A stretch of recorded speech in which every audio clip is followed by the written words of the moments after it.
beautiful. What does that mean? Yeah, I mean, it's really about reimagining the money. And you know, we don't think of money as a technology, but it actually is a technology. And part of the reason for that is we haven't seen that much change in and around money for, you know, a very long time. Um, and so the question becomes is can we reimagine what money can look like? And you know the way that the financial system works was it was effective in sort of the industrial era and in the industrial age, but you know the financial system and the real economy tend to grow and develop together, and right now they're a little bit out of sync. Um, so in the industrial age, you know, for example, GDP was a good metric of progress, so to speak, right? How much you're producing, the more you're producing, the better. But now GDP isn't really a great proxy for human progress, right? You know, if your healthcare doubles, your GDP just went up, but is that great for everybody? If your tuition for everybody goes up to $50,000 a year, which it is the case in many U.S. universities, people can't afford it, but that increases your GDP. Is that a good thing? So I think we need to reimagine kind of what money looks like in the digital world. And money doesn't have to be this evil thing. It can be, in fact, a beautiful thing. Mhm. And what is it about this blockchain technology that only a very, very small percentage of the world, you know, very tech background, how is that the technology that's going to break these barriers, that's going to topple down one of the strongest institutions that we have, the traditional financial markets? How is blockchain gonna go up against this giant? Yeah, so it is a you know a big battle, but I'm very confident that we are you know blockchain and the talented people, not just the people at C Labs and in the Tele ecosystem, but more broadly, the talent that has been attracted to this area is I think well positioned to tackle the problem at hand. Um, and you know, to give one example, I mean, it is you know, with traditional wires, it's faster to get on a plane to London and hand somebody cash than it is to do a wire transfer to London, which is crazy, right? I mean, we live in a world where you know, you send a message instantly and free. But when you want to get money to London, it's actually faster to take a plane there, which is, you know, that's just insane for the existing sort of legacy infrastructure payment rails. And so there's no reason why sending money, as one example, shouldn't be as easy, fast, and cheap as sending an email. And blockchain, for the first time, really gives us this toolkit, as I would put it, to you know achieve you know almost everything we see in the offline financial world online. And in effect, anyone with a mobile phone, internet, in the future can have similar access to financial products that you know a middle class individual in the United States or Europe might expect to have. So I actually am very optimistic that the problem is so severe, um, and that there's so much talent and this new kind of tools available to us to solve the problem. And in the case of the Tello ecosystem, you know there are almost 2 billion people in the world who are either unbanked or underbanked, and almost two thirds of those 2 billion are have a mobile phone, and so you have a situation in which with blockchain technology we can create sort of new payment and financial infrastructure that anyone with a mobile phone can access. And so it really becomes a matter of how do we take these basic building blocks and bridge the gap? And to your point, right, it's really a largely technical audience at the moment. But one of the things that the Telo ecosystem wants to accomplish is to be that bridge. And so as one example of what the Telo protocol does quite differently is it matches public key addresses to phone numbers. So you don't need to know, what your friend's public key address is. You just need to know their phone number. So it makes it infinitely easier. So if you think back to, for example, PayPal, one of the reasons they took off is because they linked payments to people's email addresses. So before then, it was like it was too complicated. Nobody wanted to deal with it. But they had this huge breakthrough when people could just email money effectively, and people already knew their friends' email addresses. So similarly, we're doing, you can send money to your friend just by knowing his phone number. And that's one way in which we're kind of lowering the barrier to entry and making it much easier for non-technical individuals to enjoy some of the potential benefits of blockchain technology. I mean, to me, that's always been, one of the big barriers of entry for newcomers is, hey, every time you want to transact, you got to copy and paste this really complicated list of numbers and letters. And there have been people in the sphere who have been trying to tackle that problem, those unstoppable domains, and then trying to make human readable crypto addresses. Is that similar here? How are you guys technically working? Is it a smart contract built on the blockchain that automatically connects people's phone numbers to the public keys? And how is that first generation made? Does the user have to input his phone number to combine them? So there's effectively a mapping process that goes on. So basically it maps your public key to your phone number. And the way it works is when you register, you text messages are effectively sent to your phone. And then it's to validate that indeed you do own that phone and have access to it. So you register, and then there's basically a two-way communication with your phone in which messages are received. It's validated that you do indeed own this number, and then the mapping is effectively confirmed in what we call attestations. And then in the future, you just need to know the person's phone number, and then of course the protocol will know that the mapping is to a particular public key address. Well, listen, already now when I travel somewhere else in the world and I have WhatsApp and I have to get a new SIM card, and then I can only validate it on my old SIM card and the numbers. Is that going to be an even bigger headache where now I go travel to another country, put in a new SIM card, and now I don't even have access to my money? No, I don't know. I mean, I think there are backups as well. So let's say, for example, that you went to a new country, you have a new number. You do have backup codes. So if there's a few ways that we've kind of been able to address this pocket of issues. Number one is, let's say you lose your phone, you move to a different country, you want to start over again. You can use those keywords, those seed phrases to kind of restart. The other thing is, one very interesting feature is that you can actually send somebody money that doesn't already have an account, and it'll stay in escrow until they pick it up. So let's say you want to send money to your friend, and that friend doesn't have an account yet, but he'll receive a text message saying, "Hey, there's money for you to collect. You just need to pick it up now." And so we have kind of built-in features that at the protocol layer, and when I say we, the larger Trello ecosystem, that make it pretty easy to kind of account for all sorts of situations that just happen with life, right? You lose your phone, your friend doesn't have an account yet, and so I think those are a couple ways in which it addresses kind of the existing travel issues you mentioned. Mm-hmm. Well, you brought up a really good point before where you mentioned how nowadays it's quicker to actually fly the money to London and hand it over than wire transfer. And that's really crazy and it drives me nuts. But I don't think the issue in the traditional financial system is that they can't send the zeros and ones fast enough. Clearly, that's not the bottleneck. It's not the technology that's the bottleneck.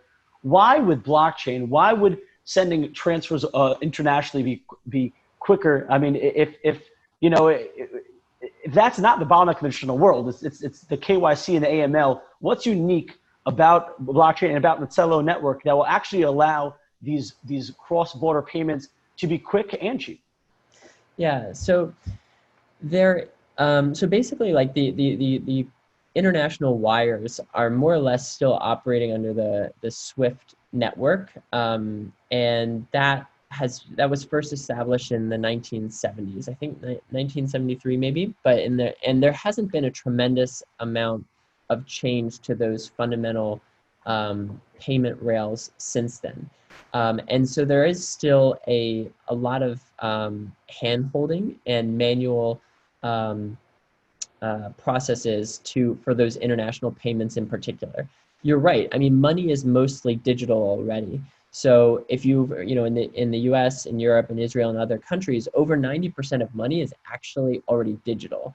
So of the amount of currency in circulation, less than 10% of that is actually fiat or physical. And so oftentimes within countries, so in the US, there's Cash App, for example. In China, there's WeChat Pay. You can actually pretty much instantly send money. But whenever you have to have communication with another, like payment rails, there is a manual kind of hand-holding process. And that's where blockchain can really,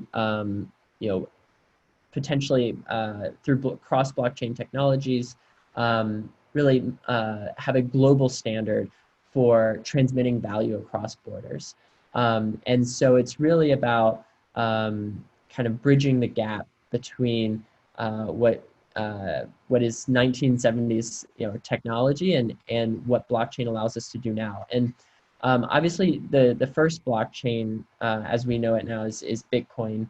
And Bitcoin is amazing for a number of purposes, but it is slow and it is expensive, and one confirmation is 10 minutes approximately. And if you want to have enough finality, you're going to want at least 6 confirmations or an hour. And I think in the world we live in, like we really want payments as fast as we can send an email, right? So, relative to, let's say, the Bitcoin blockchain, Telo's blockchain processes transactions every 5 seconds. So it's a much faster kind of turnaround, and based off user studies, that's what we found is kind of works for most use cases. And each time you send a transaction, it's a fraction of a cent. So it's much faster and much cheaper relative to the Bitcoin blockchain for the purpose of, for example, payments. One thing I would mention, though, just in general, in terms of why is the Telo blockchain unique or different from the Bitcoin blockchain? I mean, one of the biggest problems in adoption, other than usability, is price purchasing stability. The average person isn't ever going to use Bitcoin to buy a loaf of bread. Because today it might be 18,000, tomorrow it might be 5,000, and so it's not really, at least in the immediate term, until things are denominated in Bitcoin. It's not a great tool for payments in short-term store of value. So one of the great things about the Telo protocol is it enables you to create stable coins, decentralized stable coins on top of the Telo network, the first of which is CUSD. And so not only can you send payments very fast with 5-second block times and very cheaply with sub-second transaction costs, but you can also send it in CUSD or stablecoin, US dollar stablecoins effectively. And so you can get that price purchasing stability along with the benefits of speed and low transaction costs. And is the CUSD, is that a fiat backed? Is that crypto collateral backed? Yeah, so it's a hybrid of seigniorage style and crypto collateral backed. So yeah, as you mentioned, there's high level. There's 3 types of stable coins. There's fiat backed, there's crypto collateralized, and then there's seigniorage. And so fiat backed, probably the most famous are like a USDT or USDC, and then crypto backed, you've got like Make or Die. And we are basically a hybrid. So we have with Make or Die, or with the sort of crypto backed, we do have a reserve, and at the moment is over collateralized. It's half um, Bitcoin, Ethereum, and other crypto assets in half the Telo native asset. And so, in that sense, it is crypto collateralized. It's also what we call a seigniorage style. So the demand is directly tied to the circulation of CUSD. So, for example, if there's demand for additional CUSD, one new CUSD is minted or created, and then that value is used to buy assets for the reserve in the proportion of half Celo native asset, half Bitcoin, ETH, and other digital assets. And then when you need to withdraw that CUSD, it'll draw upon that reserve collateral in order to allow you to get to redeem that CUSD into fiat USD or another digital asset. And so it's really a hybrid model, but at a high level, the advantages of this include being transparent and being auditable at any point in time. And so one issue with, for example, USDT is they don't always provide audited financials, and there is at times less than 100% transparency in terms of whether it's 100% backed. I think the lawyer has previously mentioned that they're less than 75% backed. So indeed, there is a single point of weakness there, and I think that was really why Bitcoin became one of the first most successful cryptocurrencies. It wasn't the first. It was one of the reasons is because it removed that sort of single point of failure. And so similarly, we took a programmatic approach to stable coins in order to kind of gain those benefits of not having a single point of failure and making sure it's transparent and auditable at every point in time. Mm-hmm. Now you mentioned, that this is stable coins are crucial to DeFi now. As we were saying that buzzword to DeFi. I mean, it's integral to its function essentially. And you guys have this hybrid backed CUSD. Do you see a big growth of DeFi applications happening on the Celo network and on the Celo blockchain? And is it already there? And do you see it growing to the point of Ethereum? Ethereum is highly congested right now. So do you see Celo DeFi applications scaling? Yeah, so we have over 100 projects now building on the Celo network, and we are a fork off of Ethereum for the specific purpose of DeFi basically, and so we're built around that group of use cases. And so we don't have the same kind of congestion issues. I mean, Ethereum firstly, it's a incredible blockchain and for smart contracts, but it is a highly general kind of blockchain, and it wasn't set up for specific purposes. Like when Ethereum first came out in 2015, 2016, DeFi wasn't even on the radar as something that Ethereum could or should be used for, and so Ethereum is an amazing general purpose smart contract language and platform, but it is not set up, especially before ETH 2.0, for DeFi use cases, especially at scale. Mm-hmm. Well, I mean, you guys are forked off Ethereum. What is different about Celo? How does it get around the congestion issue? Yeah, so there's a few big. I mean, there are many areas, but there are a few big areas I would emphasize. I mean, firstly, we are proof of stake, and so Ethereum is going towards proof of stake eventually with ETH 2.0, but that in and of itself, allows us to scale at a relatively higher. So we have a validator network. There's a cap of 100 validators that are elected and voted in.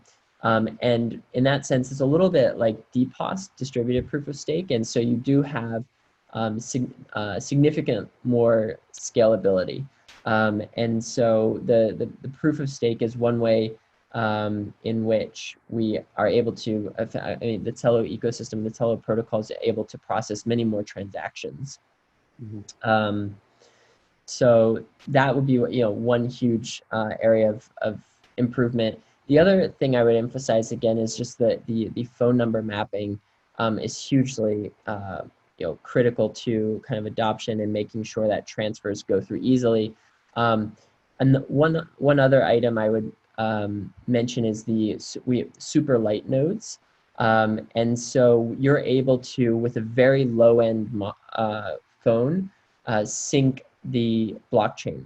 And so, Wow. you don't have to have, like with Bitcoin, you better have like hundreds of gigabytes of spare space on your computer if you want to run the full blockchain.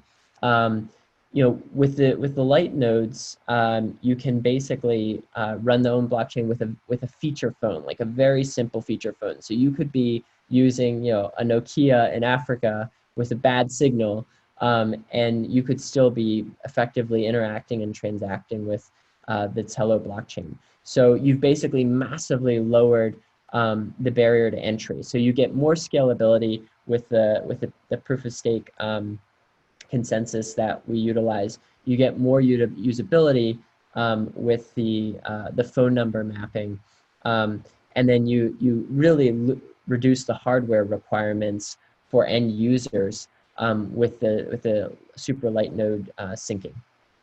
And these are really big promises. And, I've heard Celo compared to be a stablecoin to rival Libra. I've heard Celo is WhatsApp for money. Which is more, which comparison do you think is more apt? And do you think they're true? I mean, all great questions. So, WhatsApp, I think the analogy for WhatsApp is good in the sense that of usability. Like we want to make it super easy. So WhatsApp is very easy for sending messages. You don't need to be technically sophisticated. You don't need to know what's going on beneath the surface.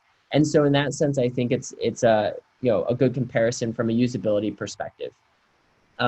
You're able to very easily send payments and interact with financial tools, and sort of at the usability level, it should have kind of an equally good user experience to a WhatsApp for sending messages, for example. In terms of the Libra comparison, I think they're doing amazing work, and I think that they are focused on some of the end target markets. But we've taken a very, very different approach. And so in the case of Libra, obviously it's a consortium of members who I believe have all paid $10 million. So it's a relatively established group of people who are kind of controlling the network.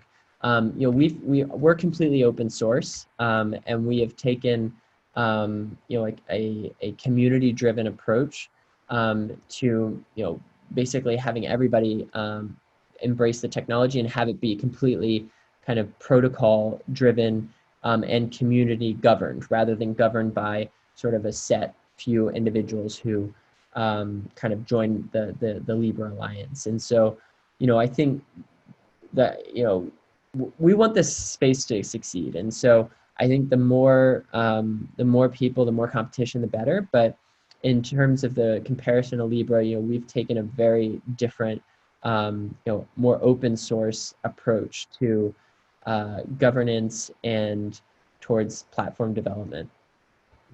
Well, I mean, isn't there, or how do you respond to criticism of proof of stake, where if essentially right now you got a consortium of 50 different organizations who now just bought $10 million each of CUSD, would they not essentially be in that same position as the Libra solution? Wouldn't they essentially be dictating governance and dictating, who the validators are? So you don't have to pay any money to join the Trello Alliance, and the Trello Alliance is different from the validators who validate transactions and effectively run the network. So regardless of whether you are an alliance member of the Trello Foundation, which doesn't require any money, or if you're a validator, you get votes through people voting their Tello for you, and in that sense it's a very democratic process. So basically you have everybody, one Tello equals one vote, and everybody can vote their Tello for validator groups. And those validator groups are effectively like parties in a democracy. So you can, see what the different validator groups are doing, and vote for them based off of whether they're mission aligned or whether they're doing work that you think is valuable. And so if you as a validator are not contributing to the community and not doing a good job, or your security standards are too low, people will vote you out. And so in that sense, one, you don't need to have money up front, and two, it's a democratically elected group of validators that are running the network that have to maintain a high standard in order to remain elected. Well, I mean, I was more talking about proof of stake, highlighting that point, because you're saying that one Celo is one vote, and that makes it democratic. But someone could buy more Celo. It's essentially the more money you have, the more money you're willing to put in, or more value you're willing to put in, is equal to the number of votes. So doesn't that then all of a sudden make it undemocratic? Like my original question, if I got my big company and 50 of my consortium friends to each buy $10 million worth of Zello, wouldn't we then essentially democratically be wielding our purchasing power? I mean, that's right now there really isn't. I'm not trying to pick on you. There really isn't a perfect consensus model yet, and there really isn't a perfect governance model. But for a company that is all about we want to decentralize and democratize the financial world, give access and make fair to the world. I mean, how do you guys overcome this initial or inherent drawback to a proof of stake consensus model? Yeah, so we've this is something we've thought about a lot. I would firstly point out that your concerns are quite valid.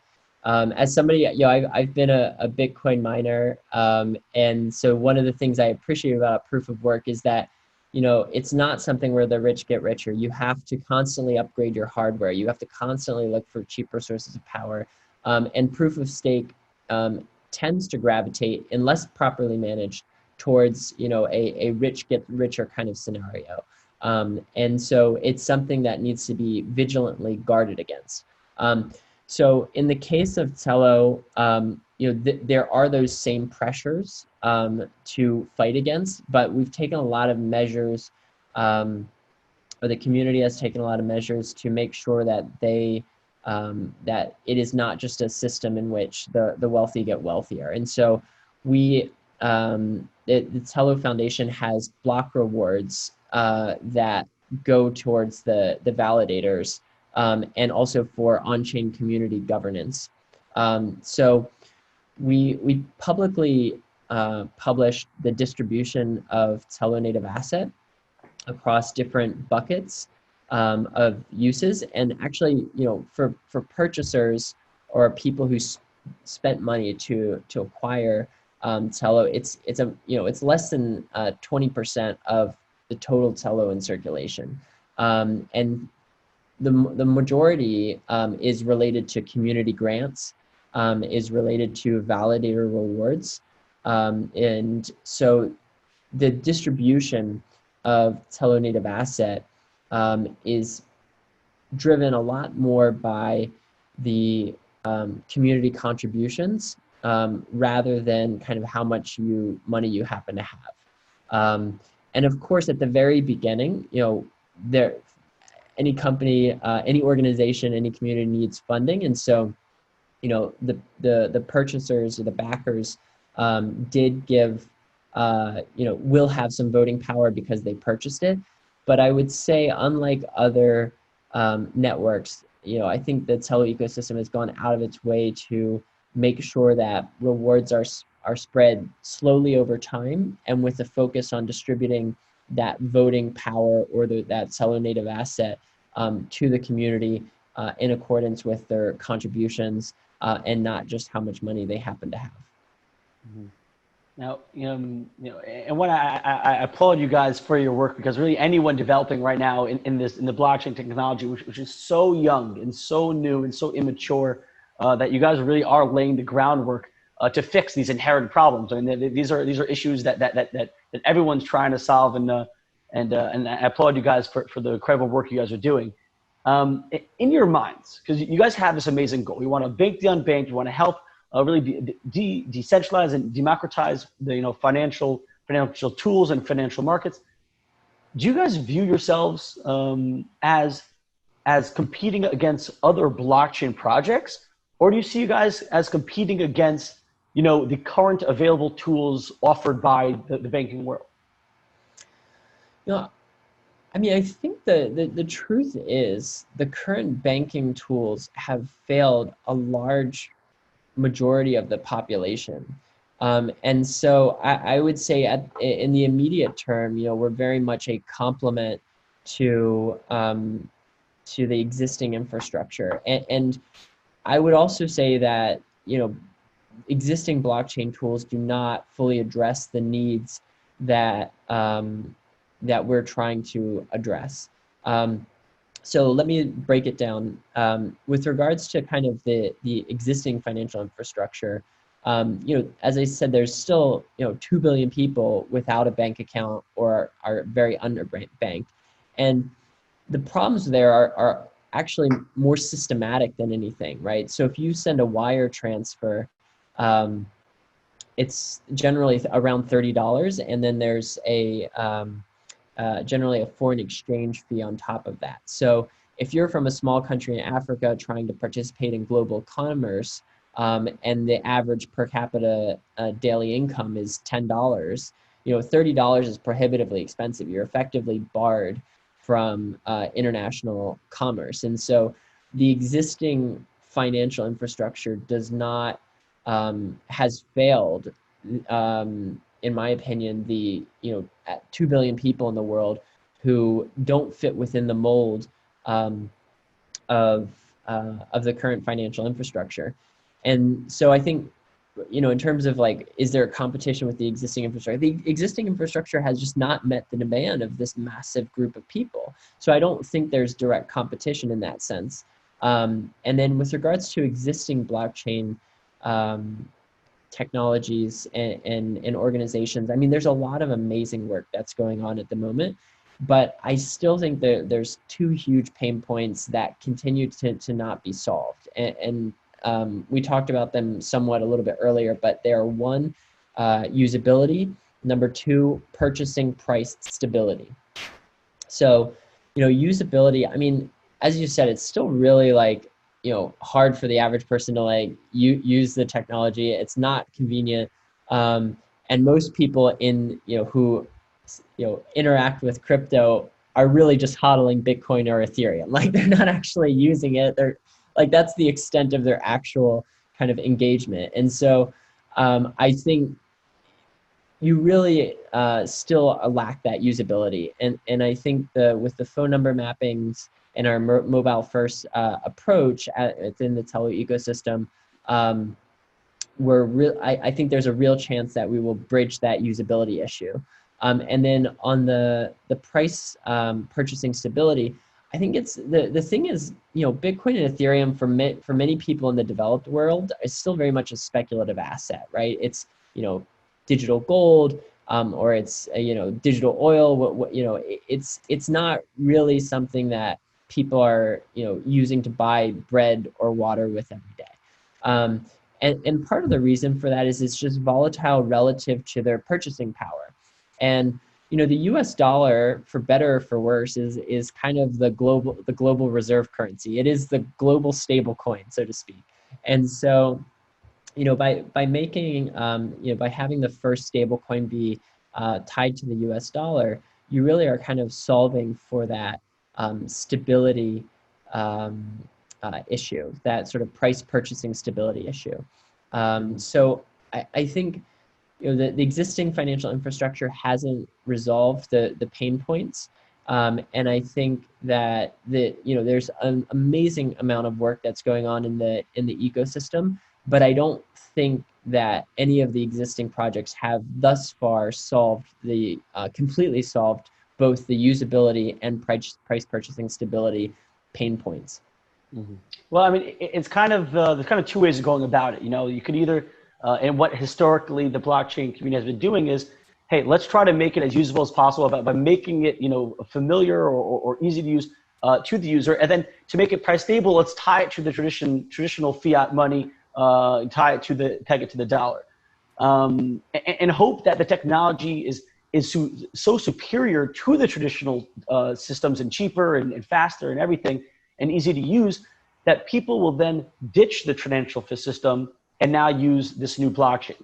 But you worked for Swift blockchain, and so you uniquely, out of everyone I spoke to in the past week, would know, maybe in the world, you would know, you know, how close or how likely is it that instead of the change coming from the blockchain world, instead it's just a traditional, established, like you said, Swift system has been around since the 70s, that they just, on the back end, they just upgrade their technology. That instead of their old technology, it's now a private blockchain. The end user has no idea.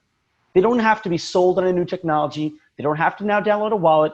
They're still just banking with their traditional banks in the centralized power, but now they're getting quick and cheap transfers that the blockchain world promising because now they're leveraging blockchain technology. So you saw it from the inside.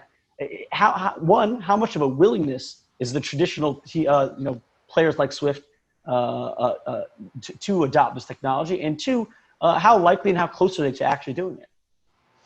Yeah, so I think the traditional players will adopt blockchain technology inevitably, and it's not a matter of if, it's a matter of when. Because frankly speaking, we have now tools available that are cheaper, faster, and more efficient.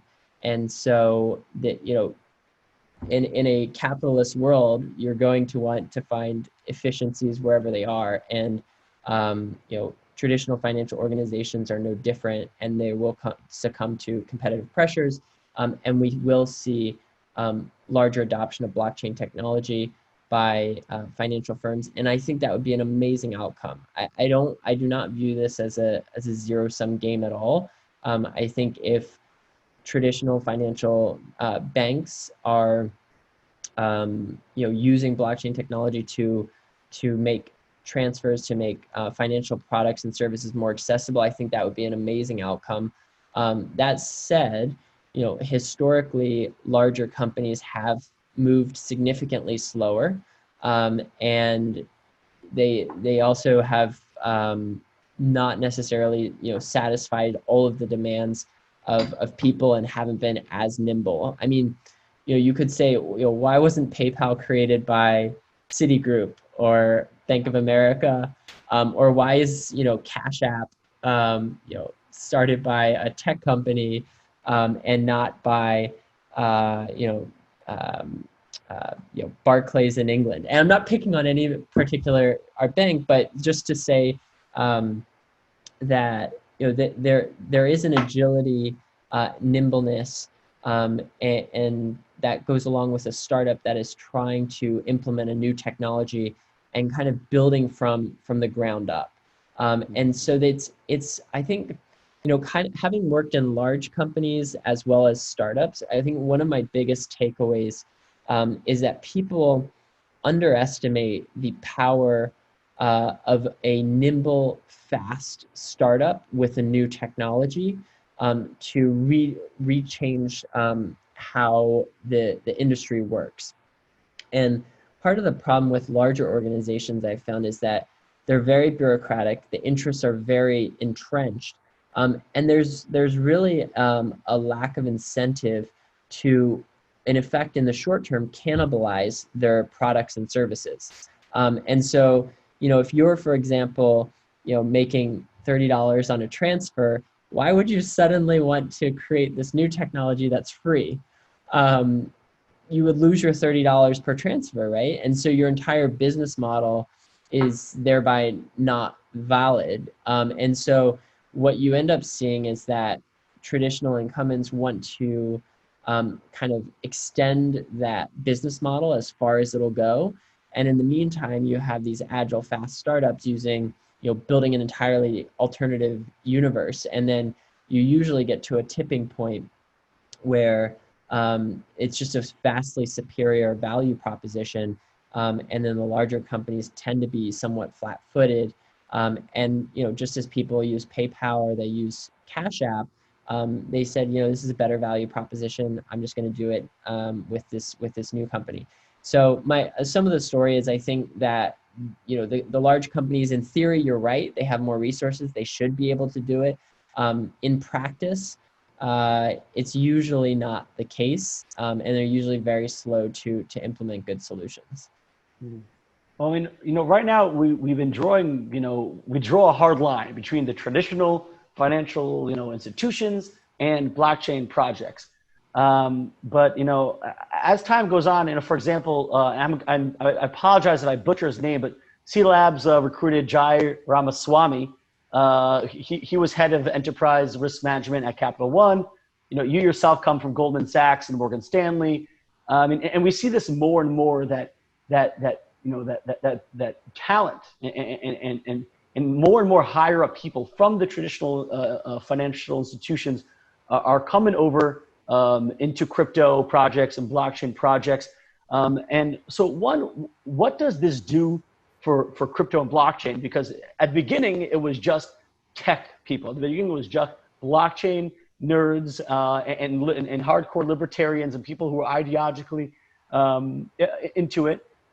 What does this mean for crypto and blockchain when you're having these traditional financial, really talented traditional financial people come in? So what do they bring with them? And two, in your view, does it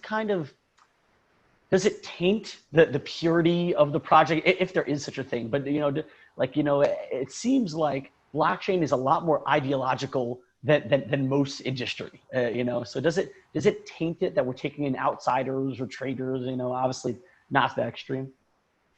I mean, they're all great questions. I think a lot of people that are attracted to this industry are not necessarily like super happy with the way things worked. And I think a lot of people who come to the industry, have good motivations to really, make a positive change and to change the status quo for the better. I don't think I think you're right. Like the origins of crypto, where some anarchists and there's a colored past. But I think a lot of new technologies are exactly like that, right? Like, when the internet first came out, like a lot of it was surrounded around, criminal activity and drugs. And I think a lot of new technologies kind of start on the fringes and then over time move additionally mainstream. So I view, sort of additional talent coming into the industry as kind of a natural progression in maturement of the industry. I think it says something positive about how mainstream the technology is becoming. I think one issue that I think of some crypto people kind of have is the problem is, like, if you don't go mainstream, your impact is going to be like permanently much lower, right? Like before larger institutions started taking notice, I mean, Bitcoin was still very much a very small user base, and so I think overall it's a good thing to have this new technology be applied to solve real problems, to help people. And so I see the talent from traditional financial institutions as a positive thing and reflective of a maturing technology and ecosystem that is getting ready for mainstream adoption. And I view that as a very positive thing, because at the end of the day, we're trying to apply new technologies to solve real problems, to help people. Mhm. And we have university students from all around the world watching this. So, what would you say to those kids out there who are interested in blockchain technology? I would say, like, just start learning, start digging in. I mean, for me, I started mining Bitcoin in 2013, and I just sort of like tried to figure out, scrap together so much, any information I can get, and I think getting your hands dirty and just um, you know, really just kind of hands, you either run your own node, or kind of look at what are the BIPs, the Bitcoin improvement proposals, or read the white papers for new projects. I think you really kind of get your hands dirty, and instead of just reading kind of what are the headlines for Bitcoin's price on CoinMarketCap, not I mean CoinMarketCap's great, it's an amazing part of the ecosystem, but instead of kind of focusing on those headlines, really get your hands dirty and dig into what's going on behind the scenes, what makes this technology tick, um, and really start to kind of draw your own assessments of the technology and its potential. Mhm. I back you up there. I second that. Wonderful advice. There is so much to learn in this space. And before I let you go, you want to let us know what's on the horizons for C Labs. What's next on the agenda? I think at this point, our main net launched a few months ago, in April, May, and we are now really priming for expanding our market. And I think a couple of weeks ago, we reached 100 members in the Tello Alliance, and we are continuing to grow our footprint by partnering with organizations who can leverage the protocol and technology that the Tello ecosystem has built. So at this moment in time, it's really about growing the ecosystem, growing our the footprint, and honing the go-to-market strategy in places where we can have a positive impact. Well, they're clearly in good hands with you involved. Alex, thank you so much for taking the time and helping explain to us a little bit about what's going on behind the scenes and behind the headlines. Alex Witt, thank you so much. And for all our viewers at home for Reimagine 2020, I'm Yona Hockhauser. Thanks for watching.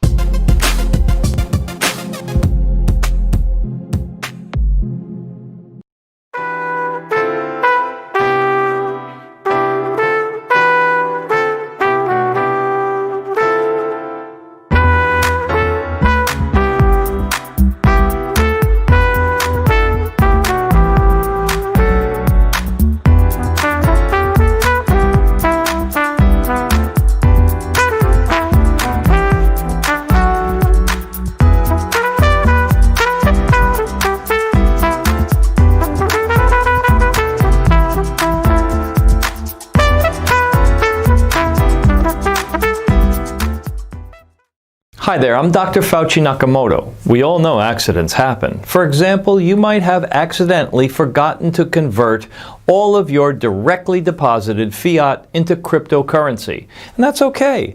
I'm reminding you that when all else fails, there's always Plan B for Bitcoin.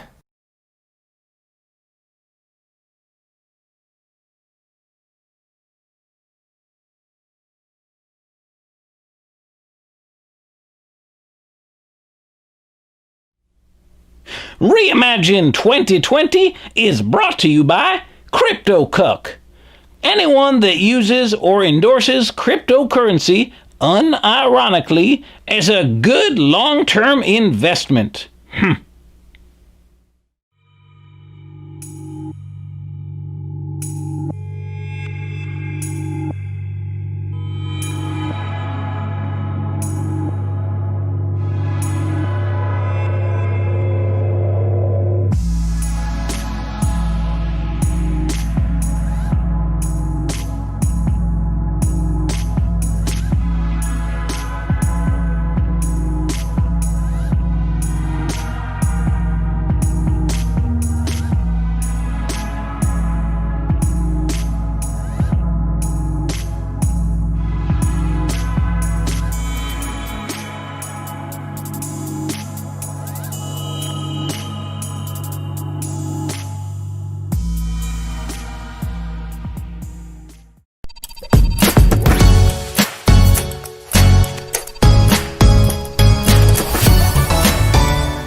Hey, Reimagine 2020 is brought to you by Shill. Shilling in the world of cryptocurrencies is part of a marketing ploy. It's when a person promotes a specific digital coin or blockchain project.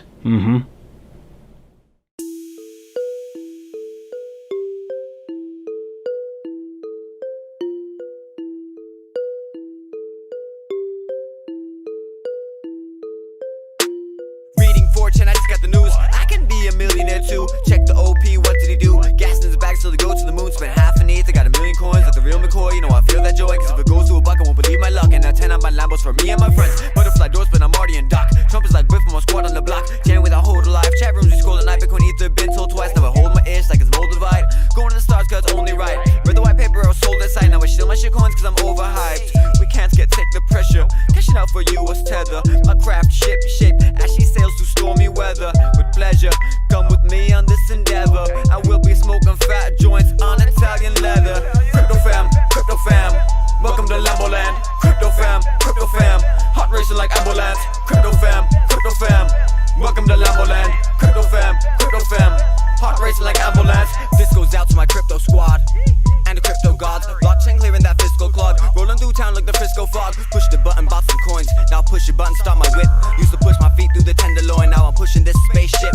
Some thought it was a bubble. Now vision doubled. Wishing they had taken the trouble. Hardware wallets, private keys, no more paper and duffels. Bank staying puzzle. Now I'm going for hikes. Have my mountain sex. My returns just hit 10,000x. Used to be humble. Now I proudly flex. Should I fly to Dubai or Saudi next? And I only cashed out part of my assets. Hodled to my last breath. Not the one to half step. It's so strange. Wealth is like a rebirth. Clawed my way out of debt. Fueled by my research. Crypto fam, welcome to Lambo land. Crypto fam, hot racing like ambulance. Crypto fam, welcome to Lambo land. Crypto fam, hot racing like ambulance.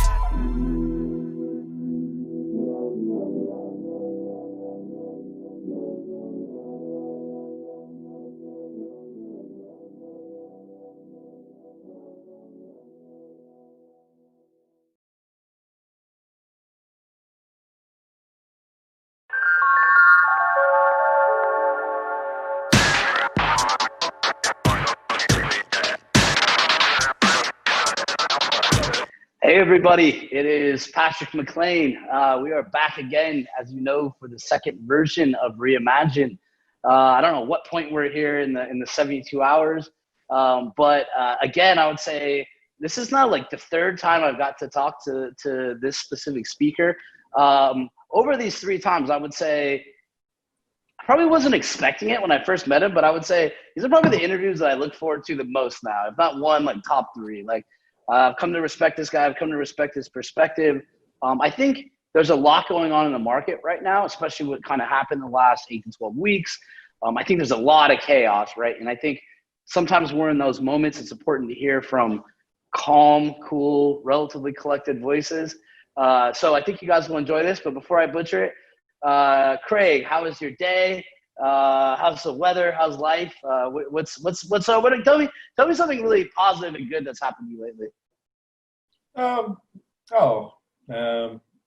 Next sort of semester starting in university, in those, so that's going well. Just finished submitting some chapters on a thesis I'm due to submit in the beginning of next year, so they're being reviewed before I finalize that. That's my Doctor of Law. Starting some of the other courses again as the new American semester starts. At Harvard, I'm doing Asian history, so China, Japan, etc., which is very interesting. Just in the first week, actually, now. So enjoying starting that. Everything else is going well with work and business, and yeah, the only thing I'm not looking forward to is rather than actually going to the US and attending residencies, I now have virtual residencies where I get to get up at sort of god unusual hours because I'm in the UK, and basically sit there on a Zoom call and pretend that I'm meeting people. And that's you're teaching, or you're there to learn? No, I'm learning. I'm still a student. Yeah. So wait, first off, how many schools or how many things or courses or whatever are you taking right now? You want an honest answer? I mean, I would prefer one. 20. Like, and that's on a weekly, like, concurrent basis, or they're staggered? No, current. They stagger. The Australian universities have a different summertime than the American ones and British ones, so there's a bit of difference. But yeah, I mean, a lot of it becomes easy after a while because in my psych course, I mean, I've got a master's degree in statistics, and yet I have to relearn statistics at a really basic level. Well, and I kind of wanted to bring this up. I was thinking more towards the end of this conversation, but this seems relevant just on this point. But, you know, I think, again, a lot of students will be watching this. We have a lot of universities we work with. You know, I think for someone like you who takes a lot of classes, that participates in academia, it is fairly eager to learn, it sounds like, or very eager to learn. What have you learned in this transition where, like, physical schools are closed? Like, have you seen any upsides? Have you seen any downsides? What would be some advice you would give the students? Well, it's really good for me. I mean, I'm a bit of a curmudgeon anyway. I never really liked actually physically having to attend university, so that makes my life a bit easier. But even then, I mean, when someone who has Asperger's and is a curmudgeon starts saying, we're being cut off and not interacting, then you know there's a problem. So, I mean, I was just mentioning to you before we started how I've got a doctoral residency where rather than attending for a week and meeting people and actually doing stuff and talking, I'll sit there on a Zoom call at ridiculous hours and pretend that it matters. So you actually enjoy meeting people in that regard, or maybe you realize after you don't have that experience that there was some benefit in it? Do I enjoy it? No, but I find benefit from it. I can't say that I enjoy socializing, but it is beneficial. So I do it because it's beneficial. I force myself to do it whether I like it or not. Wait, I mean, obviously, I don't know, you probably hate to think of yourself as one, but, you know, I know we're all in a bubble, but I'd say you're a bit of a celebrity, at least in the crypto world. But, like, wait, so if you're on a Zoom call, if people ever, like, spot you, do they ever have, like, a little celebrity moment with their classmate?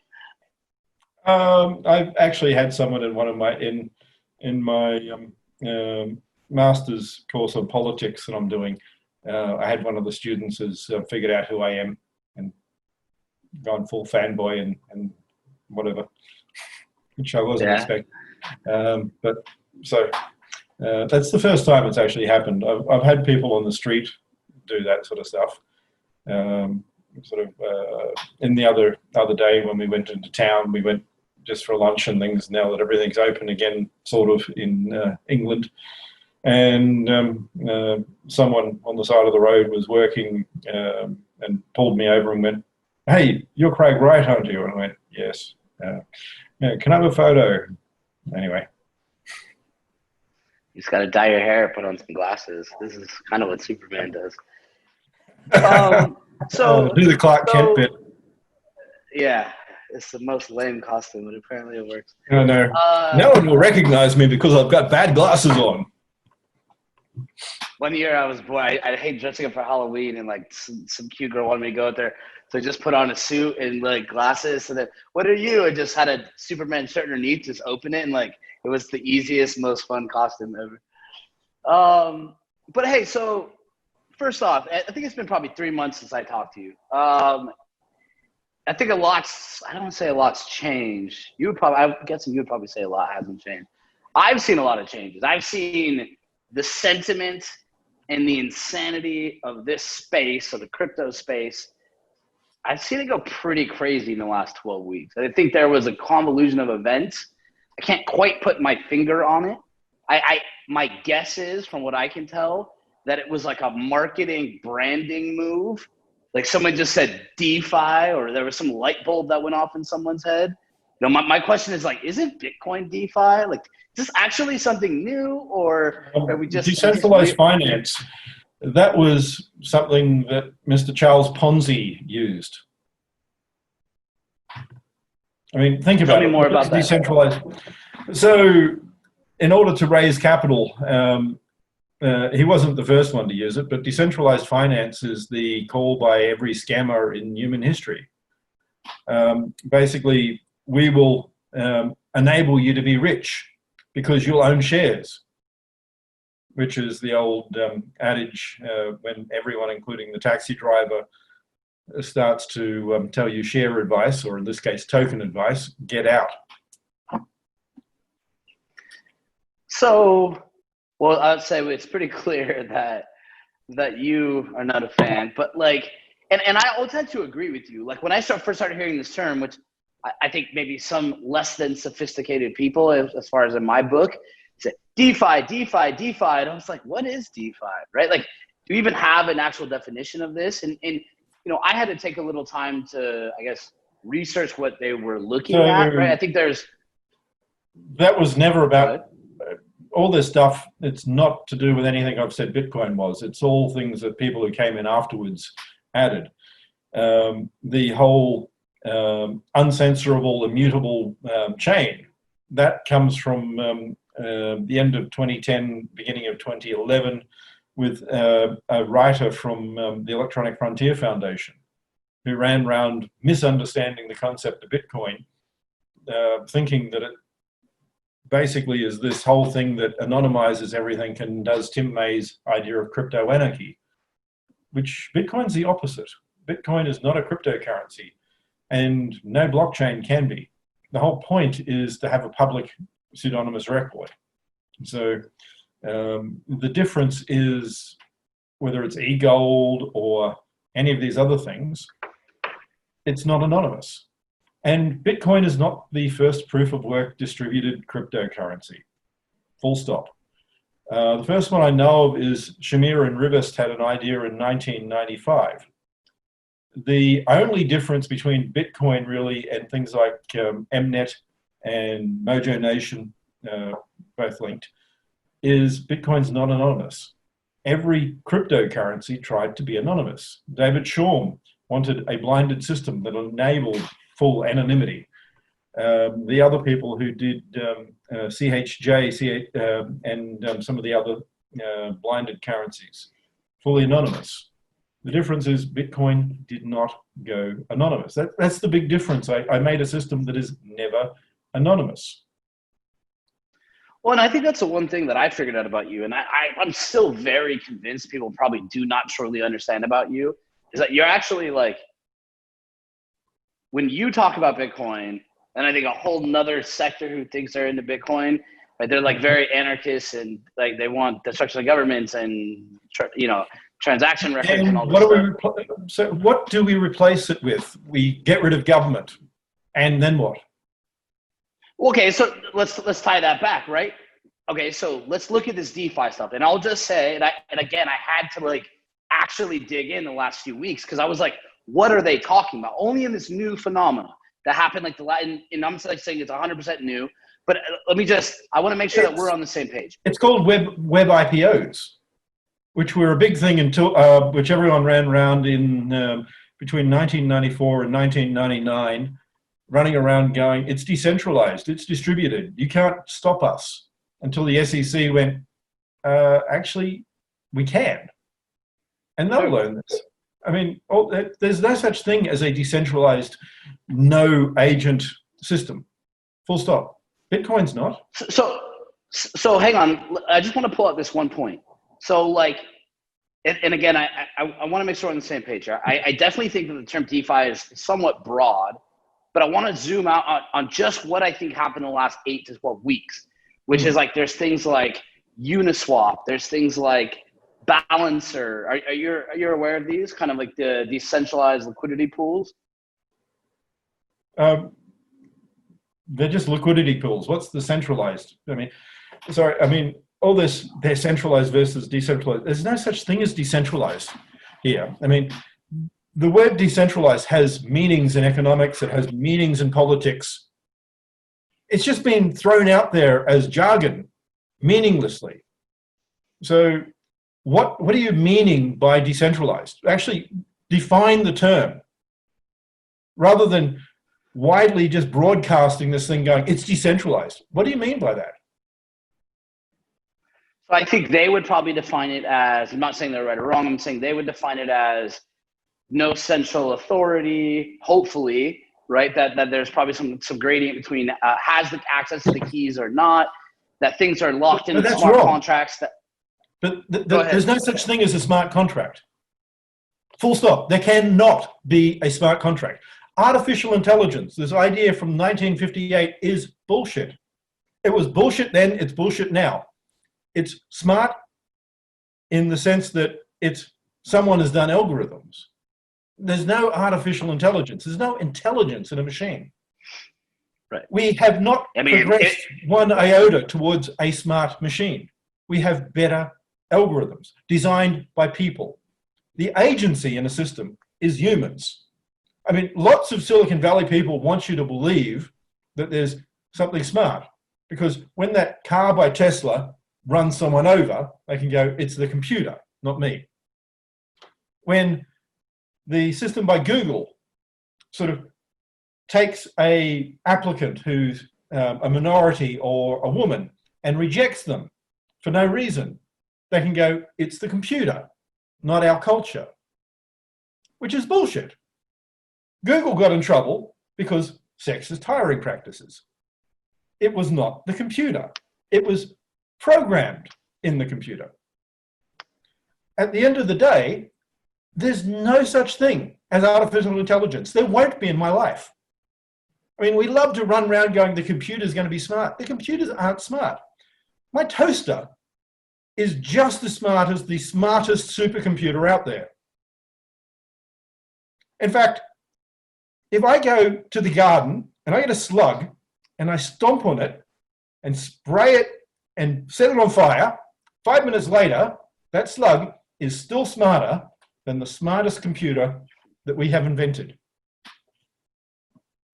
Do you see what the Elon Musk that they're going to demo the Neuralink on Friday? Like actually working. They have like a person. It's old technology. I mean, this idea of being able to change delta waves, alpha waves, whatever else by thinking, it's been around for a long time. I mean, and we sit there going, we'll be able to think at the computer. We're a long way from that. And they're nice toys. If it did exist, if you had a natural input device just by thinking what you wanted to type, would you use it? I do in a way now. I talk at my computer. Sure. Okay, but like in an invasive surgery type thing that could make your thoughts react much faster, would you consider it? No, because it's going to end up with scar tissue in your mind. It will cause it won't make your thoughts any quicker. The computer will crash just as often. I mean, remember 5 years ago, we had promises of self-driving cars. We've got promises of flying vehicles and taxis. Silicon Valley comes up with this crap all the time. They promise all the time, and we go, wow, isn't that good? And we throw money at them. Where is it? What do we got? We got Facebook and fucking TikTok. Well, and I will say one thing, and I'm remembering now. I did disagree with you a little bit last time, I think, just because I have friends in the city and I came to love the city a little bit, but I really wanted to pull out from you before, like, what was your vitriol when you think about Silicon Valley, right? And I think I had pulled out last time that, I think you kind of separate what were hardware companies actually producing value, companies like that, versus companies that are really just built to exploit our data, et cetera, kind of adding, end run value. I will say one thing that I've witnessed in the last 12 to 16 weeks, which is that there's been a fleeing of Silicon Valley. Now that these companies have announced people can work remotely, et cetera, they're starting to increase taxes in California. I know of a mass amount of people that are leaving Silicon Valley. So I guess I wanted to turn that back to you. Like, do you think that's going to end up being like a net positive just in them changing their geography? Or do you think that their geography won't really impact what their end goals are? It depends on the person at the top of the business. I mean, tone at the top matters. So we like to avoid that. And that's really what DeFi is about. It's about going, you guys make the decision, not me, which is bullshit. I mean, if you take the whole concept of proof of stake, it's proof of share ownership, basically where we call the share not a share, because that's all it is. The definition is purely a share. This has already been decided in court. Everyone thinks this is new. As I keep saying, there was this thing called a web IPO in the 1990s, where token offerings and distributed systems were used to raise money. So it's no different to what we have now, and the same scams. And guess what? Like everything now, nothing was ever created. No token offering in human history has ever created value. So if you're talking about something that's raising money by a token, which isn't what Bitcoin's about, if you're talking about, I've got a token, you're not creating a system to do something else. You're creating a promise and raising money with this token, which is just looking at equity investment. You can call it other things. You can call it securitization of assets. You can call it pre-sales. Every little bit of that is under existing law. There's nothing new there. And it's not a new idea. It's just a computerized token. In the West, we dematerialized shares back in the 1980s. The last country to do it a few years ago was India. The whole world is dematerialized. That means we are on databases. And sitting there going, oh, we're decentralized. Bull crap. Ethereum is not decentralized. It has a small team of people who run what happened. They set the code. They create what happens. If Vitalik and crew want to change the protocol, it changes. Oh, 100%. Well, I guess I would tend to agree a little bit on that part, where it's like you kind of replace one devil for another, right? And what devil have we replaced? I mean, the whole. No, system. I mean, well, exactly. It's like people. There's this counterculture thing, which is like CEO in a tie equals bad. Oh, it's not a counterculture thing. It's a bunch of assholes who basically run around going, they're bad because they're not me. I mean, it's the only way I'll put it. Yeah. It's not a counterculture thing. It's a bunch of assholes trying to get rich quick without any obligation, responsibility, or care. This is the whole point. Legally, if you raise money, then you have obligations to shareholders. If you have a DeFi thing or an ICO, you have obligations. So if you raise a small amount of money, there are provisions in the US and Britain and whatever else for crowdfunding. You can raise $1 million easily. You can raise $2 million with a bit more, $5 million going through a few hoops. And after that, it becomes more difficult. Guess what? That's good. Here's the thing. The shittiest, worst thing that any startup can get is $50 million. Any startup that gets round A funding of $50 million is the shit show that is basically a scam. Because the first thing that happens if you get a lot of money is nothing.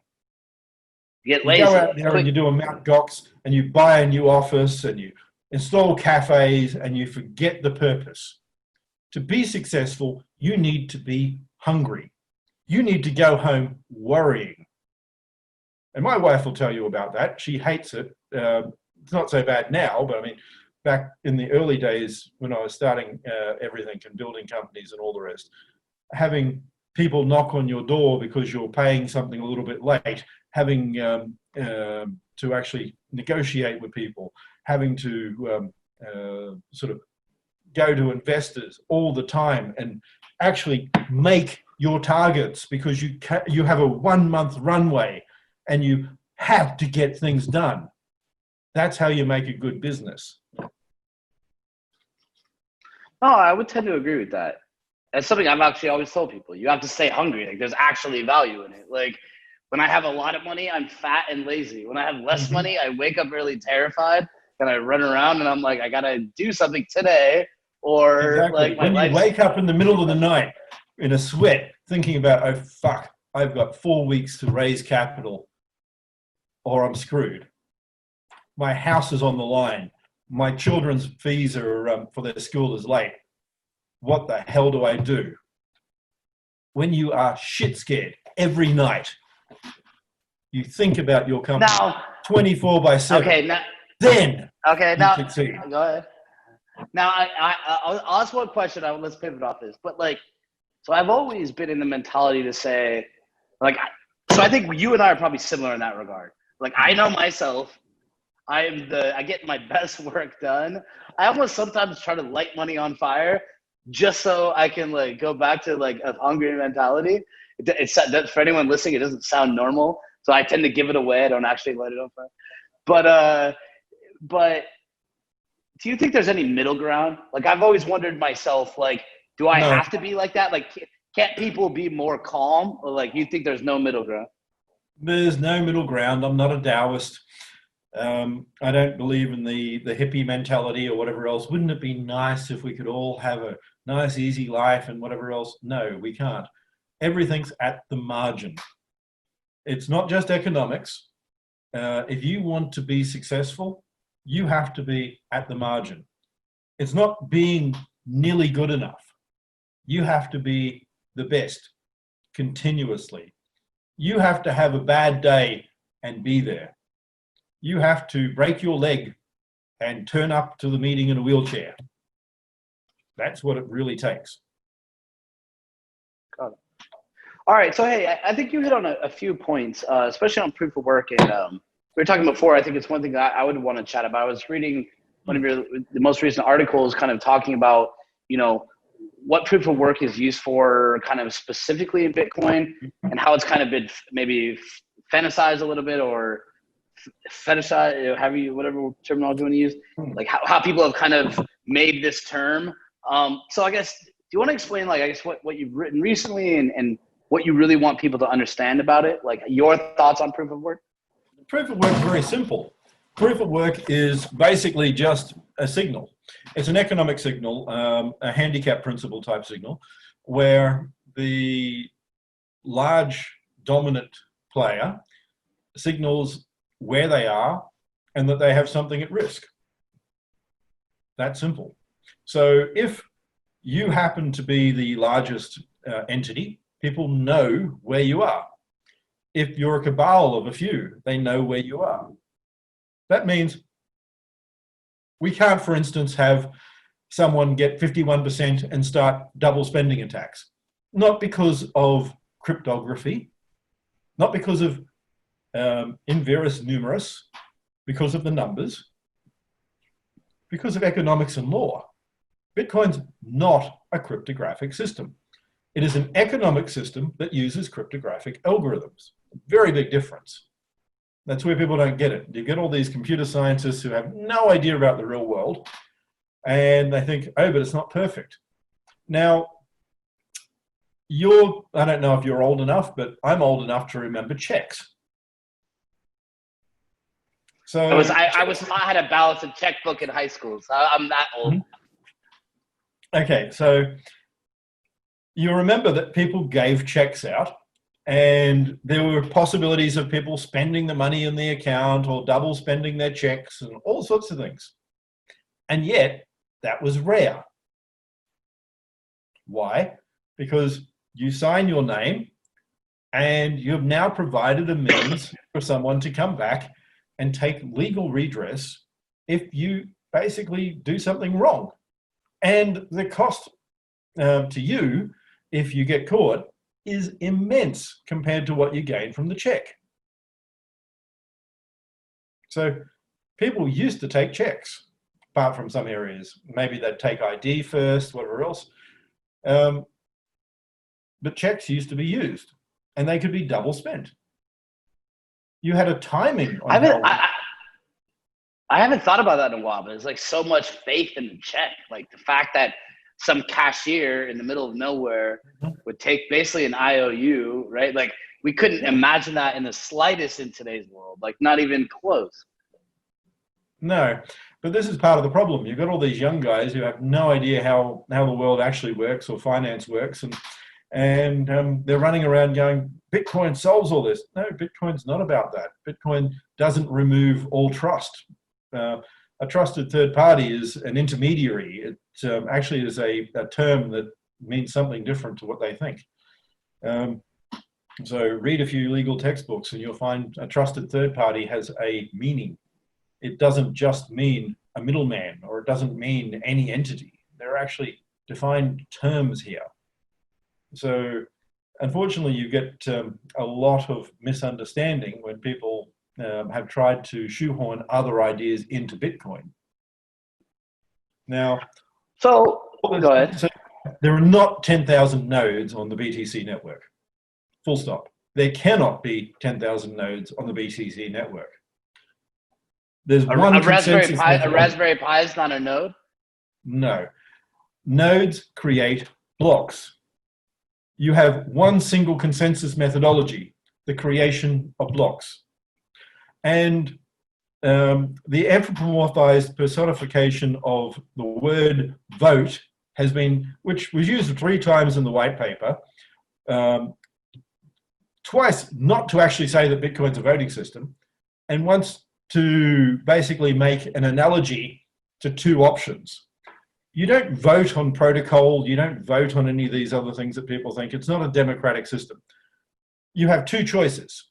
You run the software, it does the job, it's automated, or you attack the network. You vote to run the authentic software, or you vote to be an attacker. And proof of work means if you vote to be an attacker, we know who you are. It's big and displayed and out there. You're not secretly attacking. And in law, if you're a computer attacker, we can take your machines. They can be sequestered. So you invest hundreds of millions of dollars into a facility that can disappear that quickly. That's the security of Bitcoin. The other part is Mathias et al., where they said we could publish what they called round headers, because the whole sort of blockchain concept there was round chain from 1999, which is referenced in the white paper that no one reads my damn references. And what they said was, we don't think that a distributed system would work.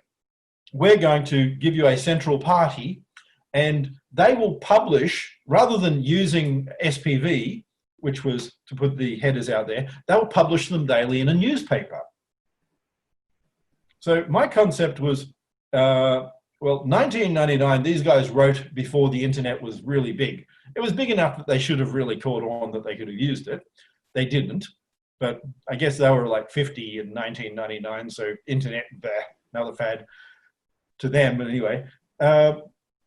So really what they should have looked at is we could use the mechanism of this protocol to actually be the thing distributing it.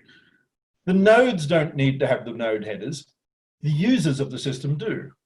They're the ones who then get to self-audit and detect change.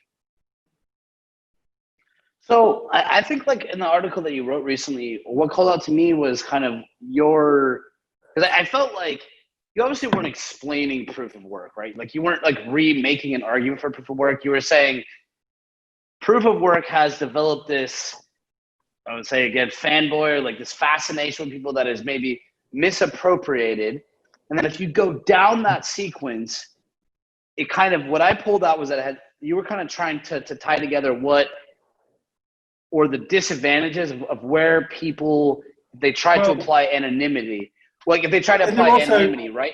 They're trying to apply anonymity and create it into a voting system. So I'll step back and say anonymous and proof of stake, where Ethereum wants to go. Think about this for a moment. proof of stake doesn't mean every person gets a vote. It's not DeFi or decentralized finance. It is the person with the most ability to not only have an investment, but to shelf it and earn money from it. So not the small investor, not the democratized ideal, the large investor gets to say what happens. So if, for instance, you happen to be like a Vitalik and friends who own more than 50% of the network, you always control the network. And the thing that Bitcoin solved, sibling, the ability to uncover nodes and make sure that they're actually the things they say they are. People don't seem to understand this, but Sybil protection is why you can't have anonymous nodes. Bitcoin stopped you being anonymous. It's mentioned in the white paper. Where I say it stops sibling, that stops anonymous nodes. So with an anonymous node and a proof of stake, say we've got 100 shares and I own 50 of them. I can go out there now and split myself up into 50 virtual nodes. And I can vote as if I'm 50 different people. And I can win. Why?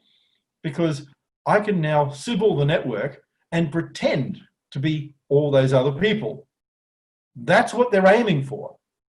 So the same happens with proof of work. If you make Bitcoin a voting system, if you think this is what it solves, you're asinine. Your head is up your ass. Because think about this for a minute. The biggest node now votes. And a small cabal, and that's all it is, votes. And it will always be this way. It's not we get lots of nodes and it distributes. There's no way of doing that. I'm sorry, but this is an NP hard problem. You're not going to solve nodes. The whole point of Bitcoin is to uncover nodes, not to anonymize them. If you anonymize them, then you have the scenario where people can hide as other things. So then you form groups who are many nodes, but are really the same entity. That's what Bitcoin solved. So if you have large voting blocks, that's called a plutocracy, rule by the rich. That's not democratizing finance.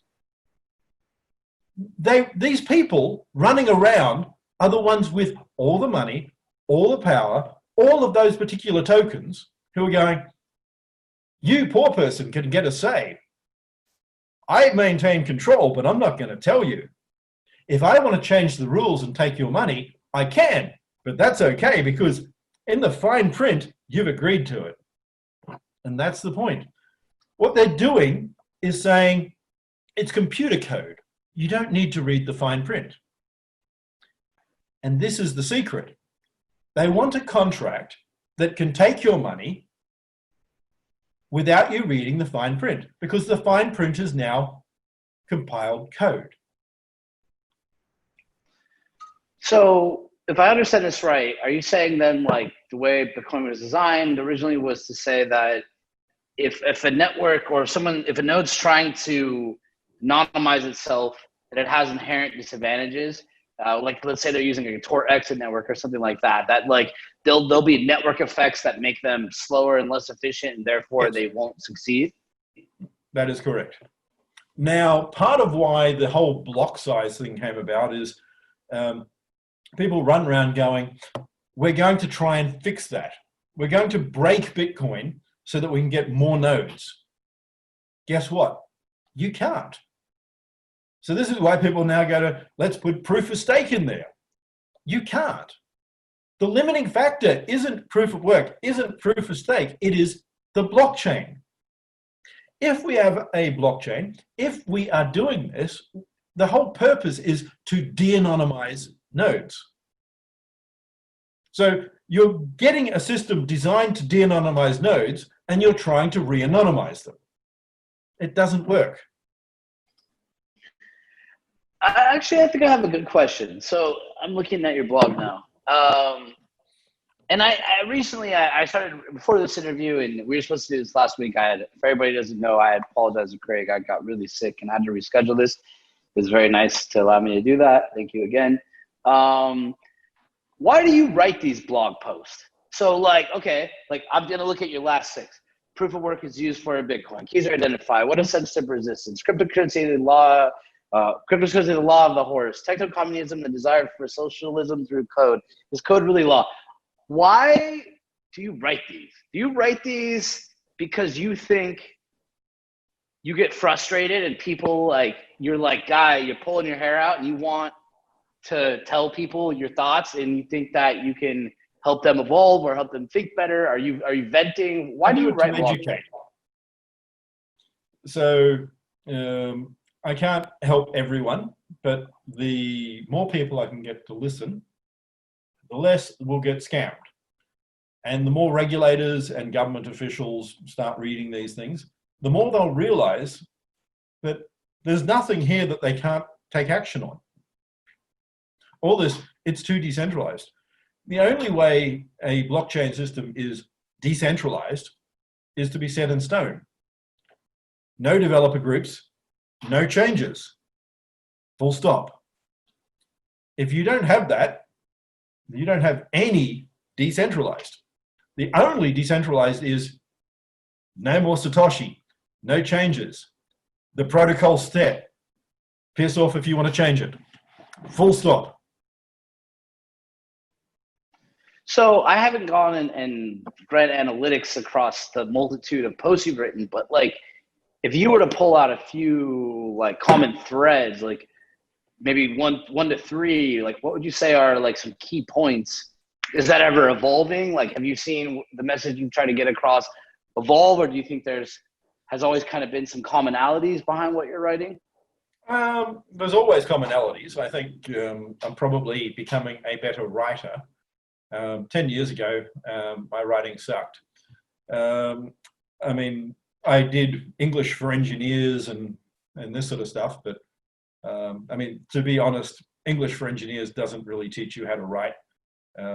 Writing a technical report isn't really writing. So since then, I've taken English classes, I've taken literature classes, more history than I care to remember, etc. And the more I write, the better I can get my message across. Well, so, but I mean, I guess I want to just pull out, like, I mean, I could probably guess, but I'd like to hear from you. Like, what do you think some of, like, what are those points that you're trying to, like, what are the things, like, every day you want to bang your head against the wall? It's like what spurred you? Why on August 18th, did you hop on, and maybe you worked on that post for a week before or 2 weeks before, I don't know your process, but like, why did you think, what triggered you? Like, why did you think that post was important to write about, to really get across to people that the point of proof of work was not this like godlike myth that all of you are like fanboying about, but it's to really say, if I were to tell you the reason, it was to like prevent anonymity, because anonymity breeds scams, and therefore, like, what triggered that? It's all part of other things I'm writing. So at the moment, as I said, I'm writing my PhD in law thesis at the moment. Got chapter 3 of 7 in for review and all the rest. And as I'm going through each of these and the side papers and things like that, then other things come up that I probably should put out there just as a simplified version. So in part, that's where it comes from. If you think out the next 6 months, what do you think, what do you predict you'll have to write more about, or you'll be inspired to write more about? Like, what do you think, if you look out 6 months, people are going to need to hear more about, have clarification around, would you project? I think I'm going to have to hammer the same point home again and again. Bitcoin's not anarchist. It's not this. It's about decentralization. Bitcoin is not censorship resistant, whatever the fuck that means. There's no other way to put that. Have to throw in an F-bomb for that one, because what the fuck does that crap mean? I mean, what, we can put out there all the child porn we want and no one can stop us. We can fund terrorists all we want and no one can stop us. Really? Are you that daft? Do you think the government can't stop Bitcoin like that? If you think that, then you are so dumb. It is not funny. There are 32 BTC nodes globally. 32. There are less exchanges. The Liberty Reserve takedown, there were 4,678 banks involved. They were taken down within 1 hour of each other. That, globally. Only a few countries got out of it, including Sierra Leone, because there isn't a government there. But no one cared because the Americans cut banking off and made that country even more of a shit show at the time. So we sit there going, oh, no one can touch us because we're decentralized. Liberty Reserve had a Walla network of over 50,000 individuals. It was more than 10,000 times more decentralized than Bitcoin ever hopes to be.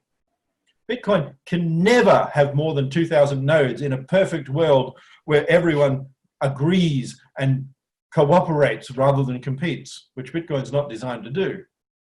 Full stop. It can't. So we're sitting there going, oh, we can do all this stuff. No, you can't. You know how easy it is to take down every single exchange globally. It could happen in 5 minutes. I think you just have to take down Cloudflare and AWS, essentially. Oh, you just tell them to turn them off. But you can take out all of the DNS. None of these work on fast flux, and fast flux networks can be taken down. None of them work without banking. All this, oh, we can use Tether and whatever else. No, you can't. Every single thing here can be seized momentarily. It just hasn't been at the point where the US have given a shit yet, but they will, and it's getting very close to it. Well, yeah, I think they give more than a shit. It's just a literal, like, what benefit do they have to rocking the cradle? If they probably know their end game, right? Like, why not sit back and wait, right? Like, capture as many fish as you can before you pull the net up. Yeah, because, I mean, that's the other thing. Bitcoin is not anonymous. So as people are discovering slowly, you can follow all the audit trails. There's a permanent, unalterable audit trail. The complete dickwads in Silk Road, every one of them was a complete dickwad who had shit for brains, running around going, Bitcoin's anonymous. No, it's not. Never once did I say Bitcoin was anonymous and could be used for this sort of shit. Those idiots thinking that they could get away with that suck. It's actually the worst thing. It's actually the worst thing for hiding, right? Like, I mean, you literally have a complete ledger, like I mean, exactly. Every single transaction is there. Like, yeah. And then even the privacy controls that I put into Bitcoin, none of them use. I mean, I said, don't reuse addresses. What do? Same bloody addresses every time, published on a damn website. I mean, talking about dumb criminals. And I think I said this to you before, and today was just another reminder, right? And I'll give you an example. There's a guy we know, best-hearted guy, nicest guy, not malicious at all. Spent the last few weeks, I mean, whatever, he has a lot of crypto. I would not call this guy a bad guy. He's not a scammer. Literally he's one of the nicest people I know. He's like the scientist. Like, every time you see him, he'll have a 9 vitamin pill concoction for you. He's just like a very good friend of ours. And he's been on this like yield farming and all this DeFi stuff. You can think what you want of him, right? Whatever. Just interested by it and has been researching it. So we were all at lunch. Hey, do you want to go out to dinner tonight? It's like, no, I got to interview someone who you interviewing. I'm sitting down with Craig Wright. Say, yeah, I'm curious to hear some of his thoughts and just what he every single thing that he told me about you, right? And again, this is not malicious. I just think that it's really misunderstood. And I think I misunderstood this the first time I talked to you, which is to say, oh, Craig's right, probably is going to want to know why, like, it will be bad for governments to shut down this or this or the other. And I was actually like, man, you don't get it. He's actually the exact opposite. Like, he's here for accountability, transparency. He is not really interested in people hiding. And I think I have asked you this before. I can't remember if I did, but like, I'm very well convinced that if I were to ask 99 out of people that are in quote unquote in crypto, they would have no idea that you're kind of like, you're literally the opposite of the anonymous face mask guy who's so like. I like the concept of conscientious capitalism, which was it's a movement that basically has the idea that to be effective, we need to actually involve not just shareholders, but all of the people in the organization. We have to be socially responsible. We have to involve our customers. And ironically, the best organizations, the ones who have the highest growth, happen to follow this sort of path. Because you can make good short-term money by cutting research and development and cutting a lot of social programs. But the problem is, long-term, your company goes down the tube. Because you think about it, you've got a 10-year return cycle on research and development. So for those 10 years, the CEO can come in there and make his bonuses by cutting all of those expenditures. Great. Apart from at the end of that 10 years, he leaves. What happens? The company goes into a shit spiral. Well, I think I remember reading. I had to pull it up while we were talking because I couldn't remember his name, but it's Larry Fink, BlackRock, like the largest private equity firm. And a year or two ago, he started writing letters, to all of the companies that he owned parts of and saying, we are going to change the way we value companies, right? Like, stop giving me quarterly reports, right? Stop basing it off of that, right? Think longer term. And then you started to see the cascading effect of that, right? Where, I think people tie that to global warming and environmental responsibility, right? I think there's other elements of it. But, just even as investors kind of signal that, because I think like there's this real upside down mechanism. I mean, when you take like a price earnings ratio, I've always said it, if you're McDonald's and the stock market says your stock needs to go up every year or we're going to hurt you, and this is based on some price earnings ratio or P ratio, whatever, and now you have a McDonald's on every street corner in the world and everybody eats at your restaurant 3 times a day, how do you make more money, right? How do you show growth? Well, at that point, you need to start cutting, right? You need to stop putting real beef and put fake beef, right? Like, you need to do things that aren't logical, right? Like, you wouldn't send your kids to eat there. Long term, if you're investing, your share price is going to go up. So long-term investors don't care. Jobbers do. The people like we get in the crypto industry who sit there watching the little the green and red lines go up and down and go, oh, we got to jump in now because it's got a Fibonacci spiral or whatever the fuck. You would be proud of me if I were to show you my text messages on my phone. The last 4 to 5 weeks, I have been brought. Mousebell has existed now for over 3 years. You can't find a single bad article about us online. I'm very proud of this. Actually, I say that our reputation is phenomenal, and I have done a lot to protect that. Right. And just in the last 4 weeks, I can't tell you the amount of things that have gotten brought to me that say, oh, let's take this short-term decision because of current market sentiment that literally started 4 weeks ago, right? And I'm looking at people saying, you want me, 8 weeks ago, you were on this side of the fence, and now 4 weeks later on the other side of the fence, because why? Because some guy made a little money that you're jealous of? And I think it's very important in those moments, right, to say, and I told someone last night and said, dude, I would be surprised if anyone you're referencing to me right now is around 18 months, I want to have a company that is around 50 years from now, right? Like, that sounds cool to me, right? Like, I'll sacrifice or be the one asshole in the room that says, hey, something seems wrong here, right? Like, if we had all these theories, we had all these moral or ethos, elements of our business, and now in less than 4 weeks we change, then we need to really reflect, right? And I've started to even be the bad guy in the room lately, I think sometimes, to just point it out and say, okay, like if all of you are yes men, then I'll be the asshole. And I have enough sway in the room that you can't run me over. So your job is to like basically persuade me. So I definitely hear what you're saying. And I think there's a lot of that going on right now, a lot of it. I think the ICO world died after 2018, towards the end. I mean, right, the SEC crackdown, all these projects dropped, people got pissed because their money lost. And in the last 8 weeks, it's like complete chaos again. Yeah. But how is that different to Stratton, whatever they were, Wolf of Wall Street thing? I mean, the whole penny share and penny bond issue. Let's see, we've got the internet here, we can call people up and we can pump a penny share. How is this different? I'm sorry, we're not selling the company.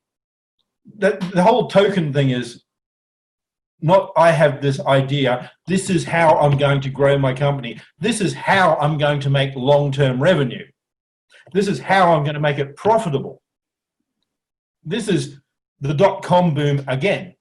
I have a .com website, so I'm going to get millions of dollars because, well, I have totallywankysite.com, and people will pay me $1 million because I registered totallywankysite.com. I mean, that's really what this is about. So let's go on this DeFi. So let's take one step back on that. Like, have you heard about yield farmers? Like, have you heard about YAM? Have you heard about this? Yes, unfortunately, I've heard about all this bullshit. What do you actually create? So what are they creating? What are they doing? We're milking the system for money. You guys invest $50 million so that we can slowly take the money away. Hang on one second. I want to let you take this. I apologize for interrupting you, but hopefully what I say right now will make sense. I just want to understand this context as you're going to say what you're about to say. Let's say that somebody had some idea for, here's this, or I found this 200-year-old economic theory from some guy in a book, and I put that to code, and I own 0 of it, and I put it online, and I threw away the key, and I can never change the rules. Do you think in that same light that person, if they have literally no upside personally? Well, first of all, that's bullshit. There's no such thing as I put a key out there so no one can change the rules.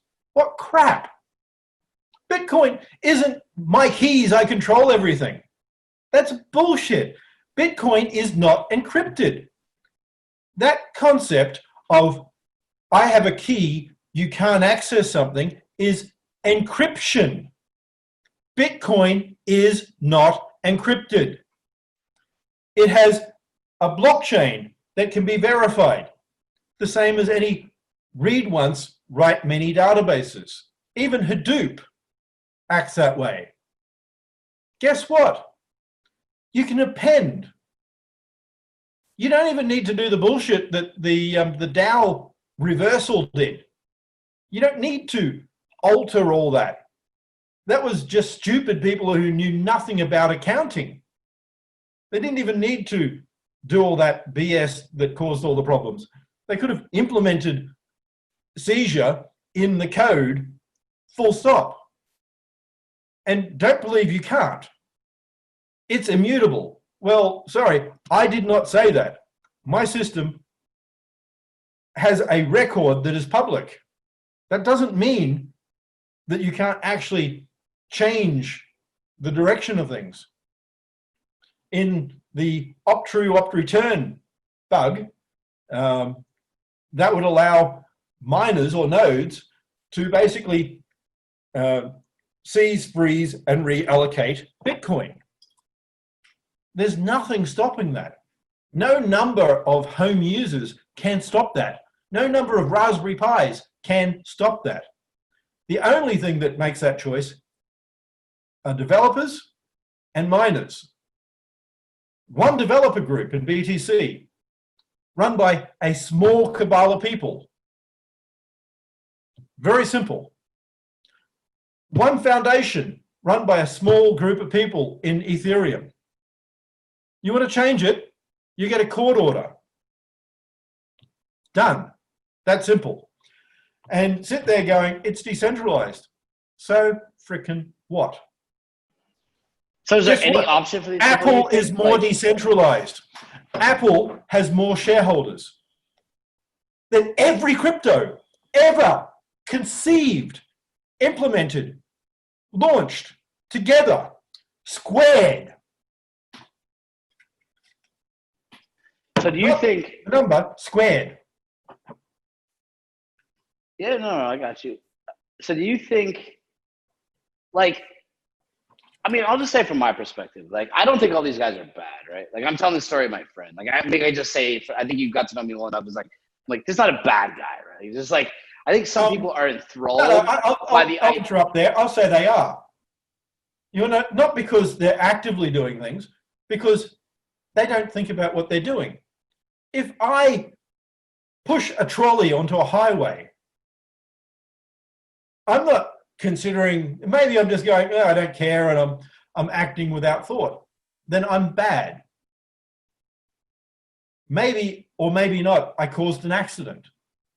But the whole thing that I don't give a shit is bad. People who worked for Stalin or Hitler or Pol Pot, who just did things because, well, not me, that's bad.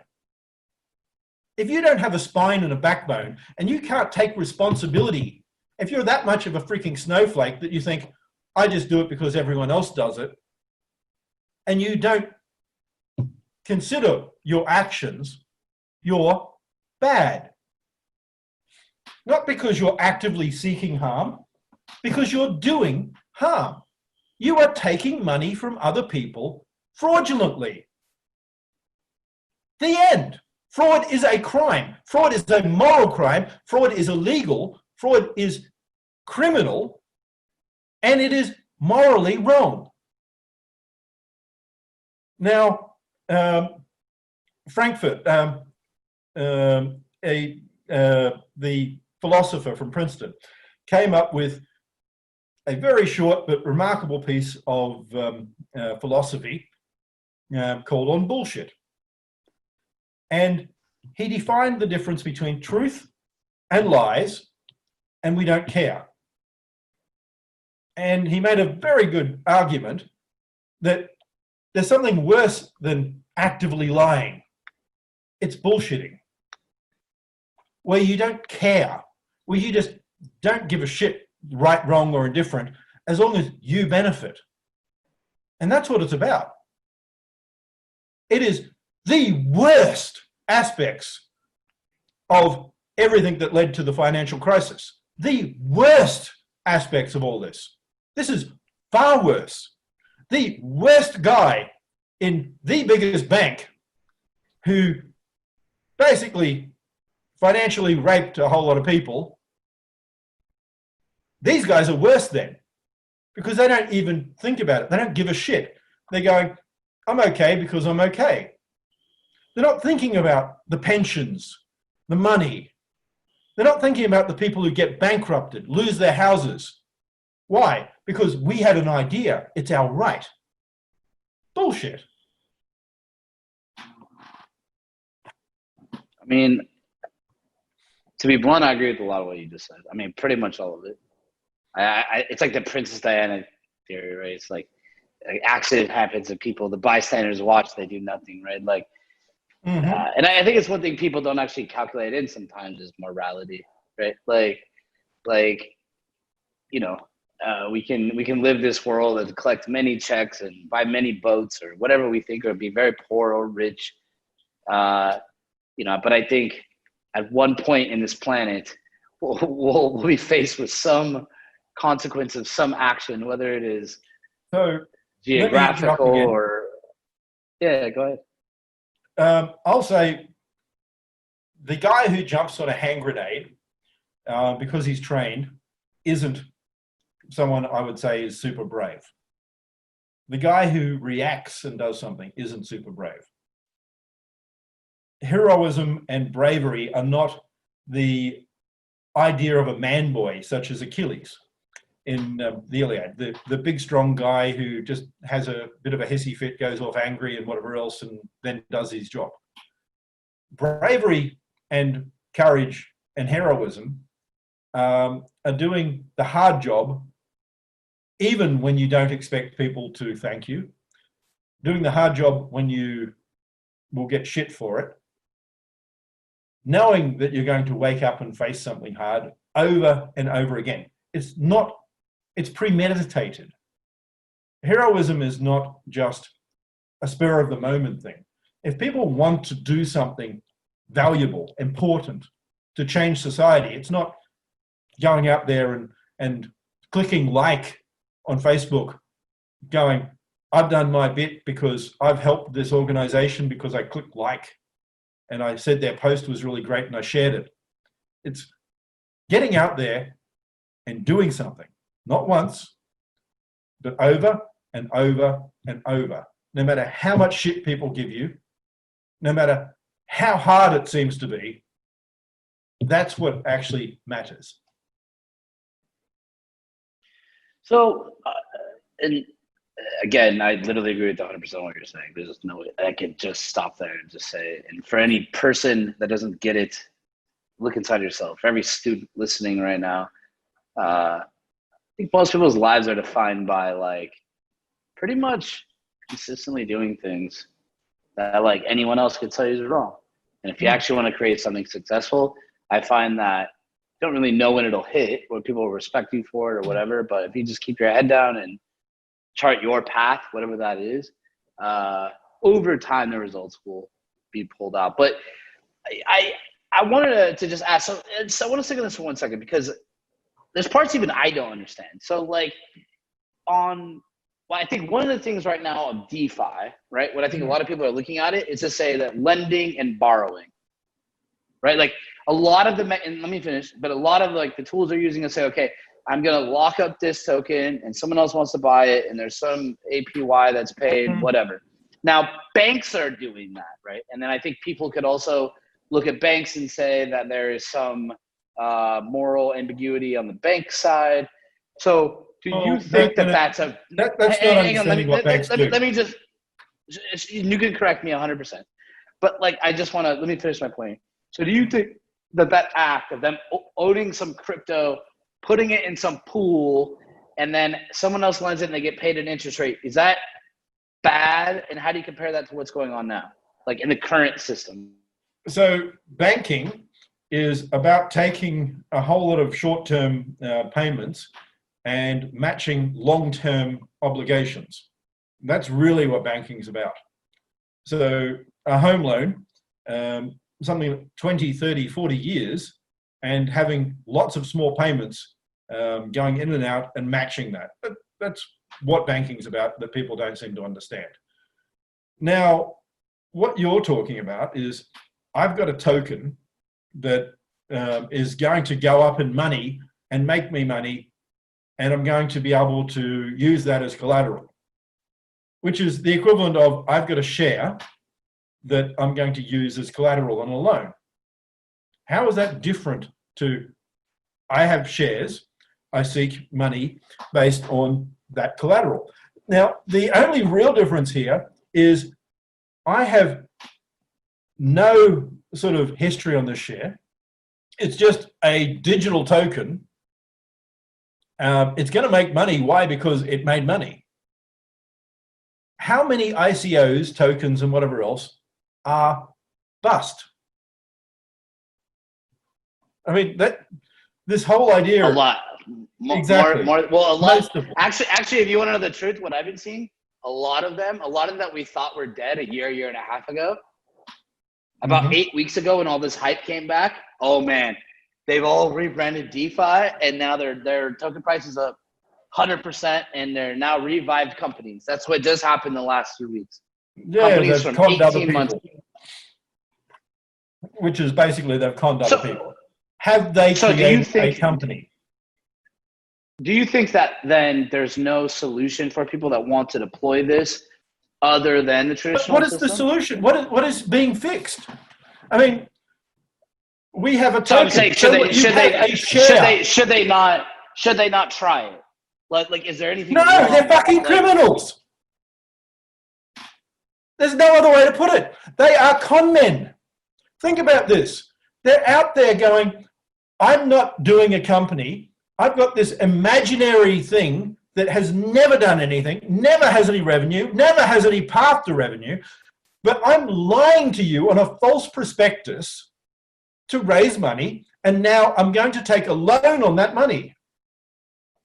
Well, okay. Now I'm not saying the company, people that created it. I'm saying the people that own a digital one of those tokens So and lend it. Somebody else I've got with into their the own Ponzi. cognizance. I've got into the Ponzi. I've bought from Charles. Charles has sold me the first layer in my Amway scam, and I'm now going to sell it to you. You're just as much of a con man as the first guy. Pyramid schemes only work because some other idiot is also a con and sells it to lots of other people. Is this a real company? I mean, I have a list here. So I took some. So I established what I have here, 7 things that I think are of DeFi. So lending and borrowing with these digital assets. You think that's not good? Illegal, unregistered, unlicensed. Stable coins. Illegal, unregistered, unlicensed. Where is the damn backing? What are you doing? It's not a use. Decentralized exchanges. No such thing. Full stop. Again, because Ethereum founders can still take control. Essentially, that's why it's no, because the exchanges are still owned by a person. Sitting there going, I run it on 3 computers. Who gives a fuck? It's still a person. You know, the distributed exchange by Binance is controlled by Binance. Yeah. Well, that's not probably not the best example. I think it is the best example. There is no less decentralized. Everyone is controlled by an individual. There's no such thing as individuals doing this stuff on nodes. It doesn't exist. It's bullshit. Bitcoin doesn't do that. Bitcoin isn't a decentralized network of every node running things. Your node doesn't help the network unless you're a miner. Not just a pool miner, the pool. So decentralized DeFi is now hitting margin DeFi trading is on a leverage. complete scam. They are con men. They are criminal assholes taking money, full stop. Nothing. You think there's no world that we can own a software between me and you, and I can put something up and you could take it or do whatever you want with it, and there's no world we could get that done? But that's not what's happening. You're not selling software. You're selling a promise that I'll make a promise to make a promise of software. Sure. No delivery. Nothing here delivers. Oracles, like Chainlink. What do you think about that? What oracles? They're like establishing, like helping establish, like a. Well, I mean, I'm telling you what they call themselves, but helping establish like some index price. So what? Yeah, and I guess you have an index price. What would you define Chainlink does? I don't know how much you know. Scam people. Full stop. Chainlink is a scam. We've got a decentralized oracle. Bullshit you do. Sue me. Love you too. The difference is, unlike Roger Ver, I'm saying it, and I won't challenge jurisdiction because I fight in court. I'm not a cowardly, you know what, who runs away. But I chase. So I think it's safe to say that your opinion on the above has now been stated. It's called law. It is illegal in Britain. It is illegal in Europe. It is illegal in America. And going out there and going, it's new. Bullshit, it's new. The same scams happened in the 80s and the 90s and now. This is not new at all. Tokens are not new at all. And final question on that, and I want to pivot off this, but because I heard you earlier saying about, what did you refer, what was the terminology you used for India moving to digital, I guess? What was the term you used? Dematerialization. The process where people took paper shares and basically made them a computerized token. Got it. So you think that like a security token type model, that makes sense, but like as long as it's registered with the state or whatever, as long as it's simply... With the state? The Australian Stock Exchange is not the state. Yeah, I mean, maybe London Exchange is not the state. This is where people go wrong. They're sitting there going, the state. You have a contract with the stock exchange to list. New York Stock Exchange is not the US government. The New York Stock Exchange is not the US government. You realize there is no law in clearinghouses. Clearinghouses are all private law, contracts between individuals and companies. Full stop. There is not a law on clearinghouses at all. They are private law. And you sit there going, oh, you can't. Of course you can do private law. Contractual agreements, mutualized agreements, whatever else, is not government. It's individuals. Well, let's pivot to something that hopefully we could make it more increase the happiness, the tone of the conversation. So I want to hear about what you're working on. So I heard what you don't like. I want to hear about what you do like. I want to hear about what you're building. I want to hear about what nChain's building. I want to hear what excites you. Talk for at least 2 minutes. I'm going to run real quick, but tell everybody, and it'll kick me off camera. But what are you working on? What excites you? What's nChain?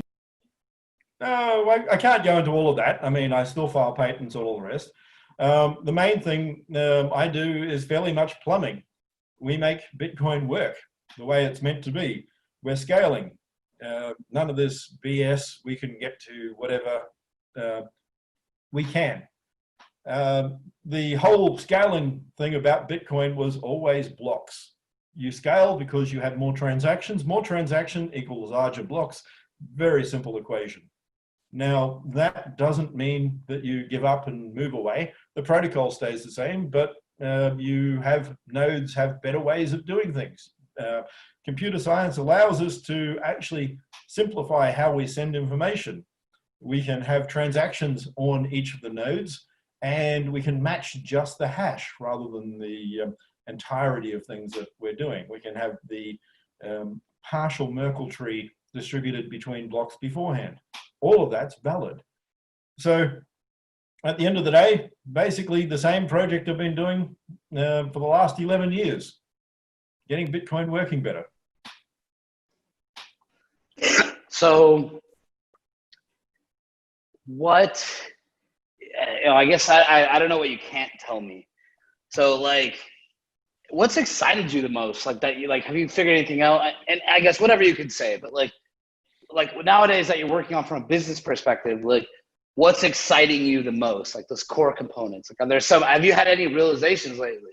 Without disclosing everything. Yes, but can I talk about them? No. Trying to think of another way to phrase that. Like, what categories of this world, broad, would you say that you're most excited about? I like making the boring parts of Bitcoin. It's plumbing. I mean, it's not meant to be exciting. It's not meant to get my grandmother interested.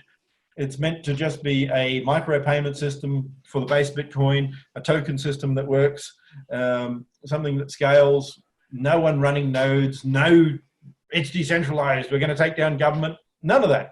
It's just like someone walking up to my grandmother and going, hey, grandma, there's TCP. And she'll go, uh-huh, do I care? Yes, but you can get your web page. And she'll go, uh-huh, do I need to know that? Yeah, so that's really what it should be. My grandmother doesn't care about much of this stuff. The only time she ever, I got her to download Facebook was she was always the gatekeeper of the family affairs, like who's graduated, whose birthday it is, who's getting married. And she said, I will never have a Facebook account. The same way she would never have a computer. And I walked her through these various stages. And then one day she said, hey, do you know it's this person's birthday today? I said, yeah, Grandma, I saw it on Facebook. Oh, did you see ex-cousin got married? Yeah, Grandma, I saw it on Facebook. And then one day I said, hey, Grandma, I think I might know more about the family than you do now. I think like 2 days later, I get a friend request from my grandma on Facebook. She's like, man, I'm the guardian of all the family affairs. I usually know all the secrets. But, hey, I know we're running a little over here, probably a lot over. I would like you to tell me more about what you're working on right now. It sounds like a lot of it's secret, so excited to see it in the future. So I guess, I'll give you the floor a little bit. What's on top of your mind? Like, what do you want anybody that's listening to this, whether it's a student, whether it is a general kind of crypto enthusiast? I like people to think. It's very simple. Stop listening to BS. Stop running around going, it's decentralized, it's going to take down government, and following mantras and crap that people tell you, and start actually thinking. Think, if it does that, what does it replace? And how does it replace it? I mean, sitting there going, everyone will run things. No one, there's no such thing as everyone runs things.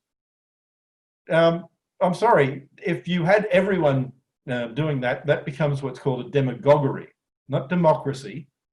And that allows a few people to basically gain power by swaying people and having the mob. That's not what we want. There's no such thing as a system of anarchy. There have been, everyone keeps going, we haven't tried the right, no true Scotsman version of anarchy. I'm sorry, we have tried it. There have been, I know of over 3,100 attempts at anarchist colonies.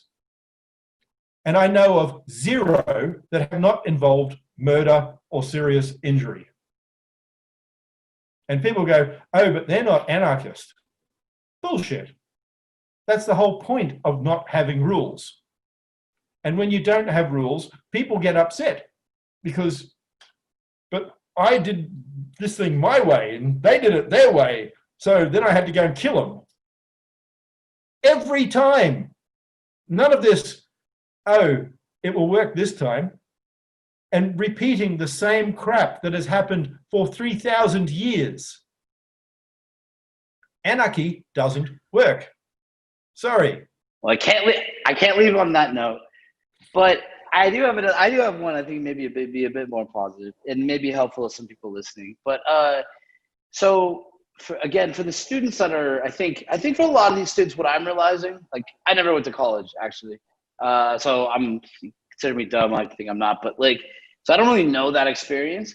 But I think for a lot of these students, what I'm realizing is that their journey in school is attached to this physical place they go to all the time. And I think a lot of them, I'm realizing, are a bit worried and a bit detracted now that that's not on the table for them. So I guess if you could get a message out to students and say, if they're discouraged or they're down or they're considering, I'm not going to learn anything or my career path's screwed over now, how would you tell them to think about it? Like, does this mean that they have to stop learning? Does it mean that like, even if let's say that schools don't open for 2 years, what advice would you give these 19, 20, 21-year-olds?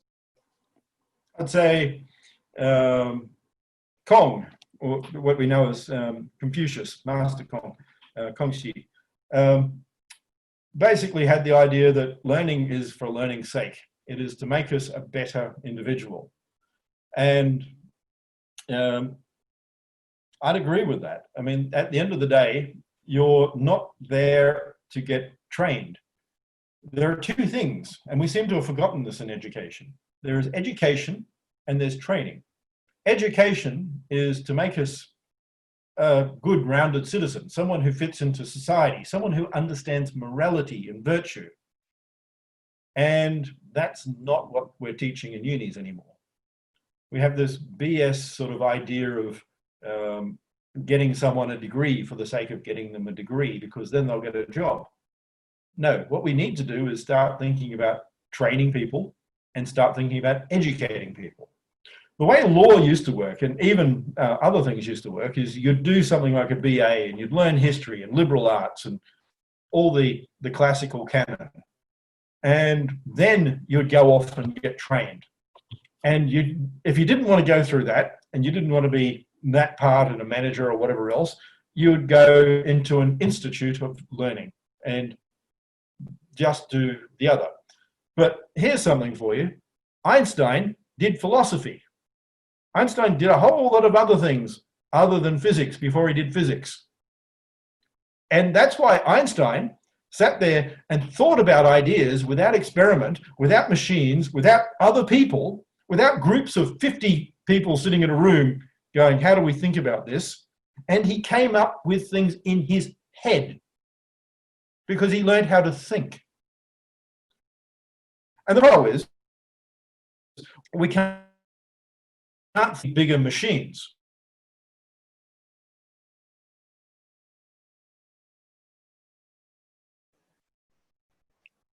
Hey, I'm losing you a little bit. Than the biggest computer. I lost you for about 20 seconds, but there's two people on my team, two of my best friends. They worked for us for many years. One, Ashley Meredith, one, Tyler Olson, and they're both philosophers. They went to school for philosophy, and Ashley's singing our Slack as like in-house philosophers. So we always joke about, I think there will be a reconvergence of technology, and I think they joke sometimes as philosophers that graduated, like, man, where do I get a job? I'm pretty well convinced that there will be this convergence, right? When we start to lose maybe some thought, when we look at AI and who does that car kill when it has to make two decisions and things like that, right? Like how do we actually get back to thinking, constructively rather than just some 23-year-old kid making a decision? When we stop calling it artificial intelligence and call it machine, really good machine algorithms or something that isn't as catchy, because it's not artificial intelligence. It's artificial, but it's not intelligent at all. The only intelligence comes from people. Full stop. Yep. All right. Hate to do this. Would love to talk forever. As always, it's a pleasure. Hopefully we can get to do this more. And Craig, really, I've appreciated getting to know you. I appreciate these conversations. I think we're probably on our 5th or 6th hour now, and I think I understand a little bit about who you are. Hopefully, same for me. And appreciate you making the time. I got to run. It's 10:30 p.m. for me. I'll give you one thing to go out on. If you're going to make a token, think about this before you do. Tokens aren't going to save the world. If you're going to raise capital or whatever else, do it the hard way. The end of the day, you're trying to make something that actually does something for people. I think that's great advice. So I think my entire computer is about to blow up or something. But anyways, I'm going to run. I'm going to send a follow-up. I'll send a follow-up email to you. A few things I want to talk about. Okay. And appreciate you making the time. And everybody listening, continue to stay in, and we'll have some more fun here with interviews. And thanks again, Craig. Talk to you later. Bye.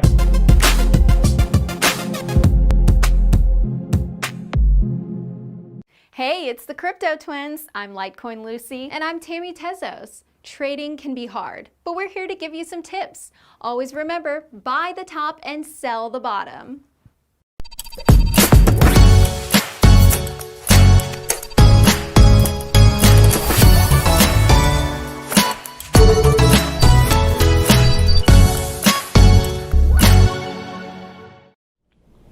Reimagine 2020 is brought to you by Weak Hands. Here, that hits close to home. Weak hands. People who can't handle the tension and sell their crypto holdings for a cheap USD price. The ultimate coin. When it's going down, actually making its price even lower. When it's rebounding, they got cut. Strong hands hold their crypto for life, matey.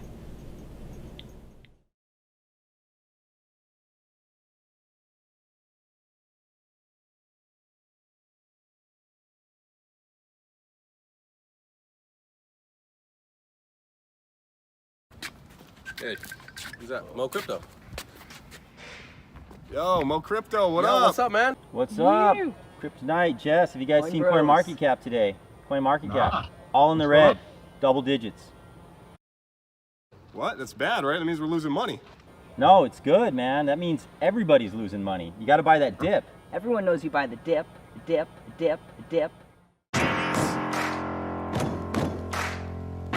Legend gang, gang. Going bro, we gon' buy that dip, dipping. I buy the coin on that low, ain't worried about no FOMO. Coin market cap out the crash on my lap when the bitch bounce back like a pogo. No fiat dough, I got Divvy coin, I got Bitcoin, I got Ether. What y'all know about a pump and dump? John McAfee all on my tweeter. In the office with a 2-liter. By ATH, that must be a joke. Wife keep asking if we are broke. She don't know, I got a master no. Even my son told me buy the dip, ain't talking about what you put on potato chips. Even my son told me buy the dip, ain't talking about what you put on potato chips. I buy the dip, dipping. I buy the dip, dipping. I buy the dip, dipping. I buy the motherfucking dip. BTFD, gon' buy the dip. BTFD, gon' buy the dip. BTFD, gon' buy the dip. BTFD, gon' buy the dip. I buy the dip, dipping. I buy the dip, dipping. I buy the dip, dipping. I buy the motherfucking dip. BTFD, gon' buy the dip. BTFD, gon' buy the dip. BTFD, gon' buy the dip. BTFD, gon' buy the dip. Legend gang, buy the dips, get the gains. Y'all complain, but you dumb motherfuckers should do the same. Crypto, stacking up, private keys, I back them up. MacBook, fast as fuck, lock the door, the girl's acting up. I buy the dip when I'm sleeping, I buy the dip when I'm jogging, I buy the dip when I'm buying dip, I buy the dip in my coffin. That's Coin Bros on YouTube, buy the rumors, sell the news. For this crypto, I'm selling shoes on Craigslist, I got shit to move. I buy the dip, dipping, I buy the dip, dipping, I buy the dip, dipping. I buy the motherfucking dip. BTFD gon' buy the dip. BTFD gon' buy the dip. BTFD gon' buy the dip. BTFD gon' buy the dip. I buy the dip, dipping. I buy the dip, dipping. I buy the dip, dipping. I buy the motherfucking dip. BTFD gon' buy the dip. BTFD gon' buy the dip. BTFD gon' buy the dip. BTFD gon' buy the dip. Buy the dip, dipping. Dipping. BTFD gon' buy the dip. BTFD gon' buy the dip. BTFD gon' buy the dip. BTFD gon' buy the dip. What?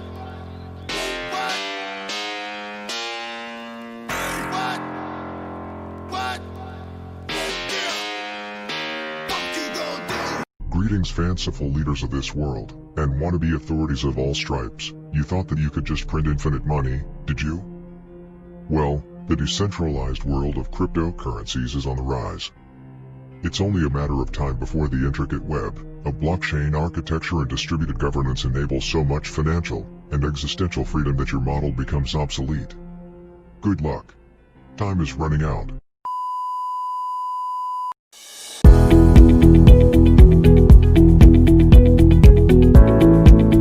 Hello everyone, I'm Deidre McIntyre. I'm founder of Black People in Cryptocurrency, and I'm ready to reimagine 2020.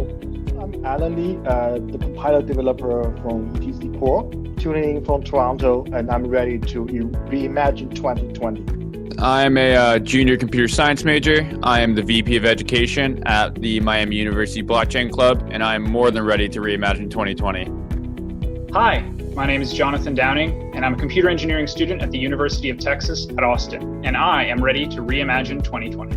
I'm Alan Orwick, and I'm a computer science major at the University of Texas and former president of Texas Blockchain, and I'm ready to reimagine 2020. I'm Christy Udis. I'm a professor in the blockchain program at Portland State University, and I'm ready to reimagine 2020.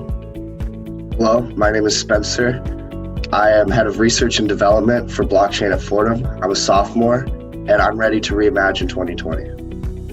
My name is Adrian Chaika. I am a junior at Miami University, and I'm ready to reimagine 2020. Hello, I'm Zachary Tillman. I'm the outgoing engineering director at Blockchain at IU, and I'm ready to reimagine 2020. Zach Nelson. I'm the president and co-founder of the University of Blockchain Society in Seattle, Washington, and I'm here to reimagine 2020.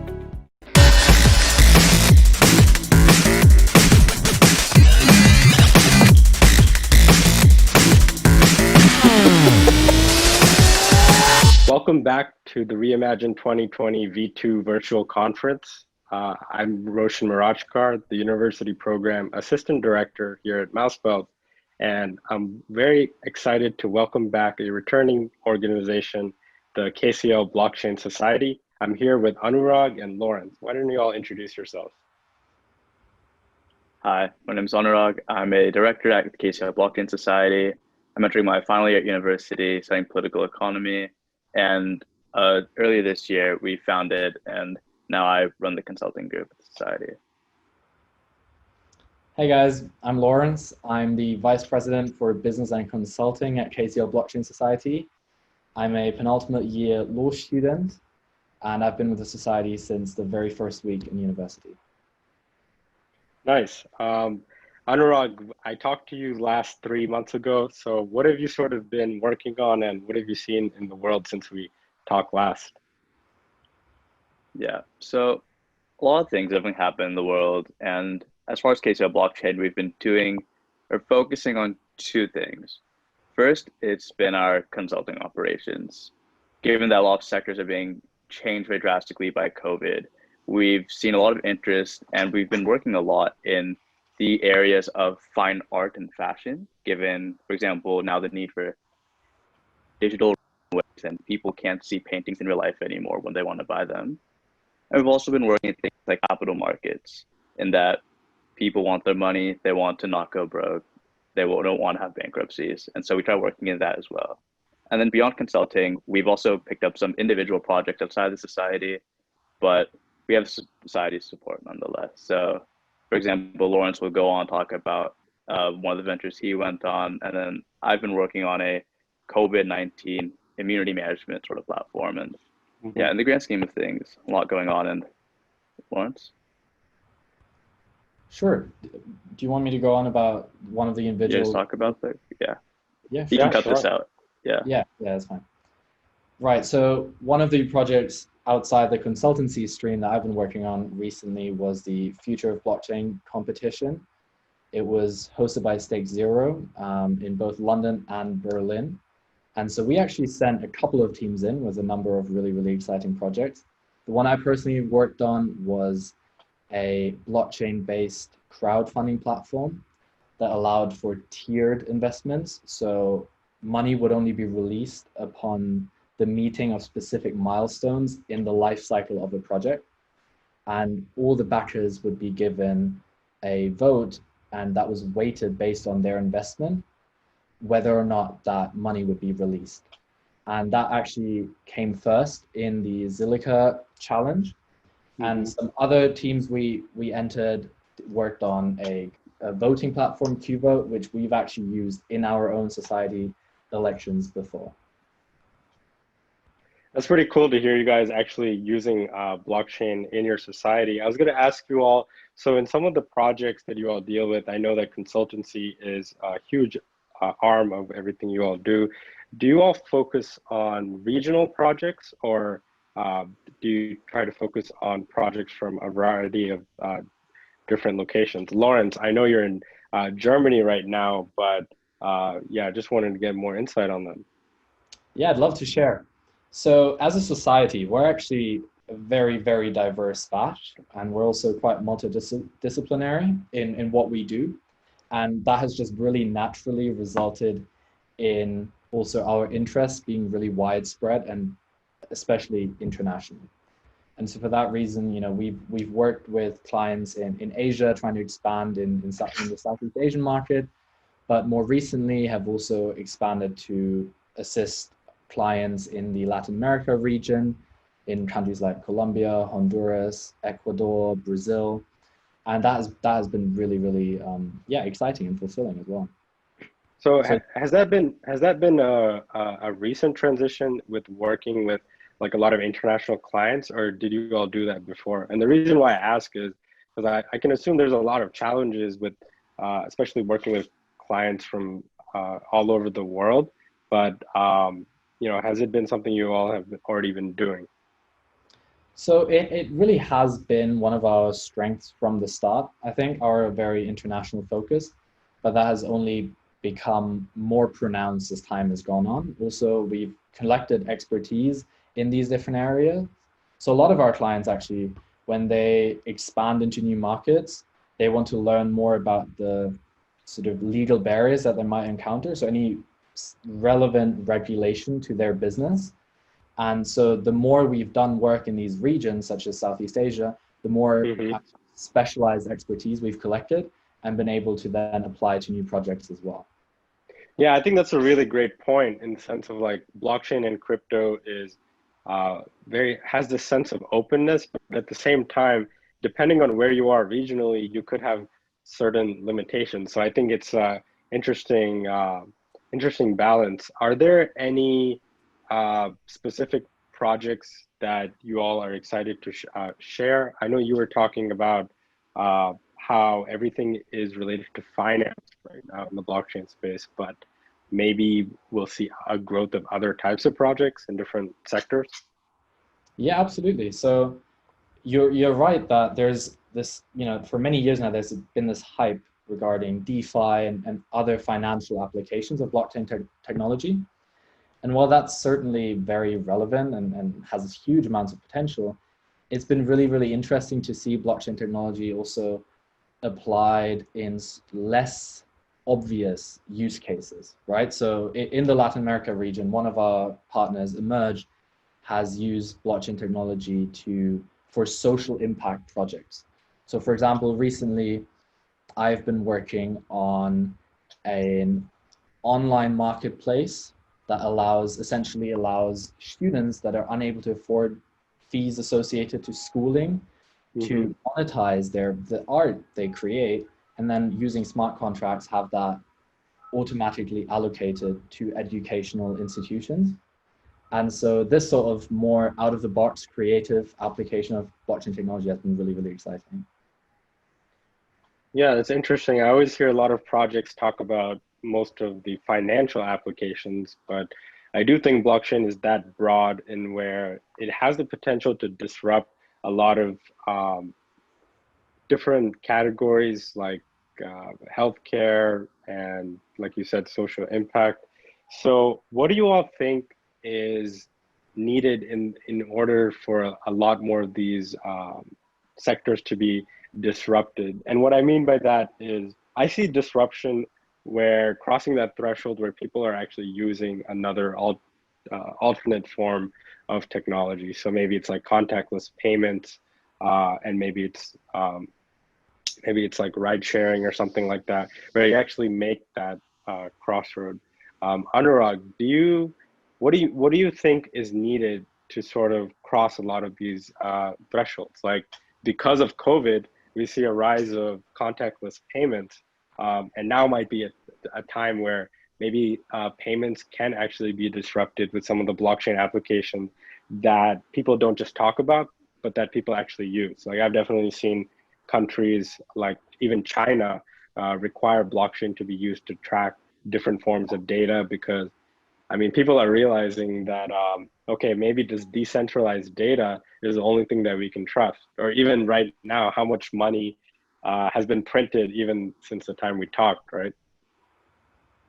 Yeah, totally right. I think in a lot of industries, the thing that's needed is perhaps other emerging technologies besides blockchain to also develop.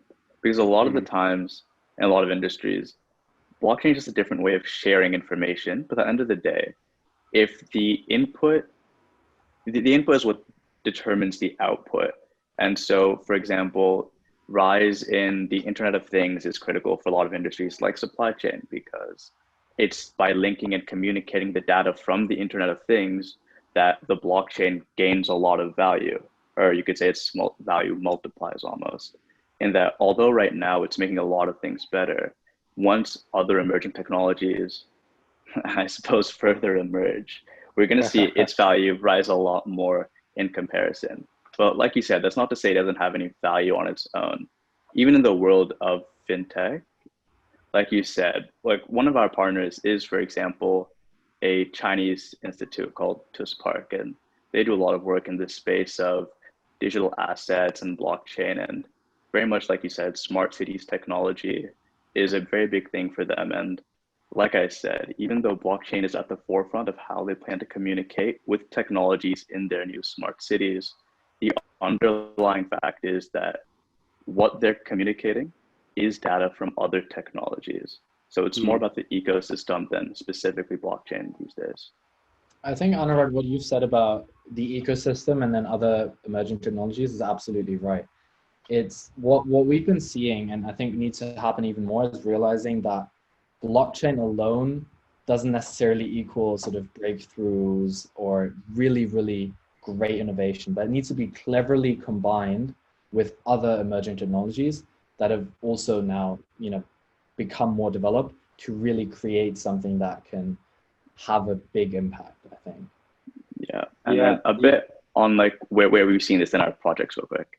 So for example, like Lawrence was talking about working with Emerge, they're trying to do stuff with geolocation, and there's a lot of projects these days about blockchain journalism. In our other projects, for example, in art, we're seeing 3D scanning firms, their success being very important, because once you can scan art more closely, so there's more information to put on the blockchain, and the whole process just becomes better. So yeah, some examples. So is this sort of the tipping point you guys think, or the fire that's needed specifically for, I would say, industries, both large and small? Even here at Mousebelt, we've seen a lot of industries join our Blockchain Education Alliance, and all of them are working on interesting projects, is what I can really appreciate, where they're coming out of sort of the ideation phase and they're actually building a lot of pilots, or in some cases actually using blockchain at some level. Do you think that, given some of the problems that we have actively, like voting, I'm sure even in the UK and the US, have both been subject to a lot of voting talk, and the United States Postal Service recently filed a blockchain patent, and I'm sure you all know about the status of the controversy surrounding the USPS. So do you think that corporations are seeing all of this technology in a different way? I'll just give my last thoughts and then see what you guys think. Like, I'll give one example of something we can talk about. MicroStrategy buying $250 million worth of Bitcoin to decrease their risk. And then in other cases, we have, I'll go back to the IBM working with the Maersk to reduce just the cost of shipping. So, does it turn into just saving money, or does it actually turn into like value that you just can't provide using centralized means? So when you say, is this the tipping point, do you mean more just this point in time, X years after blockchain has become popular, or do you mean COVID specifically? Yeah, like kind of contributing to everything in general, not just COVID, not like bringing up the MicroStrategy example again.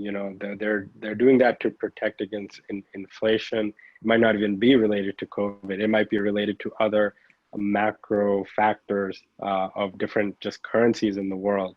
So I find that interesting too. Like, now is just a very interesting time where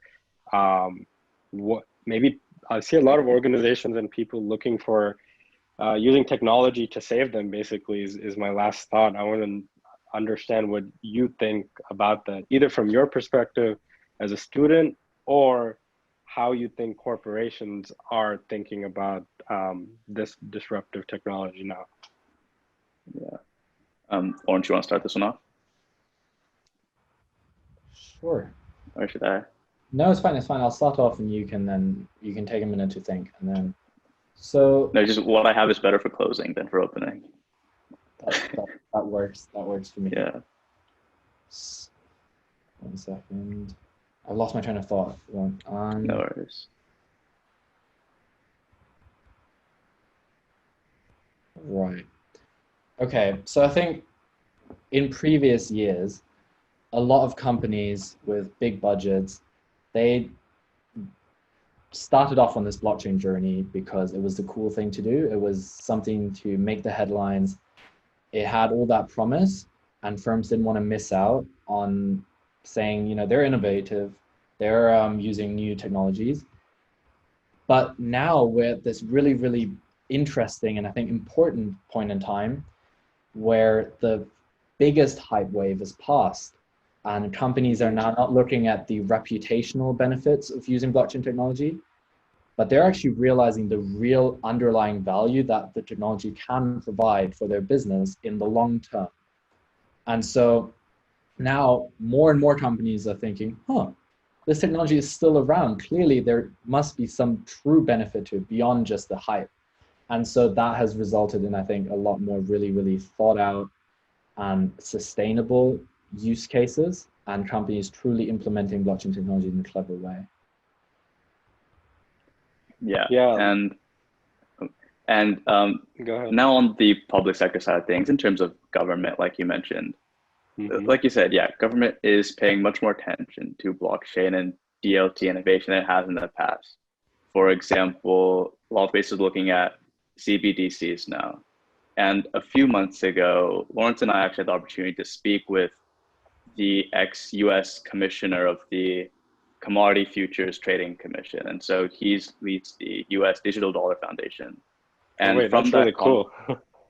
Yeah. And from there, we did our own research, spoke to some other people. And I think although nowadays people do see a lot more value in blockchain, see more value in DLT, and they place trust in it, at the same time, in some places, it becomes a high risk, high reward scenario in that if you place trust in it and it ends up not succeeding, then blockchain loses a lot of its momentum for the future.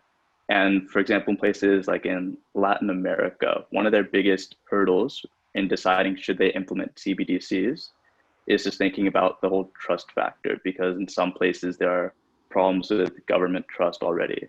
And so that sort of is a big hindrance for things like digital welfare that would help a lot of people. But even though this is the tipping point for the technology, I'd say there's a lot of prerequisites that differ in various regions that would be useful to address before we just jump on the blockchain. Yeah, so do you think that basically some regions are more suitable to benefit from this technology? And why is it that blockchain has such a high promise of success? I want to say, like, it's kind of like all or nothing, like what you just said. Basically, if blockchain fails, then I do agree in many cases, like, people won't look at it again because it's so hard to even trust in the first place. But then it's like, are people going to start trusting the technology more because the companies they know adopt it? Or will it be like startups and maybe like student groups that provide that trust? I personally think it's going to be more so the student groups, just because of education. There's like part of it is adoption, I think, but a large part of it is educating how the world works right now. I think that's really interesting, Roshan, because it will, in my opinion, hugely depend on the region we're talking about. I agree that, you know, student groups like ourselves can really shape the dialogue to a large extent. Wait. Lawrence, let's hit students last. That was the third question he asked. Let's go on order. So what I was gonna speak about was China. Yeah. I wanted to speak about how China. I can give you all the students and like the China stuff. And I'll just address the first 2 points about where it'll succeed, just so it's like timely. That works. Okay, perfect. sure, go ahead. All right, cool. Yeah, so on note of where, or with the different places that are suitable, it's an interesting question because for example, if you look at developed countries, because they're so used to innovating usually, there's less of an activation power, if you look at it, in terms of like how much new enthusiasm is needed for a new technology to take place. And so that does that. But then also in developed countries, you see a lot more strength in legacy systems. A lot of industries just don't want to move on after they have something successful. So it's both pros and cons. And then if you look at undeveloped countries, it's not a very simple claim to make there either, because you see a lot of regions trying to jump across generations and trying to skip a technological revolution. For example, you see people in Eastern Asia through like China's involvement with the Belt and Road Initiative, trying to skip from 3G up to 5G, or from, in some places they don't even have internet, and now there's posters for 5G coming. So yeah. And then on the second point about like why blockchain is so successful in some industries, I think at the end of the day, it is just an important technology. It affects a lot of things, and insofar as what it does at its core, it's very simple. It shares information in a trustless manner and potentially more fast. Everything that requires the flow of data is going to benefit from that. And so I think it's success prone just because there's a lot of things out there. A lot of things would benefit from being faster. And insofar as this can make it happen, then it gets a lot of credit. And Lawrence can talk a bit more about the role of student groups and the youth and propelling this. Yeah, I agree. Like it's a lot of touch points. So yeah, thanks for your unique insight there, because yeah, I just always thought it's interesting. Like there's so much promise on this technology.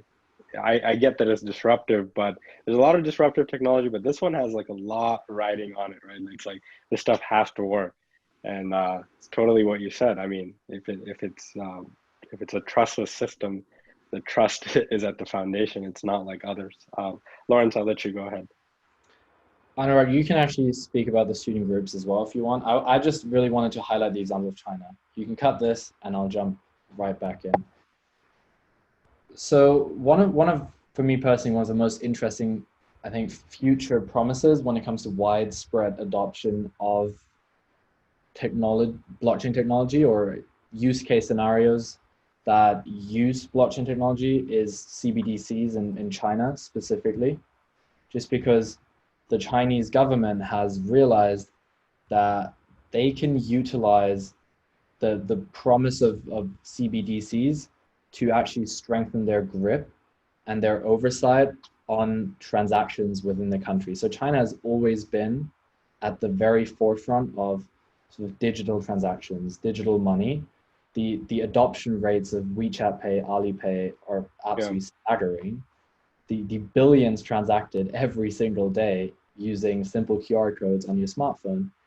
That is the perfect breeding ground for widespread adoption of CBDCs as well. But with that, I think come concerns that this promising technology that's so renowned for traditionally being decentralized and putting power not in the hands of one central agency, but really dispersed, suddenly also stands for this CBDC that's fully controlled and analyzed and weaponized, perhaps even, by the central government. And that's, I think, something that will be really, really interesting to witness, and something that needs to be watched with caution.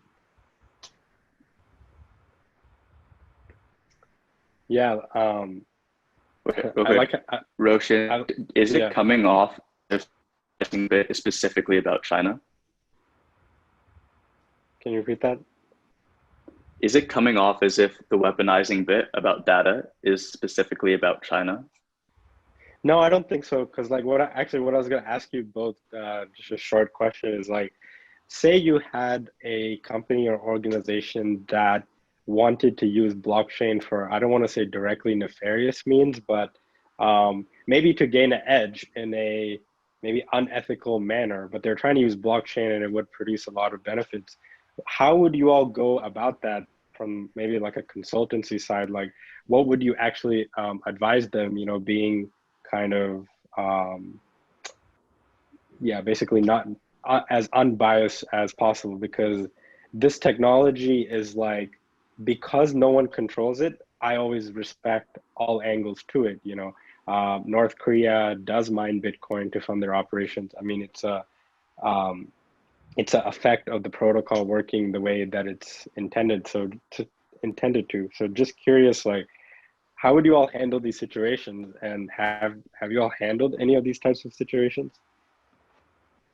Yeah, so a sizable amount of our work over the summer has been in the areas of, for example, anti-money laundering regulation, and also looking at like different making regular forms of collateral securities, all that very fun stuff. And at the end of the day, as a student consulting group,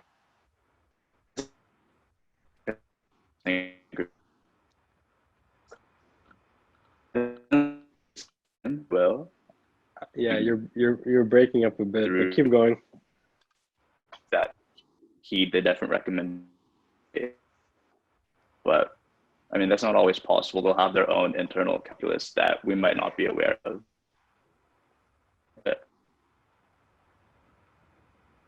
Okay, well, I was gonna end it there anyways and hand it over to Lawrence. No, I don't think I have much to add on this. You're the director. This is I feel no, like Roshan, like we tell them what we want them to do and they do it or they don't. Like there's not really much to say here.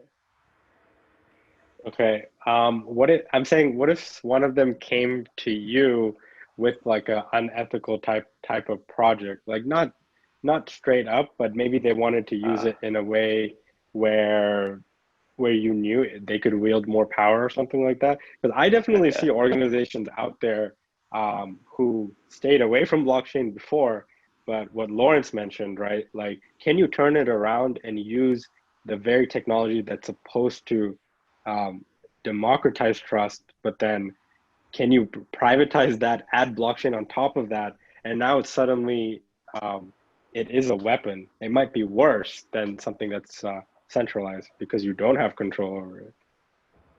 Yeah, so I suppose best to answer that in two parts. So first talk about the whole idea of weaponizing, and second, what we try to do.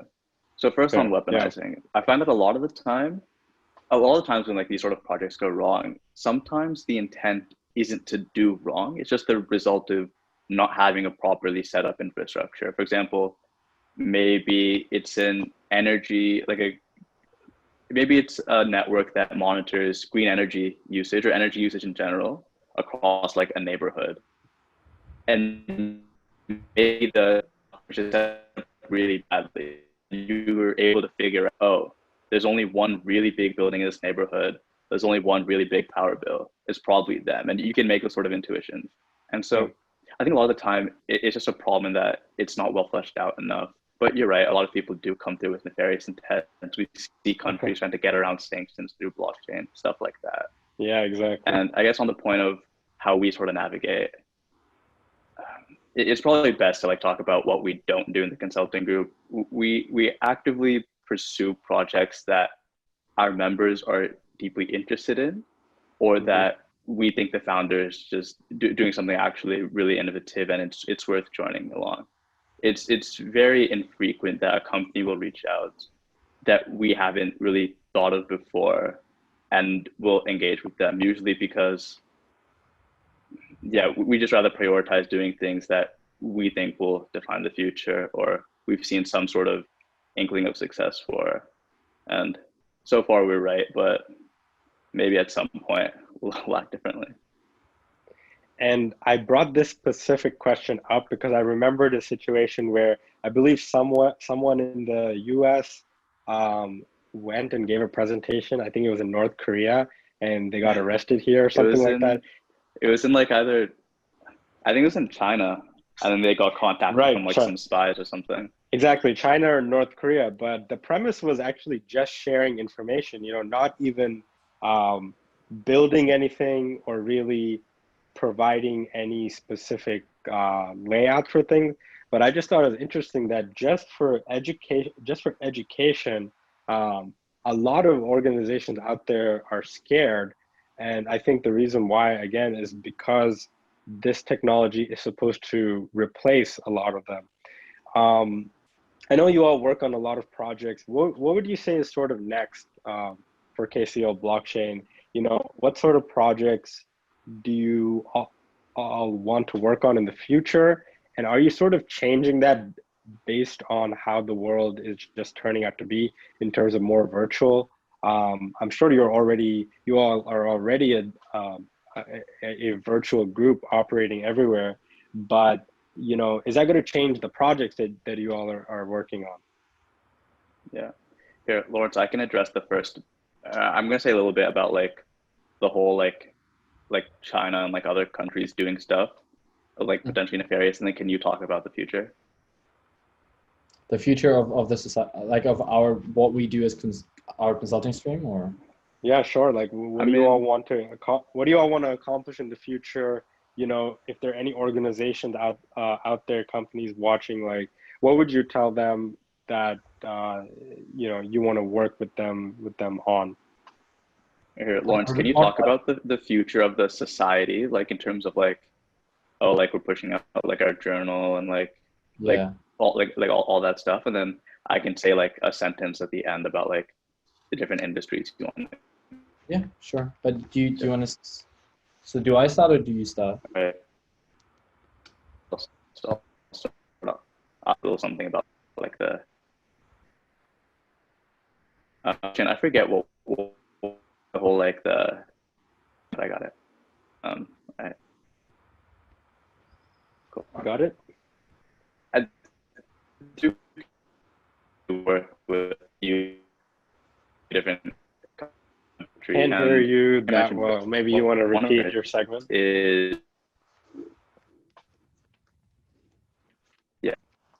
Yeah, Anurag, can't hear you too well. Do you want to repeat your segment maybe? Yeah. Can you hear me now? Yep. Should I rejoin? Or are we good? No, you're good. You can just repeat what you were saying. Like, what's the future of KCL blockchain, and what types of projects do you all want to work on? Yeah. Okay. So one element of the future, or one element of the society's work that we aim to do more of in the future is our work with governments and in the public sector. So like I said before, we do work with a few different governments. For example, we're one of the partners on the Smart Dubai, which is department of like the Dubai government, for their like Smart Cities Council. We work with a pretty big state-backed fund in China, helping them look at the UK and different innovations there. And like you said before, there's a lot of countries where sometimes like the intent isn't clear for the things they do. By the end of the day, at least our goal is to only engage with things where we can assess that there's a clear educational benefit. And as far as we can tell, based on the other partnerships and so forth, that everything is happening, let's say, above the line. Lawrence? Sure. So as a society more generally, some of the things that we'll be looking to grow further is our education, sort of the education we provide to our members to really drive forward thought leadership in the blockchain space as well amongst sort of the student community, and then also just more publications as well. So besides physical events, workshops that we've run in the past, we also want to further expand our actually written publication. So in terms of education, we launched our curriculum to new members last year for the first time, and that was a huge success. People really appreciated learning about the technology from people that were from a similar background, right? From fellow students to learn about a technology that their fellow students use every day in the projects that they do in the society. So that was a huge success, and we're hoping to build on that and expand that further. In terms of thought leadership and our written publication, we're soon going to publish the second edition of our journal called Oracle. So we have lots of really passionate, interesting writers pushing out their articles really about pretty much anything that you can think of. It's a really diverse publication, just like our society, and that's going to be really interesting going forward. And then finally, we've built really fantastic partnerships over this past year or so, working on just great projects, and all of these are, have grown from sort of one-time projects that we worked on together into these beautiful long-term partnerships, and it's going to be, I think, brilliant to capitalize on that going forward and just think bigger and better. Yeah, and I suppose to go like hyper specific for to close off. Up until now, a lot of our work has focused, like I said in the very beginning, in the capital markets and fintech space, because we have a very close relationship with the guys at R3 who run Corda. And we've also been working a lot in the fine art and fashion space, just because we're positioned in London. We're all interested in the art, and I guess some people will call them the finer things. And so we like focusing on that sort of stuff, but that's not to say that we exclusively do that, right? Like, for example, we work with an AI firm which does nothing with blockchain, but it's an emerging technology. We really like that they want to pursue educational technology. We do stuff in the public sector, helping out people managing COVID, stuff like that. And I suppose for the future, right now we've had we're grateful that all of our partners have either been the #1 in the industry or the first to have done something in the industry. And for the future, I think the one sector that we all agree is going to become more important is that of supply chain. So much so that we even see a lot of companies who do nothing in supply chain now trying to come up with some sort of supply chain solution. And that's probably the biggest place we're going to put focus on for the coming year.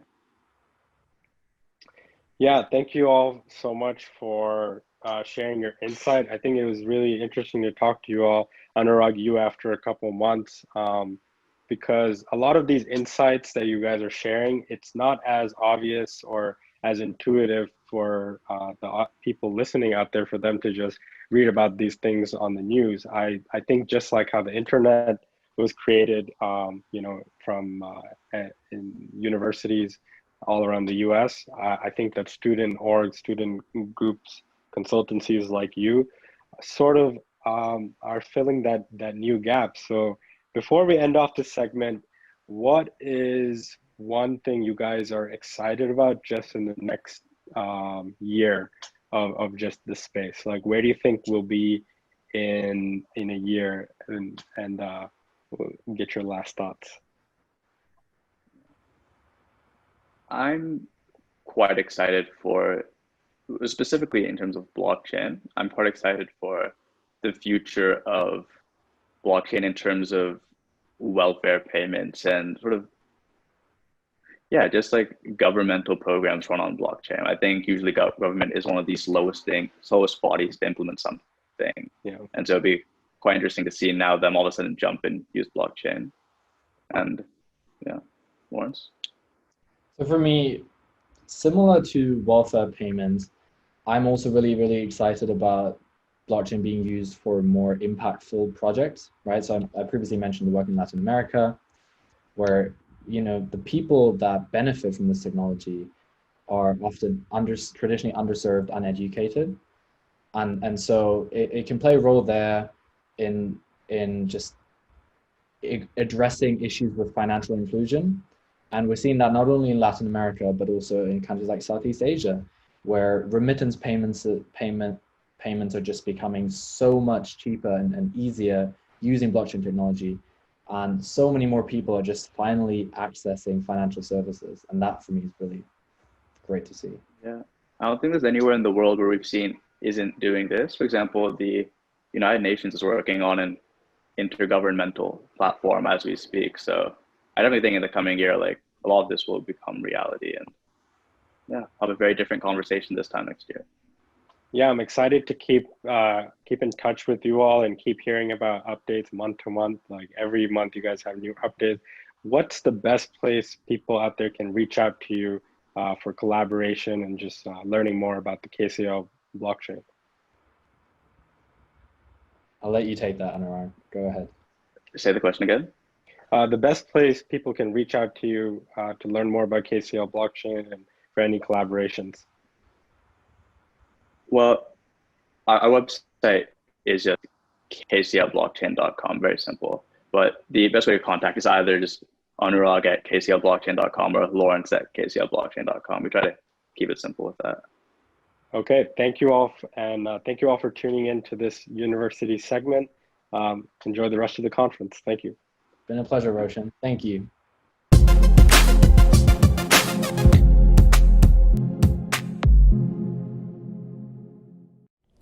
And now, A lesson from the Crypto Glossary. Sats. Sats, shortened for Satoshi, is the smallest unit of Bitcoin stored on the blockchain.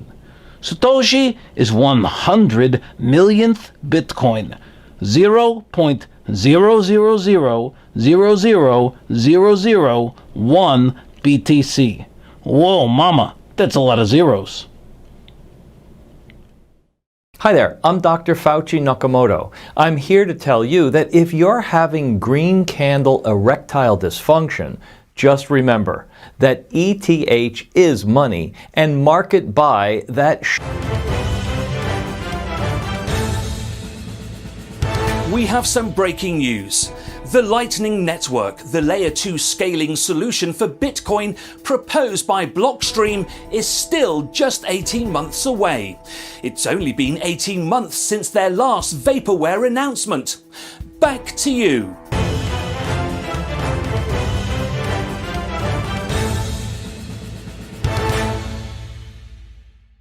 Hey, it's the Crypto Twins. I'm Litecoin Lucy. And I'm Tammy Tezos. Trading can be hard, but we're here to give you some tips. Always remember, buy the top and sell the bottom.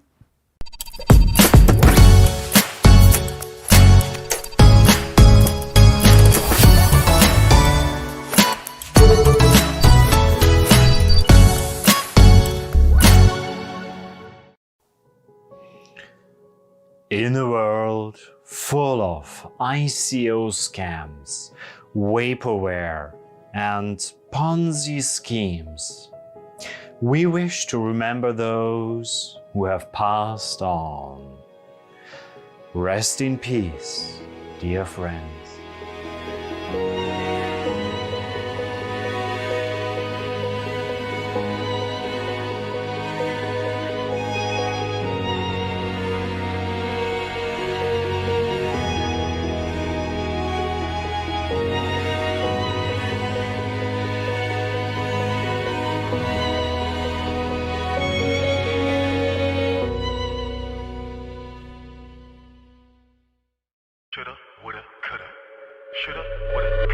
Yeah, I know, but I didn't.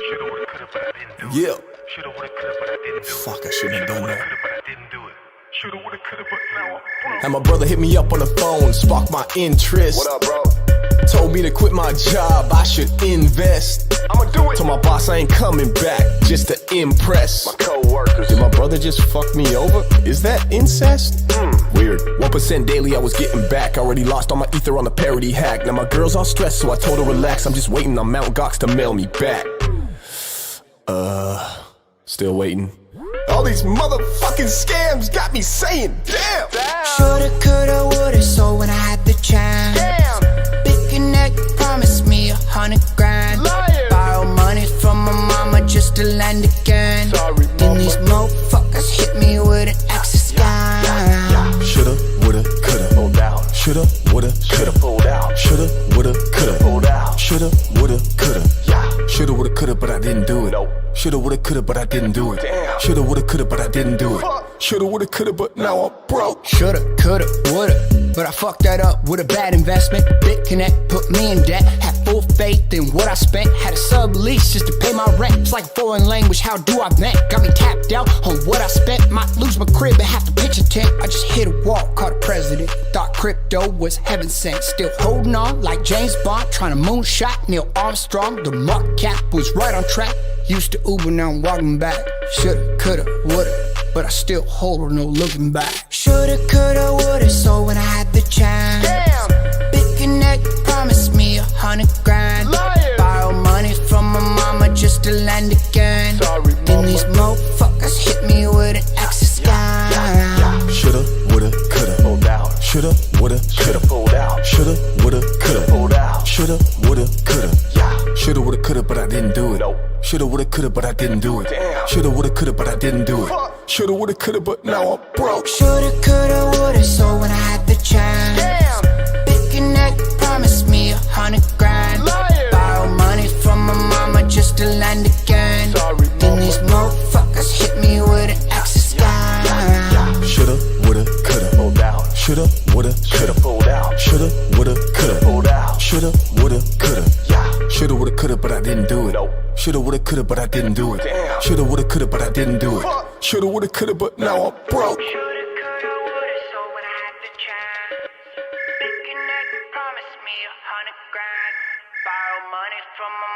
Just to land again. Then these motherfuckers hit me with an extra scam. Damn!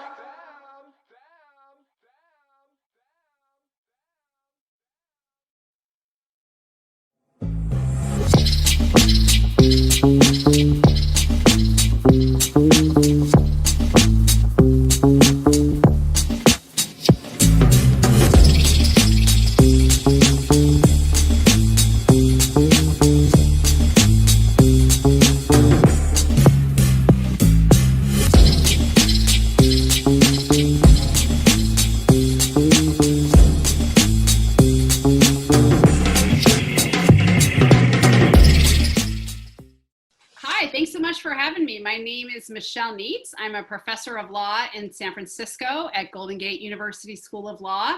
I also teach law at Hastings and as a visiting faculty there. And my interest in blockchain started a couple years ago, and I'm happy to talk about the blockchain law class I taught last spring, which was the first blockchain law class taught at a law school in San Francisco. And I've also been a member with Ben of the California Blockchain Working Group. So I'm excited to be here. Hi, my name is Ben Bartlett, and thanks for having me. I'm on the City Council in Berkeley, and I'm a partner in Tech at Bartlett LLP. And I'm fascinated by blockchain technology, and I have been for a few years now. And I made my mark in the field, crafting legislation to create blockchain-based microbonds for the city of Berkeley. And then that led to working with people in the industry, and then most recently serving on the California Blockchain Working Group, where I worked with Michelle to deliver some policy recommendations to the state of California.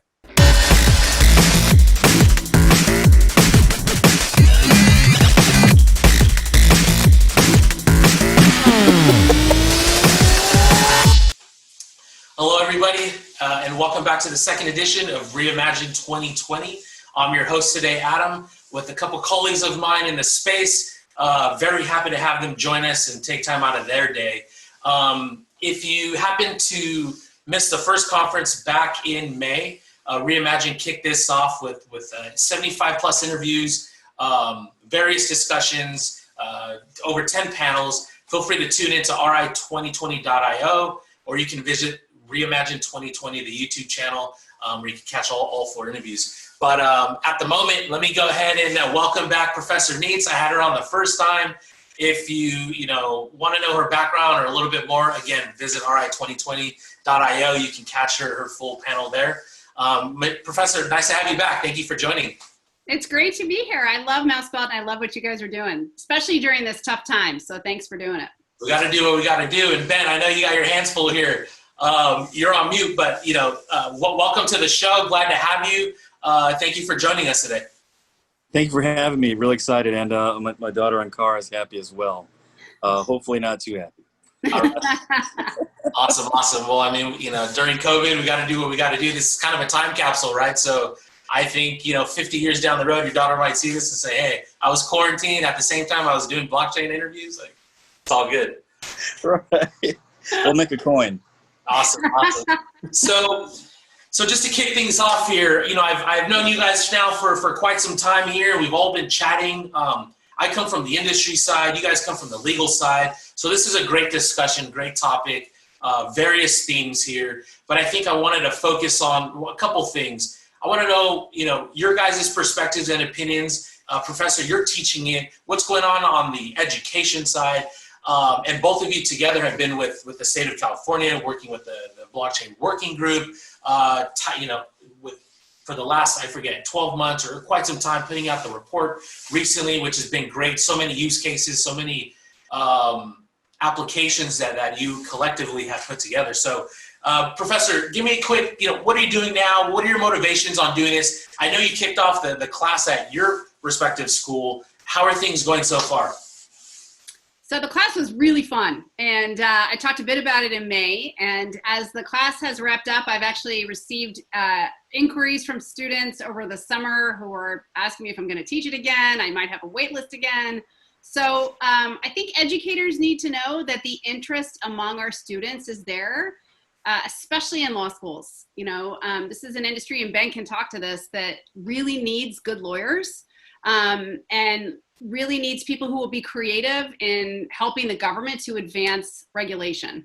And so I think that should start in the schools. And I think this is where I really feel an affinity for Mousebelt, because you're trying to get blockchain education more widespread, and I'm trying to do the same thing in schools. And so, I mean, there are more schools, more law schools who are teaching this. I think 5 years from now, every law school is going to be offering at least an emerging tech law class that includes blockchain. And so it's been kind of fun to be on the front lines of it and to see the interest develop. And you know what I noticed too that I love, and you and I've had various multiple discussions, and your whole team came, you know, faculty and your staff came to visit, and we had that meeting. And one thing that I took away really was just the support you had. Can you just shed some light a little bit on it seems like they fully supported you on running a program, obviously COVID hit, so it switched some things up this past year, but it seems like they gave you a green light to kind of do your own thing with some of your assistants there, that your TAs. Can you kind of talk about like the communication? It seemed like it was very positive. Yes, Golden Gate School of Law was really excited about this idea. And once they realized there was student interest in it, that made a huge difference. And so they very much supported me. We've been talking about doing hybrid classes between business and law related to blockchain. There's a lot of creative energy that could really flow out of a successful class. And we did end up switching in March to being solely online, as everyone did.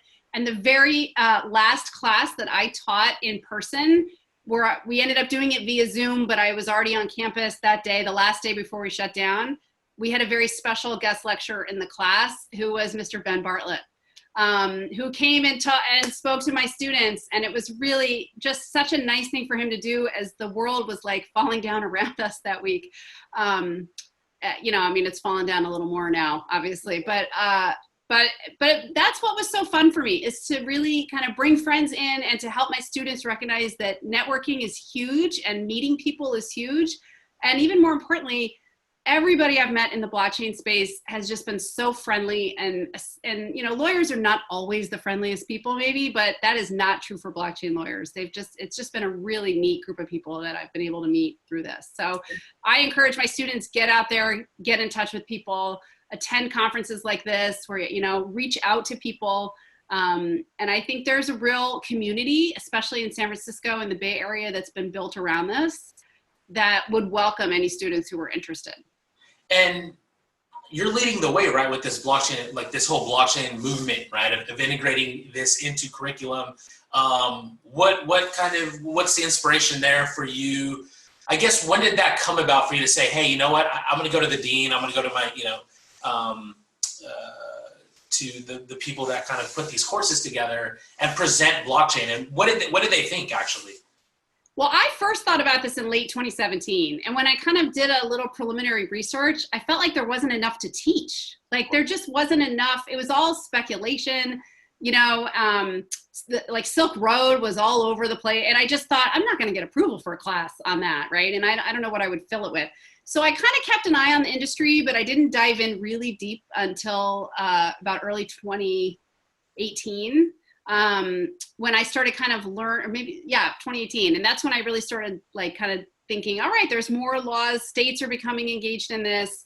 I think this is something where there will be jobs for lawyers. That was my guiding force, like, because I think for professors who want to teach this, I think the argument to make to your administrators is there's jobs out there for our grads, right? Totally. And we need to know this in order to get those jobs. And that's the argument I made, and the law school really agreed that there is enough of an industry here that we can train people for it. I don't know what the rates have gone up or down, but at one point it was like $1,000 an hour because, like you said, it was more hands-on, and you were spent most of your time probably going through the nitty-gritty of, you know, because ICOs and tokens and utility token versus security at that point, and then like structures of decentralized operations. It's all kind of crazy. So no, I'm just happy, that we met, and we've been able to engage, and like, you invited me to a class, and I was just gonna say, my very first guest lecturer was you. And you came on such short notice. It was the first week of the semester. I feel like people should know this. The first week of the semester, my students were asking me all kinds of technical questions. And I thought, I need a developer. I need somebody in here who can answer these sorts of technical questions. And I reached out to you, Adam, and you came in with Zane, who charted the smart contract. He coded the smart contract on the whiteboard in the classroom. And my students, like half of them were like, this is amazing. And half of them were like, oh my God, I'm terrified. Am I gonna, is this on the exam? Like, oh my, what am I gonna do with this? So that was such a big help, because I think that meeting the two of you is what law school should be, right? We should be meeting people in the industry. We should be meeting practicing attorneys. We should be getting out of the building and really getting out there into the world and the community as students. No, definitely. That was a great time. I called the lead dev for all of you, watching here. Brought in the lead dev for Ethereum Classic, and that was just a good turnout. He had a good time. We had a good time. So let's go over here to Ben. I'm asking you again in January, so get ready, both of you. Oh yeah, we're happy. So Ben, welcome to the show, man. We've been chatting for a couple of years now, and you've been working on some projects, which we'll get into in a little bit. But how did you get into this space? And as of more recently, in the last couple of years, what have you been doing actually? Well, thank you, Adam, and it's good to hear Michelle, because it's similar sort of trajectory, I guess. But so I'd heard about blockchain technology and crypto and Bitcoin really years ago, but I didn't quite understand it. So yeah, you've had this class. Another thing too. What kind of interests? I mean, it seems like you have a wait list for some of these students. Yes. So I think here's the challenge for law students. For a lot of students, they're really kind of interested in technology, and they may have a coding background, and they may understand way more of the technology than their professors do. But for other students who went to law school because they don't like math that much, and there's a fair number of folks in law schools who do that, it's very intimidating to think about learning a technology that has a high learning curve like blockchain does. And so I have found this with students and with legislators, that the high learning curve is an impediment, and people feel like they, I don't know, as Ben was just saying, if you feel like you don't understand it, but you're sort of interested in it on the margins, it is helpful to have a class that just will have like a deep dive in, and it's sink or swim, and you've got to figure it out. And that I think has helped some of our students. That's great. And Ben, as you were kind of, diving into your experience and how you started to get involved, go ahead and continue on there. Well, yeah, we were at one of my old job, we were trying to raise funds for electric vehicle infrastructure. So how to pay for thousands of charging stations, right?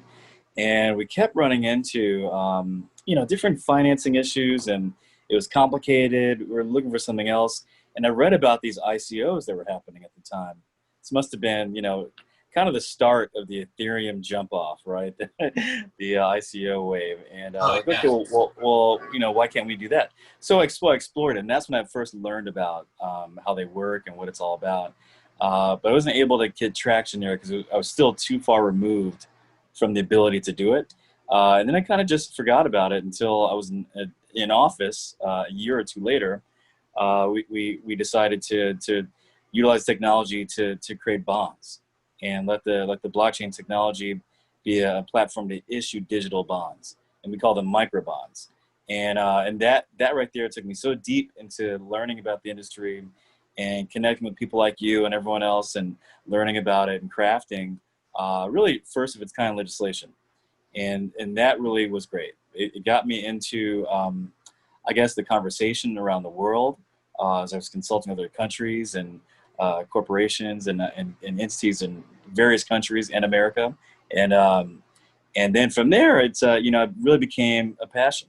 I helped form I joined a law group and kind of rebranded it, and all devoted to leveraging technology to do these digital offerings and to help grow the technology, and whenever possible, steer it towards higher uses than our current use of technology. Like environmental finance in particular. And then was appointed, thankfully, to the California Blockchain Working Group, where I had the honor of working with Michelle. And I worked hard on that. We all did, and I was able to write, I think, 11 different recommendations in the report around different financial elements and tools to help, really help change the living situation for people, because the technology is meant to help people.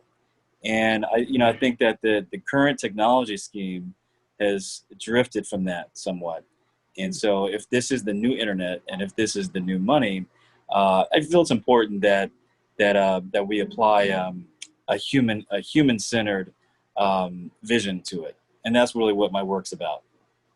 And so you guys are both part of this working group. Did you guys have, what was your guys' role within this? So let me rewind here. For all of you watching, my guest speakers here are part of the California State Blockchain Working Group. And how long have you guys been working on this, the report for? A couple of years, 12 months, or? So I think, Michelle, would you say 13, 14 months? We just finished. Yeah. We started in August. Okay, great. So yeah, about a year. Great, and I have some beginners watching. I have some novice, audience. I have some experts ranging from developers and entrepreneurs. And the wave right now is the DeFi space, and we keep hearing Bitcoin, and which is not the end. It's not a one size fit like campaign, right? Blockchain it's a technology that touches corporations. We're leveraging it for the state, which we'll get into. It's kind of developed this whole cryptocurrency space, and then financial services and the whole healthcare, energy sector, all the above, right?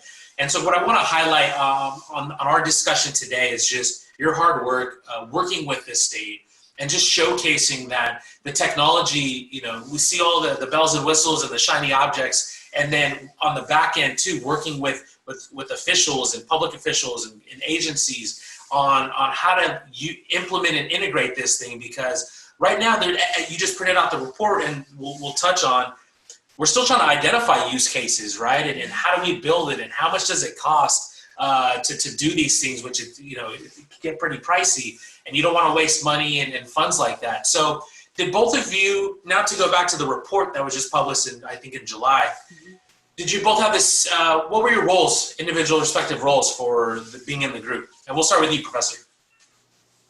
Well, it was a really cool group of people. Like I just really felt excited to be there. And for me, it was like going to a class every time we had a meeting. I walked out knowing so much more than I did when I walked in. And so that was really fun, because it was a bunch of really creative people with expertise in different areas. And so my role was one of the 3 legal representatives on the group. And I was tasked with really thinking about what would the regulation actually look like related to specific areas. So when you have a group of 20 people, the meetings went long, and you can't always reach a deep dive or consensus on every single issue that we wanted to consider. And so I think one of the unique things about our report is the breadth of it, and how many issues we thought about that other states have not even considered yet. And that's why I do think our report is a pretty exciting document and can really serve as a role model for other states who haven't been able to do that type of research. So I was assigned 3 main areas. One was my favorite, which was ethical considerations, because I've written about ethics in blockchain, and really asking kind of what would be the guiding principles that would enable us to implement blockchain in an ethical way in our state. Thinking about things like equity and accessibility, and how can we really make blockchain a fair technology for both users and developers and states who choose to use it, especially in California. I also wrote the chapter about voting, which was a bit contentious, as you would imagine in 2020, right? Should we use blockchain for voting? And eventually we decided that the technology is not there yet for a high stakes election like all of our statewide elections in California would be. And what do you mean by that? The technology in sense of the infrastructure, or like technology and performance, or both? There's just too many vulnerabilities still in the technology, I think. And the Secretary of State said to me, not the Secretary of State, someone from their department who was in charge of voting for the state said, please don't let them advocate voting yet on the blockchain, because even online voting for us has so many vulnerabilities that we have not yet begun to understand. And if you throw blockchain onto it as well, there's just too many points at which a hack could happen. Do they all agree? Do they all agree though that the tech, like we'll talking about blockchain, so that the technology at some point will it makes sense? It would be amazing if it could work. Like I think it would be, honestly, I think the reasons to do blockchain voting also have to do with equity and access. And, you know, folks who are homebound and for whom just being able to pull up a phone and vote would enable them to feel like they're participating more in the electoral process. People like, I mean, young people, right, who are in school, or people who are working shift work, who aren't able to get the time off to go and vote, blockchain voting would be amazing. And so theoretically, I think it's awesome. Yeah. Practically speaking, and we, you know, I did talk to professors, a professor at Lawrence Livermore, and I kind of reached out. I mean, there are like Votes is a company that's really working to try to make this happen. I think the sort of overarching decision was it's just not ready yet, right? Sure. But they're open to it. But they're open to it. They see this future of integrating like online voting and. You know. Right. I mean, I think 10 years from now, you know, I hope that we'll be able to get there. You know, the U.S., like the post office is looking into a blockchain patent for mail-in ballots right now. I mean, there's interest in the government to do it. The post office has been working on it since I think like 2017, 16. Not the voting aspect, but they've been looking, literally the USPS has been looking into blockchain for a few years. I had a call with them, I don't know, 8 months ago. Offering them support, really. I was like, can we help you guys? Because it looks like you might need a little bit of technical support there. But I need to call them back, Adam. Try to get them on They might need to talk to you again. I try to get them on this conference, but maybe next time. Didn't mean to cut you off. So yeah, it looks like you're working on the voting aspects and they're open to it, and you foresee the technology like in, you know, helping us out on the voting aspect where you don't have to physically go, you know, drop your ballot in or mail it in or whatever. I mean, when our kids are 18, how cool will it be for them to be able to vote on their phones? Because they're going to be doing everything else on their phones. Talk about just kind of being involved. Obviously, hopefully the idea would be is to increase votes. Like right now, not everybody votes. So that might increase, you know, you might feel like you have some sense of skin in the game. They should feel that now. But to be able to do it from your phone, you know, you're getting everybody involved here. Right. And I mean, young people are a block that don't often vote, even though their votes can make such a difference. And so I do see it in the future. I think right now it's a very high stakes experiment, especially in our polarized climate, you know. And so my co-author ended up having to leave the group, but his initial thought on this was, well, what about like a BART board election or like a school board election, like something that's a little bit less high stakes than a statewide election or a city council election where there's just so much more at stake. So I think what we're going to see are small pilots to try to scale the technology. Perfect. And what about you, Ben? Let's get to you a little bit on your role within the group. And I know you just said you wrote, you know, a few of the applications and POCs and pilots. So yeah, shed some light on what your role was and how you got involved. Oh, sure. Thank you. And I want just to comment on the voting piece. You know, that was something, of course, we were all super excited about. And as Michelle did the research with her team, it did look like, you know, not really the right time. But that was something we really were hopeful for. And I do believe that we will be there. And Michelle, I saw that the USPS just filed a patent this week. Mm-hmm. So I guess we'll be getting there soon. And it's important to realize too, right? This is something that if you pay close attention to this race, the presidential race, there's two streams of thought in the country. There's one stream that says, just let everyone vote right away. Another one says people have to earn the vote. You want people that care and people that do research and people who are informed to vote. So I think we're going to have to deal with that conversation when it comes to ubiquitous cell phone-based voting. There'll be a lot of pushback. It'll be interesting to see, but I'm sure that democracy will win.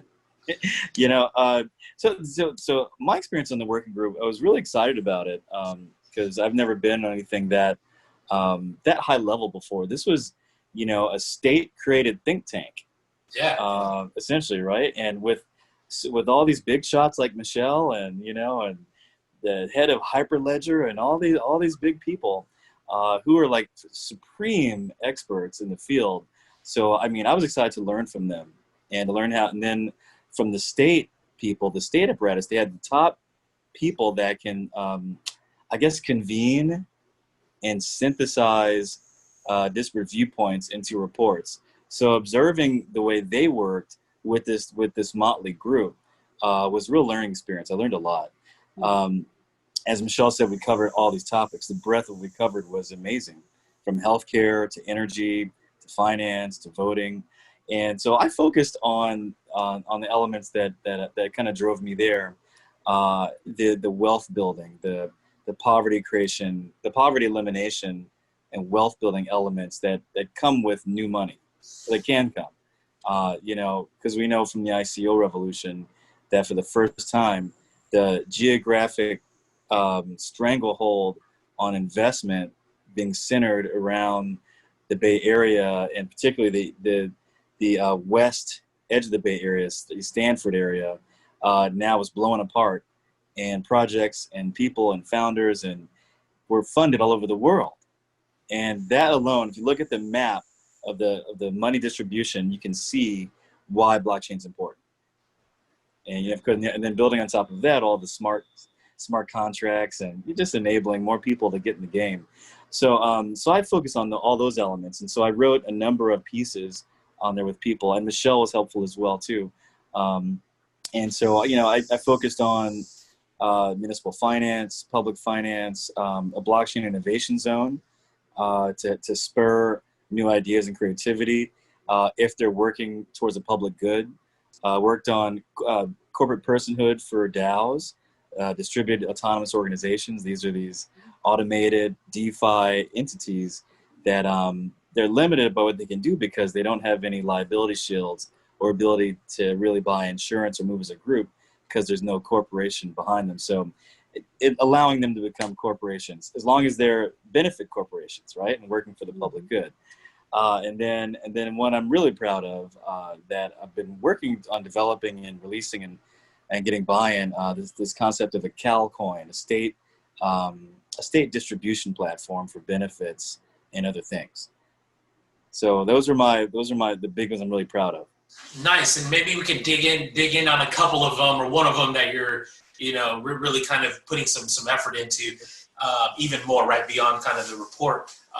And one thing that I kind of want to highlight as well, as I'm listening to the both of you, and for our audience, like paying attention here and tuning in, is that we're all still learning. We're still trying to understand, right? I think some people, even for me, I was like, was I late to the game, right? It was only like 2017. Even now, it's like, you know, am I too late at certain times? But the whole grand scheme of things, we're just in this bubble here, and we kind of see that things move fast, especially in the blockchain space. Things are moving quick. Innovation is happening, you know, at a rapid pace. And so, you know, for everybody watching, like, don't think that you're too late, right? It's just, we all do, and I've had all these interviews going on, and still to this day, everybody's reading blogs, everybody's reading articles, white papers, trying to look up, you know, blockchain is a buzzword, but really distributed systems has been around a long time. Cryptography's been around a long time.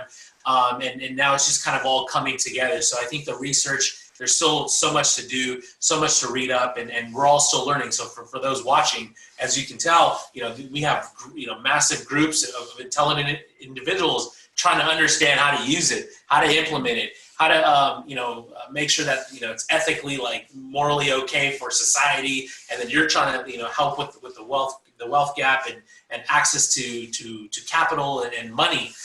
So, you know, let's kind of jump into some of the things that you know, some of this report. I know we touched on a few topics here, but aside from that, you know, is there anything that you want to talk about, Professor, like that you want to shed some light on during this experience right now? Sure. I do want to follow up and ask Ben about Calcoin, because I will say he gets the credit for the name, which is the coolest name of any cryptocurrency around. So I want to make it happen just for the name. But I think a weird thing, here's what I want to ask developers to start doing. Think outside of the box of crypto. States are looking at this in areas that are not quite as sexy as crypto, right? Like marriage records and birth certificates. I mean, that's an area that California is already moving forward in. One of the state divisions that I found to be the most excited to work with us was part of the Secretary of State Archives Division, because they're looking to digitize archives. And if they were to have multiple parties, you know, within the state, either county records, or if they were, let's say the West Coast states were to build a consortium and put all of their records on a blockchain where anyone could access, like that is actually providing educational access to our history for people, for students, for, you know, scholars, for politicians, for anybody. And so, but you're not going to read about that. Like, it's not blowing up on Twitter, right? Like there's a role for archives with blockchain. And so I do think that one of the things I'm taking away out of the learning group is that, or the working group, is that there's room for blockchain in all kinds of areas. You just got to be creative and figure out what the use case would be. And if you can present it well, states are going to listen to you, and the federal government is going to listen to you, because we're all still figuring this out. But with that, I do want to ask you about Calcoin, Ben, because I don't want us to, I want people to know this exciting idea and that you've created. Oh, thank you. So the and you're exactly right, by the way. Just looking at anything in the current landscape, if it can be made more efficient, blockchain might have an application. So with the Calcoin, you know, we were looking for essentially a way to speed distribution of aid. Because during that time, COVID was hitting, the federal aid was coming down, the CARES Act, and different elements. And what was happening was that the friction involved was the same friction we talk about all the time in blockchain, that blockchain is trying to address. And so the friction was there, the fees were there, and so as I looked at that, I was like, well, you know what? There's no reason why 1.5 million people 6 weeks later are still waiting for their unemployment benefits. When we know you can do an instant transfer via this technology. We do it all the time. And so we thought it through, and because the ledger can hold any digital record, it can even hold beyond money. It can hold housing vouchers, pieces of paper. You know, it can have COVID test results, things like that. And so the idea is to have a state apparatus to distribute benefits to people without being tied to a computer or a phone, to something they can access in the cloud via their own identity and use it. And that, of course, addresses the fraud elements, because you can program things and where they go and how they're spent. You can track better what's going on to make sure your people are being helped, and you can engage in. You can even merge that with the unbanking solutions for the unbanked. And the working group, we talk a lot about the unbanked on this period as well. And so you could even merge that with helping these struggling people get financial literacy and get access to financial products via this distributed, super cheap way to do it.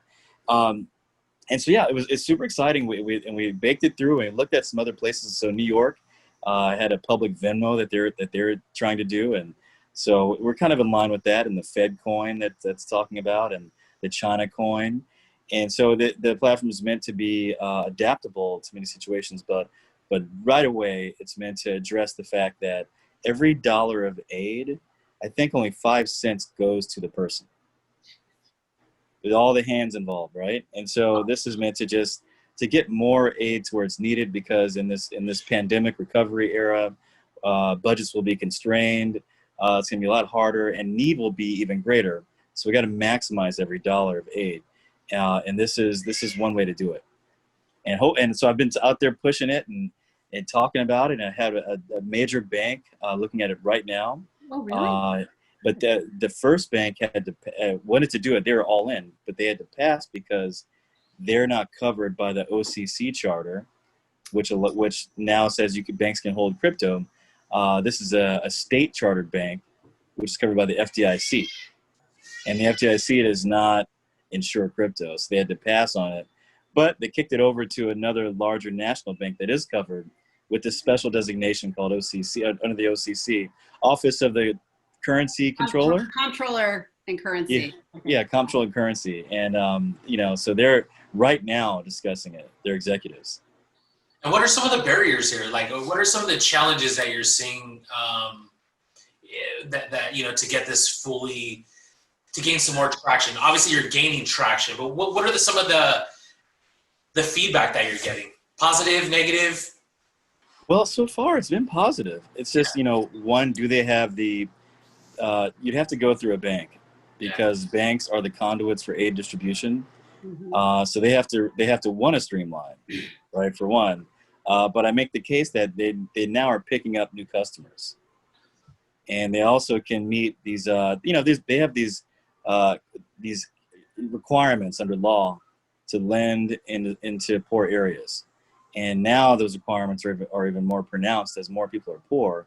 And this provides a mechanism through distributed finance methodology to reach those people and get them debt products as well as aid. So they like that, and they see the value in that as well. So I think that it's just the only obstacle has been really the fear of holding digital assets. Yeah.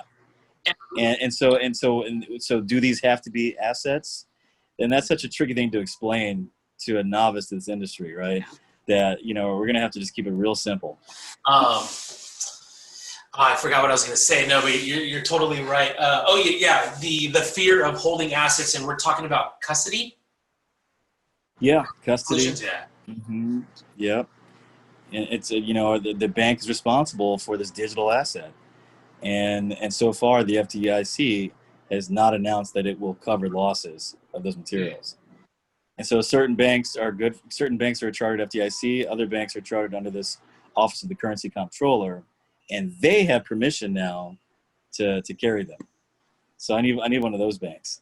And seems like you're on your way. No, that's interesting. It would be interesting. Can I just add, Go ahead. So when I first heard about this in July, my first thought, and I can't help myself as a former litigator, was, here come the lawyers, right? Like, this is going to be one breach and, one hack, and those banks are going to face such liability. So I wonder if within the innovation zone, there would be a way to shield liability, or to have some sort of sharing of liability happening just to get it off the ground. Yeah, absolutely. I mean, one of the things that we talked about, if you remember, and I'm not sure if it made it to the report, but we should talk about it with the community, is our insurance pools and things like that, where members of the community contribute to an insurance pool to cover losses, and the state, of course, in the innovation zone, allowing this risk taking, provided there's insurance and clear communication with people whose tokens you're holding or investors' money you're with, things like that. You're exactly right. You know what? And it's funny you bring up this insurance pool and insurance, because I was literally talking. You guys have talked with my co-founder and CTO Galen. And I brought up the same thing about insurance, just from the aspect of the perspective of adoption, increasing adoption and utility and usage. And I feel like one of the things that, people would be more willing to use crypto in a way is insurance. I think that's one, we all count on our bank, like we have fraud or there's an issue, people steal money and the bank goes down, we're covered. And I think some of that peace of mind in some kind of product, whether I know there's insurance on smart contracts, for a period of time, and making sure the escrow accounts are fine. But I was also talking about insurance of custody and private keys or the assets that are involved, because I think that's one way that people will use it, or maybe enterprise, banks or enterprises, corporations will be more willing to, like you brought up the litigation part, or just kind of the issues surrounding if there's a hack, they want to be covered as well. And I think there needs to be some some middle ground there to kind of satisfy both sides of the coin here. Well, one key thing I think that is going to happen is the transfer agent concept, and so we worked with this with our municipal bond program, and I think that's probably the way it's going to be most effective. Is essentially some entity or digital program has a registered ownership of each token, and if it gets stolen, it gets dissolved and reassembled in its rightful wallet. And I think getting to that point of signature and identity is probably going to be integral, because people can't be losing money like this with these hackers. Like we know right now at our banks, our big banks, where you probably have a bank account. If someone robs that bank and takes the money out, it's going to be replaced. If it gets hacked, if I take my bank card to the store and they copy the numbers and go run up a shopping spree, the money's going to get replaced to me. So that same functionality has to happen for people, otherwise it's not going to work.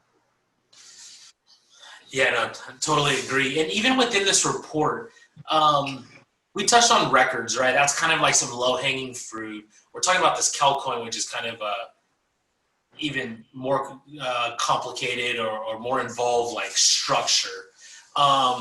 What's in between? Like, are there any other areas outside of voting that like require? I'm sure everything requires some technology and some innovation, but were there other topics that were like, hey, this area, there's an opportunity within, I've seen on the report like real estate, agriculture, the energy sector. Were there any like more weighted? The technology's not there. We got to start with the low-hanging fruit. But what were some of the priorities that you guys saw, or that the state was like, you know what, like we need to save costs here or generate revenue here? Was there any of that discussion going on? Michelle, you had some good ones. Yeah, I think the energy and natural resources one is really exciting, and the reason I think that is because it goes along with our long-standing policies in California of conservation, right?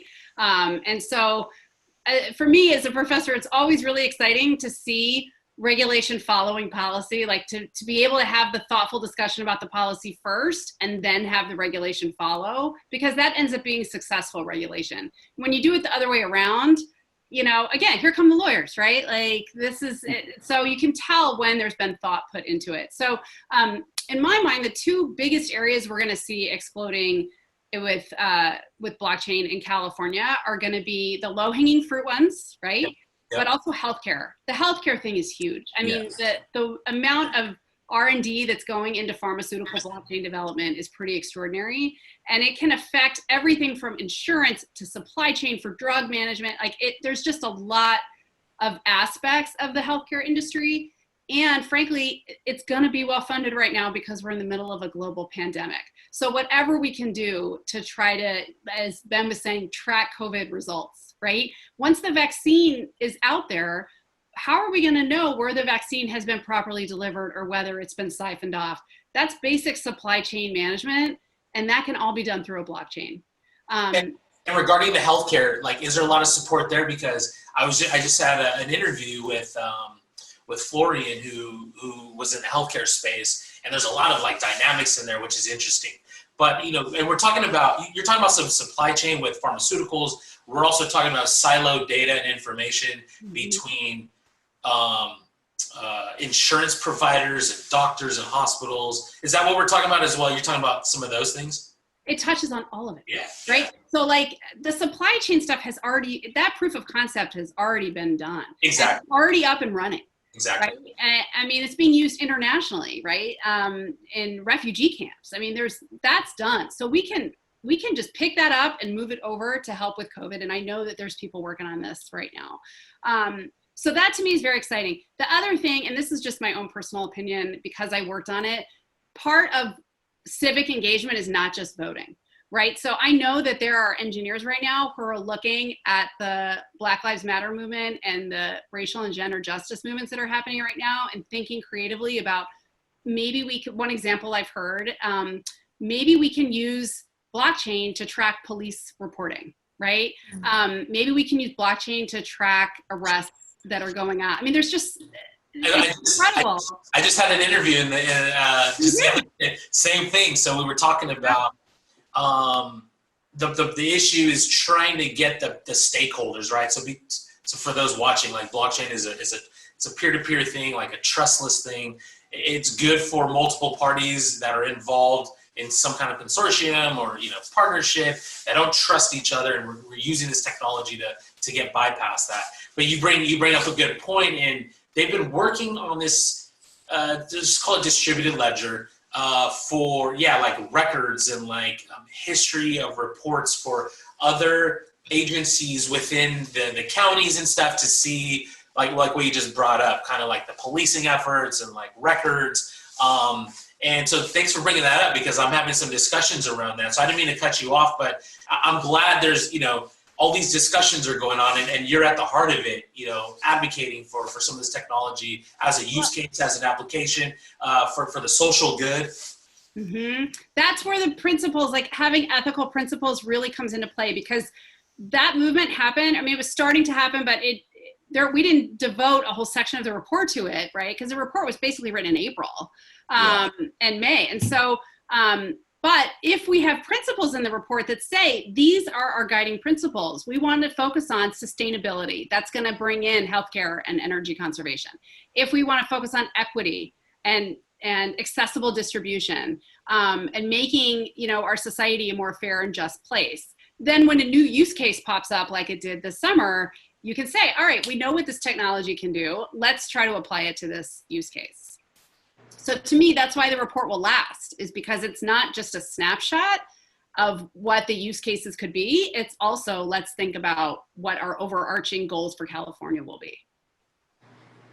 Yeah, exactly. You're exactly right. Sorry, go ahead, Ben.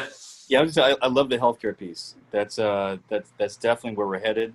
It's a system that's so complicated, with so much, friction again, right, between all the players and the payments. You can automate payments this way. You can store records. It's very difficult to get your records pulled up when you go visit anyone on the healthcare providing chain. And I even think on the patient side, right? Yeah. We're talking about the back end operations of siloed data and information, and the hassle of everybody. Only certain people have the records, and it's all paper. We're trying to digitize that, of course. But even on the patient side, there's some ownership. So a little bit of privacy, a little bit of control that benefits. Both spectrums of the the vendors and suppliers, the insurance providers, and then also the patients, to have a little sense of control, which leads into, we don't have time for it, but leads into another surveys of trying to extract data for the pharmaceutical companies to have appropriate kind of accurate information on these technical trials. I can't think of the word, technical trials and all that, right? Right, and we're going to have to lower costs and expand coverage. So you have pronounced need, but less money. So this is in my mind, this and the financing are going to be the largest plays right now in the industry. So you see the DeFi, right, approaching the financial world, and I guarantee the healthcare market will be a huge growth opportunity for blockchain professionals. Well, the other thing that I've had with another healthcare individual in the blockchain space is that, and one of the questions I asked was, there's so many applications, and it just seems so obvious, right? But I think the regulation and the policy hasn't caught up yet, because I do see these healthcare applications on blockchain and tackling some of these issues. But what I had asked was, I was just curious, and I assumed that it was regulation and policy kind of stunting that growth a little bit. Trying to figure out how to appropriately apply legislature to it, because I've seen all these startups and projects, and I know, but I haven't seen the masses adopt it yet, and I think there's a gap there still. Yeah, and honestly, and maybe Michelle can speak to this, but with healthcare, the laws are not that onerous. There's HIPAA, right? It's privacy. You just have to take reasonable efforts to ensure the privacy of the data you're working with, the patient information. Because we have telemedicine now. We've had it for years, right? You can get your tonsils looked at right now on your phone by somebody in another part of the world, and that's fine. So this is the same idea. It's just getting buy-in from the incumbent industries because they make a lot of money the way it is. Well, that was the other part of the discussion. And, you know, it's probably for another time, but the business models were like, we're applying this technology, you know, Web 3.0 to Web 2.0, and like they don't jive, right? Like, you know, we're in this transformation period, but you're right. And I think the way we think about the blockchain space doesn't match up with how industry operates on like, how many patients do I need to see, you know, to cover the bills and like, you know, make revenue and stuff like that, right, Ben? Yeah, exactly right. And you know, but all of this is made easier by new money to invest, right? Because the establishment likes it the way it is, but the new markets and the new people can fund the new iterations, new business models. But that's an issue because the investment is subject to federal legislation. And I wanted to ask Michelle, because that's your expertise, what are we working with here? Are we going to be able to start investing in stuff more easily? If Hester Pierce has her way, then we will. Who's the SEC commissioner, who they call Crypto Mom. But you know, she's kind of a lone voice at the moment. But I think we're always slower in law and regulation than technology is, right? And I think a real problem was that it was something like 80% of ICOs were fraudulent. Yeah. So the problem as a regulator then is you just are tempted to write the whole thing off and say, we're just not going to do this because the risk to public protection is just too high. And so, but there are, you know, I saw today actually that Germany is going to allow these digitized securities. So I think that the other countries might move faster than us. But I do think that we're going to be in a position where the agencies are going to have to collaborate. And this is actually something I was telling you folks before we started recording this, that I just finished an article that I wrote this summer, a law review article on the regulation of blockchain and the way that these agencies are just tripping over themselves to try to be first or to try to come up with a cohesive way to regulate, right? And so you have, you know, the Fed is talking about its digital dollar, and then you have the SEC trying to put out fires basically with its regulation and regulating through enforcement. And then you have Congress just, you know, who is just releasing new blockchain bills from the sky every other day. But there is no cohesive regulatory scheme. And people are fleeing the United States as a result of this. Investors are leaving because you could go to another country that has where you can actually tell your clients as a lawyer the answer is going to be. And when you can't say that, you know, well, if the SEC decides that we're an asset, you know, they're going to regulate us this way. But if they decide that we fall under this other agency, then we might be regulated, you know, for a commodity, then we're going to be regulated this. Like, to have to say that to a client is really hard. And most clients are going to say, you know what, I'm just pulling up stakes. I'm going to Singapore or I'm going to Switzerland. So, so I'm advocating that we come up with some sort of I'm laying out principles. Here are the 5 pillars that you guys have to think about. And I'm planning to send the article to legislators when it's done, because I'm hoping we just need to have a cohesive voice, I think, in this. It will help the industry. Even if it's not uniformity, it will still help the industry. So you're writing something right now on that? Yeah, I actually have offers of publication on it right now, and I'll let you know where it lands. It's going to be a law review article that I'll put out on Twitter and everywhere when it's on social media when it's ready. That's great. And I know we got a few minutes here. We're kind of running up on time, but last couple questions maybe. What do you work with other states? I know there's Wyoming. I know there's Washington. I think Ben brought up, like, you know, New York was trying to do like a public Venmo thing. Do you guys collaborate or work with the other states? Follow them? Do they follow you? Is there any communication amongst the communities? So actually, yes, a lot. Ever since we drafted the blockchain bonds, people from around the states reached, and they've been following us ever since. And so yes, we do reach out. And the California report, I made a concerted effort to get it in the hands of people in different states.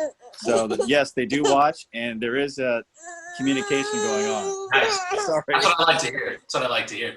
I think blockchain in general, right, is a community-driven ecosystem of collaborators. So I would assume, I don't know if you wanted to say anything, Professor, on that, but that's good to hear that there is some kind of communication going on, right?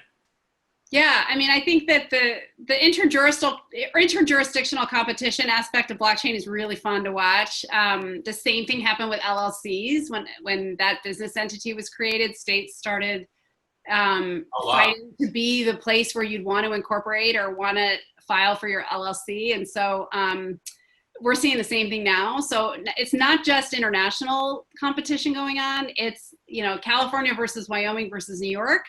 And so, but to the extent that we can cooperate, I think the whole industry will be better off. I really do. What other states? The funny thing is when I joined your class for the guest lecture, I think that's what your students were presenting, because I heard Kentucky and I heard, I'm kind of surprised. Are there any outside of California, Washington, Wyoming, New York, any other kind of surprising states that I'm missing? Hawaii is there. Not surprising that Texas has done, Texas is following Wyoming. A Texas legislator that I actually quoted in my article actually says, we're copying Wyoming. And then but then on top of that, we're Texas with a bigger economy. So we feel like maybe people want to come here because they could have our economy plus a Wyoming scheme. And what's interesting, that was a fun class. I had each student adopt a state. I'm going to have to rewrite my whole syllabus for next semester, right? And what are we talking about as far as adoption? Like right now we talked about, I guess, we narrowed it down specifically on this report and use cases and how to use it. What else is there? We're in California, so maybe it doesn't apply because people want to come to Silicon Valley, the Bay Area and work here. But what other benefits are the Texases and the Wyomings offering to drive business? Just crypto-friendly operations and structure and fees or something like that? What else is, we talked about the use case report right now. What other motivations do those states have just to bring in crypto business, start the new Silicon Valley of crypto of Wyoming? Yes, so Wyoming's doing some really cool stuff. They are allowing folks to charter their own banks in Wyoming. Yeah. To compete with the New York BIT license, right? So that you can just navigate, which the BIT license is going to get modified, but they're really competing in a cool way with it. I think the two since I know we're running short on time, the two general answers I would give are taxes, right? You can encourage behavior through taxation. Yeah. So there's a lot of stuff going on and related to, we won't tax you if you come to our state. And then the other thing is trying to have a crypto-friendly regulations, as you talked about, incentives. And are we talking about sandbox still, regulatory sandboxes and we'll work with you more two to tango? Come and experiment. We won't tax you. Yeah. And we'll let you sell stuff to the public, Yeah. Trying to avoid securities laws. We'll let you do stuff in our state that you may not be able to do elsewhere. Which could be really cool and great stuff. We're hoping to do that a bit in California where great stuff could come out of it. This was actually Ben's idea on our working group to have some sort of a regulatory sandbox, what we're now calling the innovation zone. So yeah, it's a really fun area to work in, I will say. It's been really great. Yeah, and there's a measure right now up for consideration at the state, right? So what is it? It involves tokens and status. Do you know? Are you familiar with Michelle? No, I haven't seen it. Has it? Yeah, so who introduced it? It's from Ian Calderon. From Ian, yeah. Yeah, and I think it's stemming from our report. I need to look this up. Well, it has been my first week of the semester. I will say it's been a little drowning, but I will check it out. That's a really, I think Ian is great and he's leaving, unfortunately, the state legislature. But we need Ben to run for higher office so that he can push us in this way. Oh boy. Okay. Yeah. One step at a time. But I'm pretty sure it just gives, it's a holiday. A period of time in which you can operate without being declared a security by the state of California, something like that. So like a sandbox kind of idea around one particular activity. So that's exciting. I just saw it flash across my phone. I haven't a chance to read it yet. Oh, did it just happen? Apparently it's right now. It's under consideration. Okay, great. I feel a little better about knowing about it if it's just happening. Okay, good. Ben, do you talk about this stuff with your public around your local community? Yeah, I do, but it's hard because they don't understand it.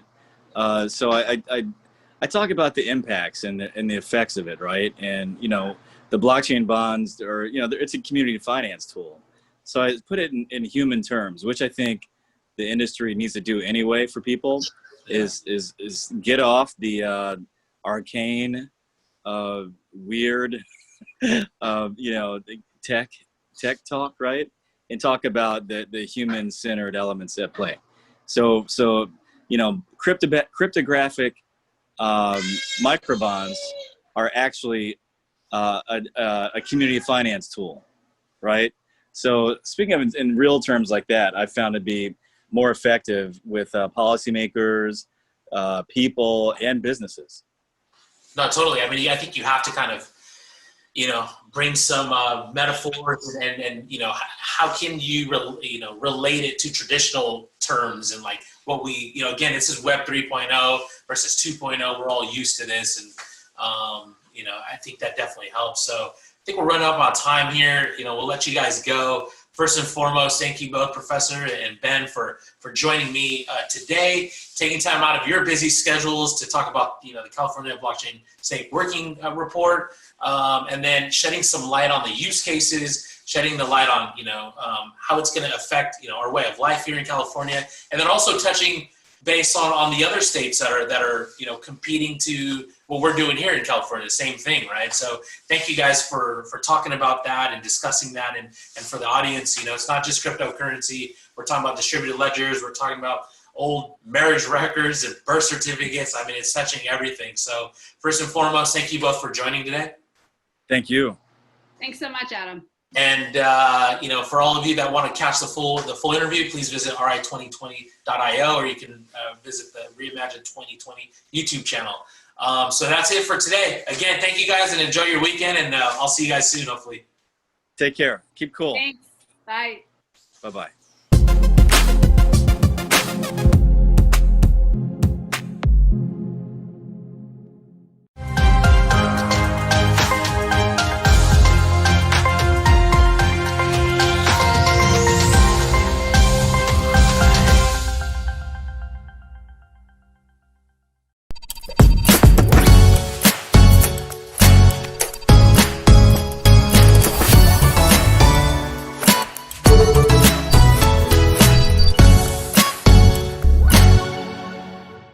Dr. Fauci Nakamoto here, advising all of you on CryptoVid-19, reminding you to quarantine your private keys. Now, don't forget that if they aren't your keys, it's not your crypto. Be sure to put a mask over your hardware wallets.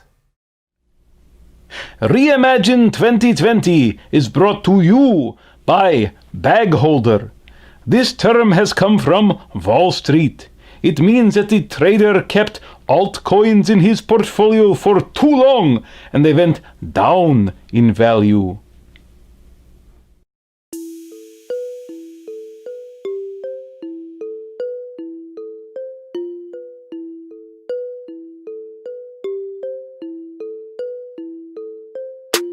Reading Fortune, I just got the news. I can be a millionaire too. Check the OP, what did he do? Gas in his bag so to go to the moon. Spent half an eighth, I got $1 million coins like the real McCoy. I feel that joy, cause if it goes to a buck, I won't believe my luck. And now 10 on my Lambos for me and my friends. Butterfly doors, but I'm already in dock. Trump is like Biff from my squad on the block. Chain with a hold alive. Chat rooms, we scroll at night. Bitcoin Ether, been told twice. Now I hold my ish like it's mold divide. Going to the stars, cause it's only right. Read the white paper, I was sold that side. Now I steal my shit coins, cause I'm overhyped. We can't take the pressure. Cashing out for you was tether. My craft ship shape. Ashy sails through stormy weather. With pleasure, come with me on this endeavor. I will be smoking fat joints on Italian leather. Crypto fam, welcome to Lamboland. Crypto fam, hot racing like ambulance. Crypto fam, welcome to Lamboland. Crypto fam, hot racing like ambulance. Disco goes out to my crypto squad and the crypto gods. Blockchain clearing that fiscal clog. Rolling through town like the Frisco fog. Push the button, bought some coins. Now push the button, start my whip.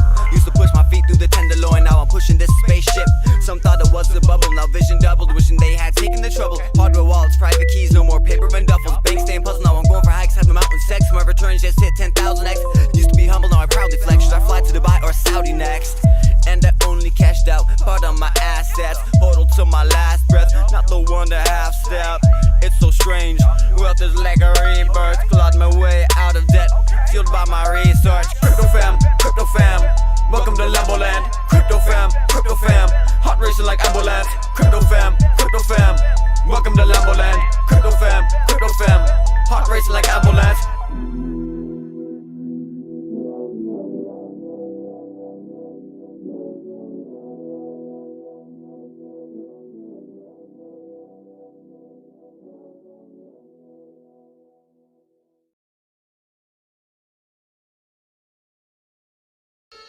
Hi, it's Miss Crypto Cleo here, your favorite futures telling psychic. Are you unsure whether to go long, short, or market buy? Not sure which of your altcoins is going to move next? No problem. Call me at 1-800-555-MOON and Miss Crypto Cleo will tell your futures. Oh, here we have a caller now. Hello, it's Miss Crypto Cleo. How can I tell your future? Hi, Miss Crypto Cleo.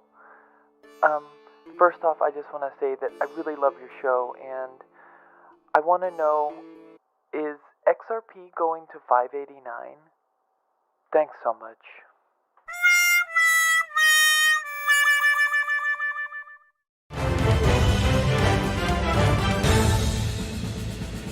Breaking news, this just in. Justin's son has officially announced when he will officially announce that big announcement he announced on Twitter last week. More details to follow as they come in. Back to you.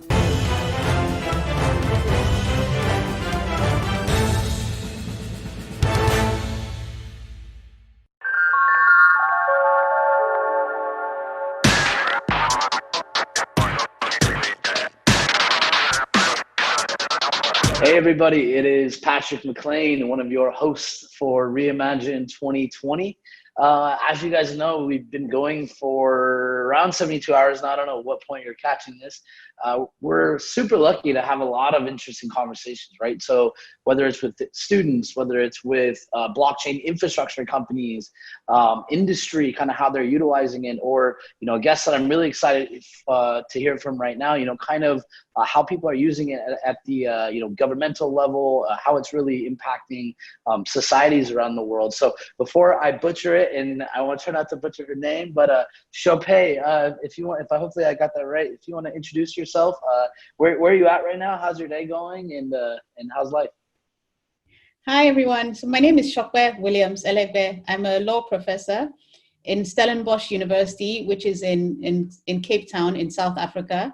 So I'm based here in Cape Town. It's a beautiful day today. We're still at the tail end of our winter, so it's a little bit cold, which is why I'm wearing a jumper. So I teach law, but the area of law that I focus on is public procurement law, which is government contracts law.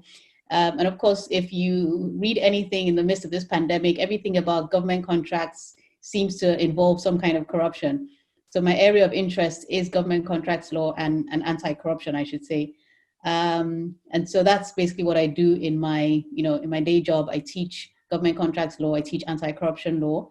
I do consulting, trying to figure out ways that we can make government contracts less corrupt and have better outcomes for citizens. Definitely. And I want to kind of ask more questions about how you're really looking to apply blockchain. But before we go there, one of the things I always find interesting when we started help reaching out to universities, at first I expected a lot of primarily blockchain developers, which there are kind of at universities around the world, and there are blockchain clubs. And then, what I started noticing was that there was a lot of law students actually that were kind of crossing across the table. And that was one thing I wasn't actually projecting. So can you maybe talk a little bit where do you think those lines are? What kind of drew you to be interested in blockchain as you were studying law? And where do you think those parallels are? Like, do you think it's going to be something more and more interesting for a variety of fields or studies?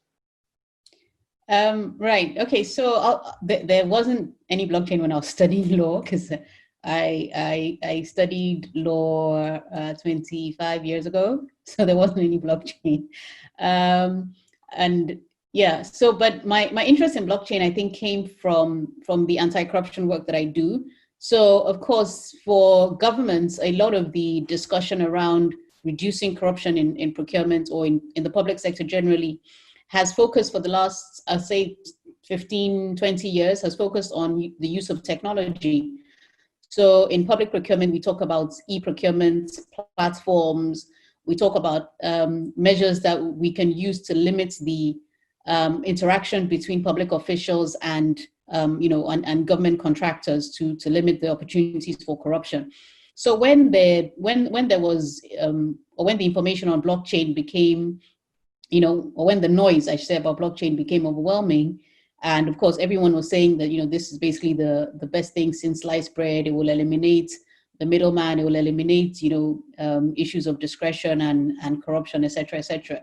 I began to look at it from a legal perspective. As I said, I'm a law professor, so obviously trying to understand, okay, what really is blockchain? What are the benefits that it can provide? How can it be used in the government procurement space to really make a change, make differences?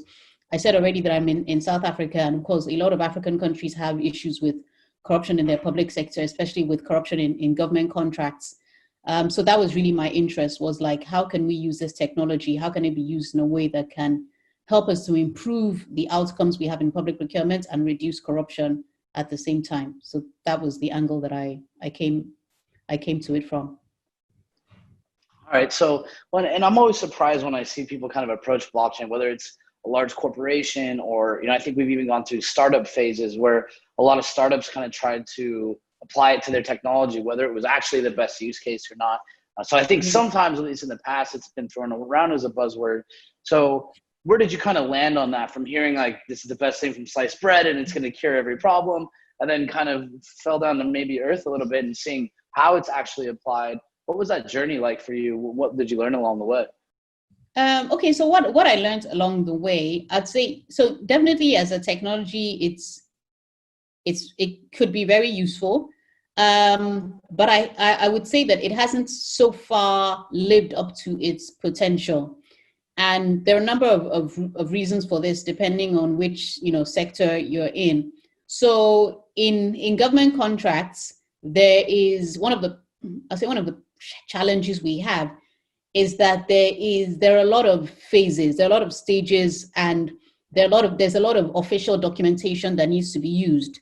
Now, converting that kind of information into the blockchain has been one of the barriers to using blockchain in procurement. So we haven't really seen it being adopted as the technology for public procurement. What we have seen is that it's being used for micro phases in the procurement process. So I'll give an example. In Costa Rica, they use blockchain. They've integrated blockchain into their, I'll say, regular electronic procurement platform in order to secure some documents, because they found that on that e-procurement platform they had, people could still tamper with certain documents, for unethical reasons. So they essentially just secured some of the documentation that was crucial on a blockchain part, into their e-procurement technology. So there have been different, as I said, different reasons why we haven't seen wholesale adoption of blockchain across the entire procurement value chain, if you want to say that. So part of it is because there's a lot of documentation that has to be used. And part of it is the fact that there are many stages in a procurement process, and some of those stages are regulated by law in a way that does not make it amenable to, to a fully automated, fully online event. Another reason why we haven't seen the wholesale adoption, and I'll say this for South Africa, I don't know if it applies to other countries, but in South Africa, there isn't any or the procurement laws don't allow for any kind of electronic decision adjudication. So any litigation that doesn't go to the high courts in procurement is just not allowed. So if there's a procurement dispute, it has to go to the high courts. You can't have any kind of mechanism whereby disputes are settled in an electronic format. So that's just not allowed. So it also means that whatever you do on the blockchain has to be able to be translated to real world litigation. And in that case, you're talking about like a physical signature almost. I mean, yeah. So you're not just signatures, but you're talking about the fact that if you're going to, of course, if disputes, I mean, I suppose there are workarounds, but if a dispute is going to court on a matter that was wholly electronic, you have to be able to have access to those documents because that's what the judges are going to look at. So the evidence has to be able to be translated into a form that lawyers and judges can read. And it has to be able to be printed out almost. Yes, you have. So when it comes to you can contemplate a system where we do everything on a blockchain platform or any other kind of technological platform, but once there's a dispute, then everything has to be taken off this platform and brought into people's hands. So it kind of makes it less efficient than you would have it be. So there's just no space for dispute resolution that can take place, within the technology. There's no scope for that. So it almost sounds at this moment, at least I guess in South Africa, I'd say it's meant to be complementary almost, like not the. Yeah. Got it. All right. Yeah. So, well, I mean, how are you thinking about that then as a lawyer? I mean, do you think that there is a long tail approach that is like changing the laws almost to adapt to this digital format? Yeah. So So there are two things.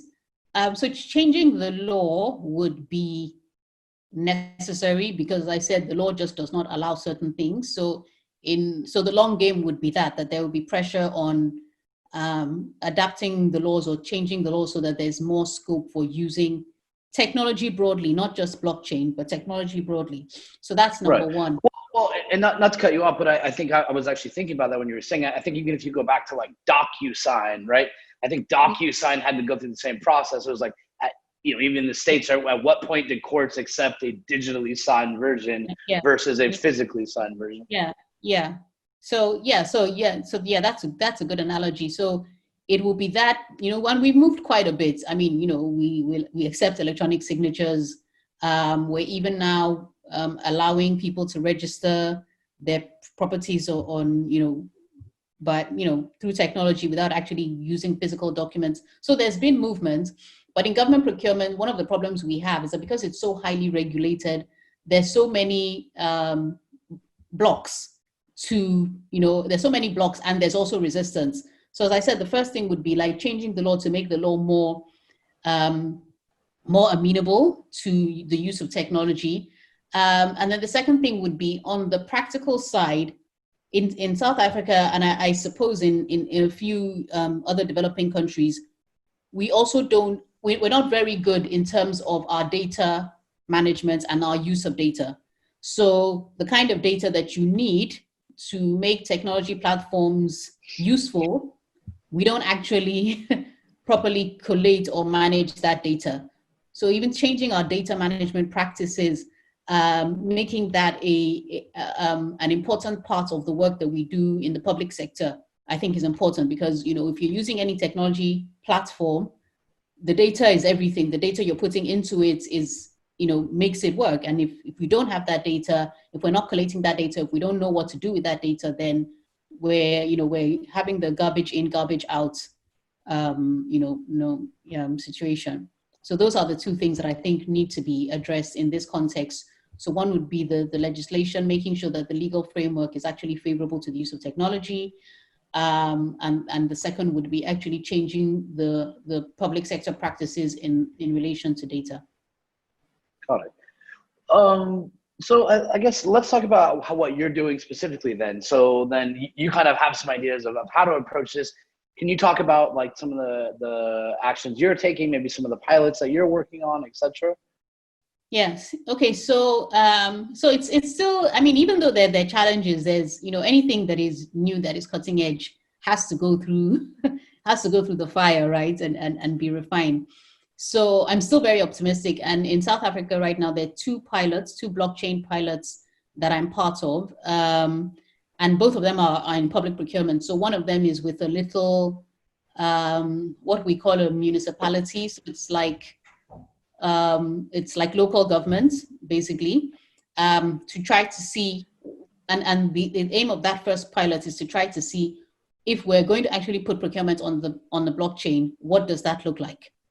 What are the obstacles that we would face? How would we, and then more importantly, how would we make sure that we are compliant with the legislation, with the laws on how to conduct procurement? I said already the procurement in South Africa is really highly regulated. So just to put into context, there are about 40 different laws that address public procurement in South Africa. So it's a lot. So making sure that, and those laws, some of them conflict in the real world. So making sure that we can do that on a blockchain is itself a challenge. So we have this pilot in a municipality which we call Swellendam. So it's a really tiny municipality, and we went for that municipality because it's small. Because it's small. It means that we can actually have more freedom to move and to explore. And to see what it is that we can do. So we've been trying to make sure that we could move the procurement documentation that needs to be used, that we could put that on a blockchain to see what the whole focus, of course, has been on building the platform, making sure that the back end works, which is everything. So we were supposed to go live in July, but we had some delays because of COVID-19. So that's kind of, it's still in the works, but things slowed down because in South Africa, we had a really hard lockdown, and that was only eased a couple of weeks ago. So we're only kind of getting back, not even to normal, but to working again. So that's the first one. So with that, the idea with that, as I said, is just to see what it would look like, what would be the obstacles we come against, and which obstacles we can actually deal with, and which would actually mean that we would need legislative reform.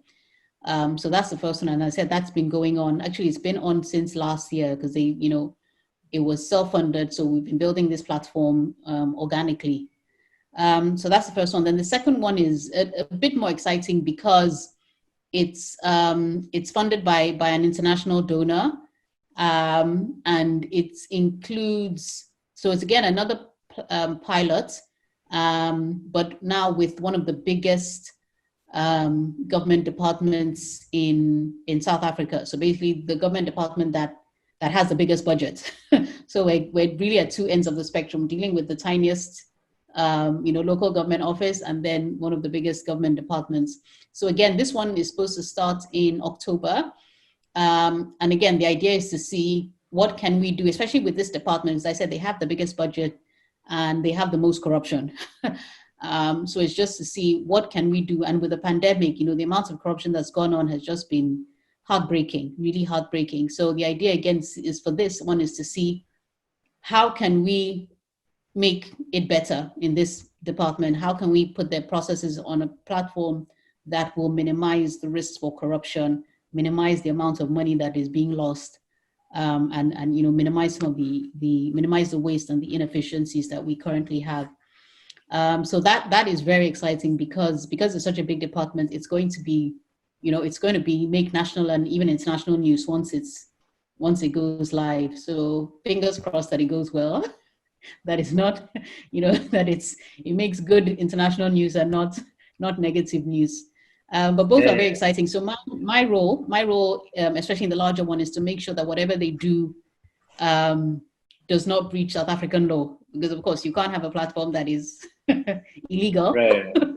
Or that makes your processes illegal. So as I said, just making sure that we are legally compliant, as well as being technologically efficient is going to be the thing. So it's quite exciting. A lot of challenges, but it's still very exciting. And yeah, I think the future is bright. Well, I want to ask you a question about kind of homegrown. You know, is there any participation like at the university level or interest actually people on the ground? But before I get to that, you know, one point that you said, I'm curious, right? So I imagine there's a little bit of pushback, right? Because you have to work with departments that have the most corruption with the biggest budgets, but you're introducing something to stop their corruption. So do you find that that is like kind of a vicious cycle? Like, are they really motivated to help you or only certain people?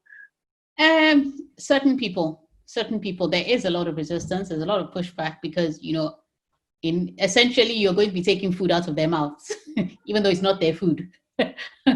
But you're going to be taking food out of them. So there is a lot of resistance, and that adds a layer of complexity.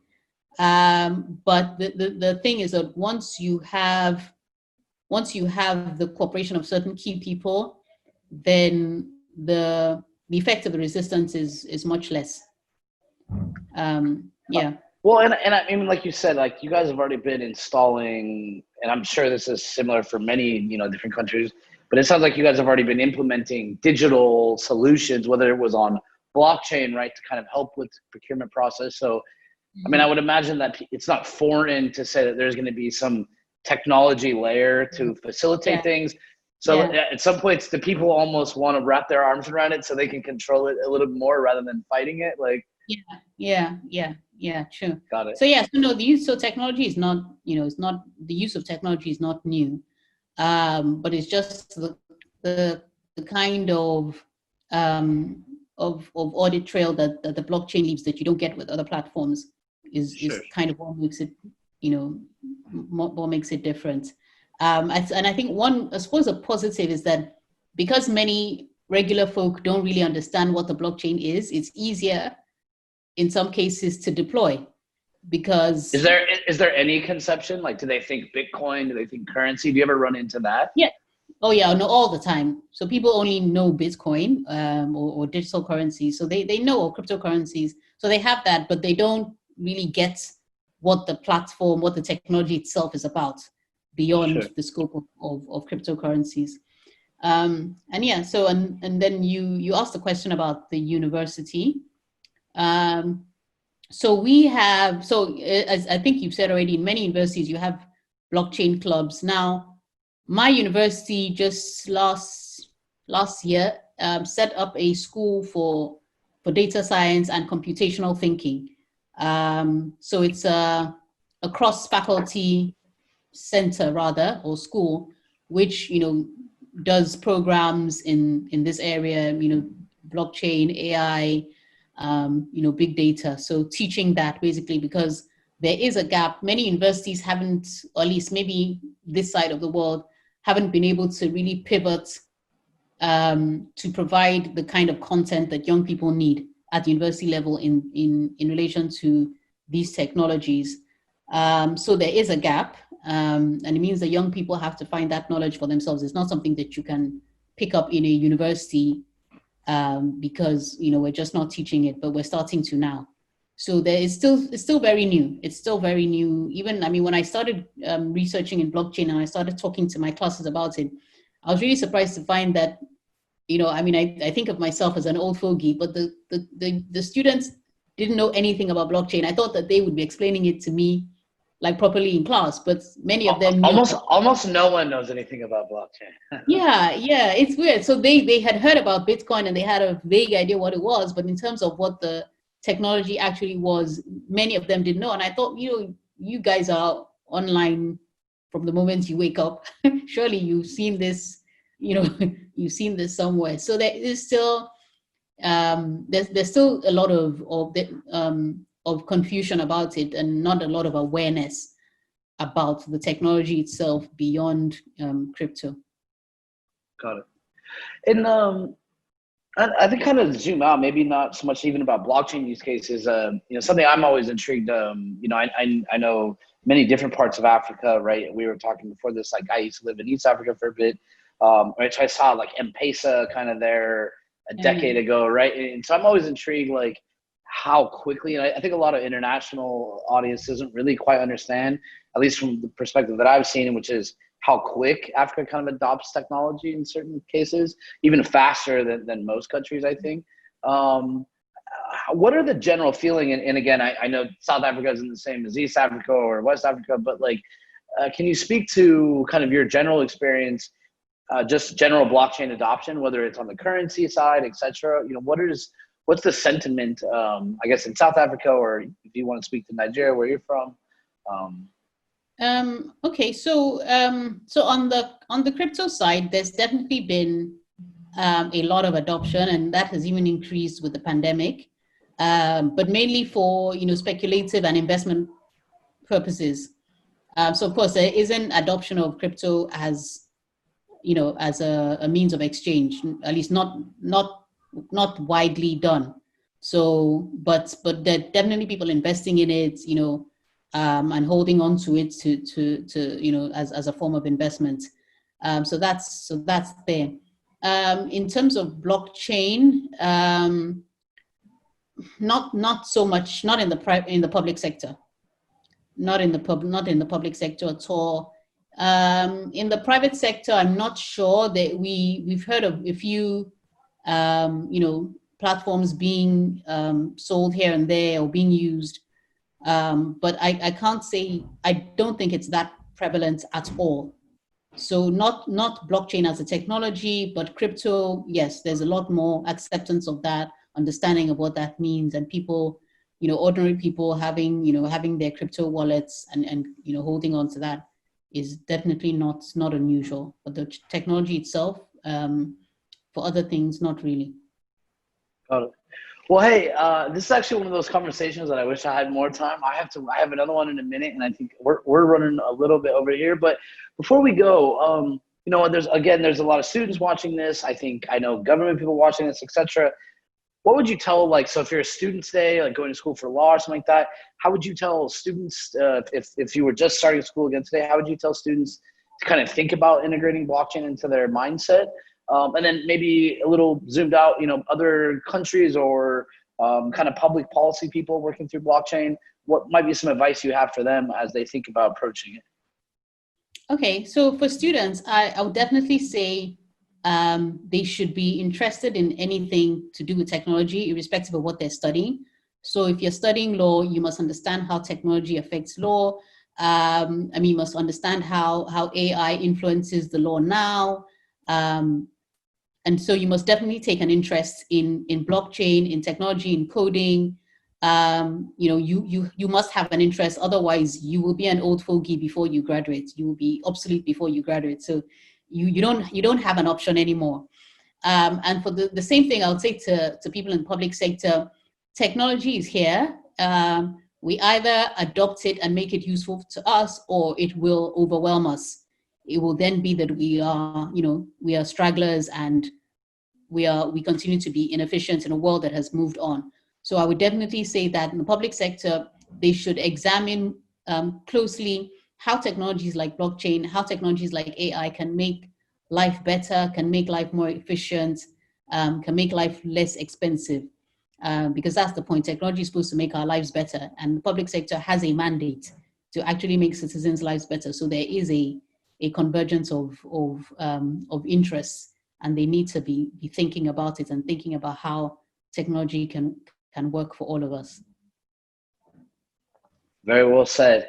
Well, we definitely appreciate your time, and for everybody watching, keep tuning in. Let's continue to have some really great conversations, and hopefully you guys are learning a lot, and we'll keep this thing going. It's very nice to talk with you, Chopin. Thank you so much. It was great to talk to you as well.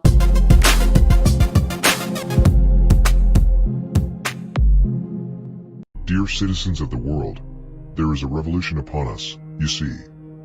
The old and outdated ways of indirect representation, where those who parade around as if to have exceptional power, in their all but flattering three-piece costumes, claiming to speak in the voice of your values. The archaic ways of our past, where we are separated by entry barriers to knowledge, where we are separated by time, space, and the speed at which information can travel. The days left on those bygone years are counting down and dwindling. The shadow of our past that casts itself upon the present is growing dimmer, and dimmer by the day. Those of us here who believe in a brighter future, founded on technological innovation, distributed models of power, the separation of money and state, and, above all else, the free and open exchange of ideas. Those of us who believe in these things know what is to come. Through our collective efforts and through a coordinated strategy to educate others, we can, without permission, reclaim this world from the ground up. So, please, my friends, join us. I hope you are ready to reimagine 2020.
This goes out to all my OG holders. Legend Gang. Coin Bros. I just woke up in the morning, check that market cap. We up. Shout out to my dog, what you barking at? What up, dog? A package at my door, man, I've been waiting. Hope the UPS guy ready for a conversation. We gon' talk about this crypto if you like it or not. Shut up, Jordan Belfort, bitches, shit ain't in stop. I'm that dude reppin' that blockchain on the block. Talking crypto with my neighbors while they taking a walk. And my girl love talking crypto with me. Got my son straight, ICO picking with me. Legend gang, man, I keep it with me. Better take a long lunch if you with me. We gon' talk about it, we gon' talk about the dip. John McCaffrey told me Bitcoin to $1 million, or he gon' eat his own dick. Ever seen a grown man eat his own dick? What? No, hell no. We talking crypto, we talking crypto, we talking crypto, we talking crypto, we talking crypto, we talking crypto. Ain't no doubt about it, if you come around us, you gon' hear. We talking crypto, we talking crypto, we talking crypto, we talking crypto, we talking crypto, we talking crypto. Ain't no doubt about it, if you come around us, you gon' hear about it. I'll be talking crypto when I'm taking a piss. I'll be talking crypto in the Uber or Lyft. Talking crypto when my daughter's making the wish. I'll be talking crypto when I'm taking a seat on the bus, riding to a meetup. I'm talking like-minded people there to greet us. I'm talking Krispy Kremes, endless margaritas, man. I'll be talking crypto to the dude in the mall cleaning sneakers. This is peer-to-peer, ain't got time for waiting. No. This is peer-to-peer, don't need no bank statement. I got the QR tenant for that fast payment. Ooh, that's not matching up right. We talking crypto, we talking crypto, we talking crypto, we talking crypto, we talking crypto, we talking crypto. Ain't no doubt about it, if you come around us, you gon' hear. We talking crypto, we talking crypto, we talking crypto, we talking crypto, we talking crypto, we talking crypto. Ain't no doubt about it, if you come around us, you gon' hear about it. Yeah, we the Coin Bros, all we talk is that crypto, baby. So if you ain't about that, get the F out my face, dog. We talking crypto, we talking crypto, we talking crypto, we talking crypto, we talking crypto, we talking crypto. Ain't no doubt about it, if you come around us, you gon' hear about it. We talking crypto, we talking crypto. Look at the camera, say we talking crypto. We talking crypto.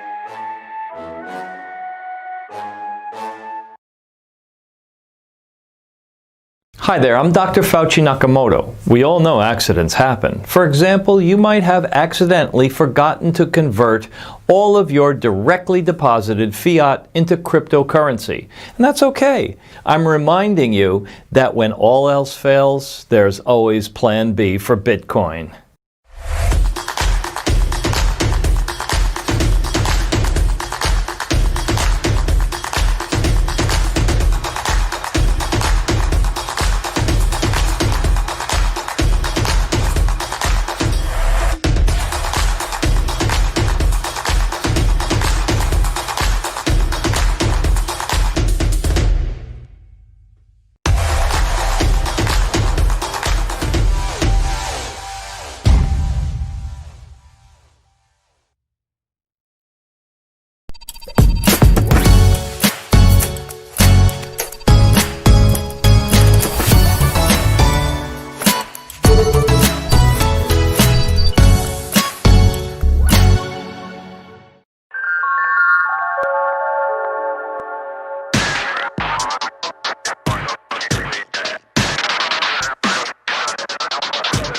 Hey everybody, it is Patrick McLean here.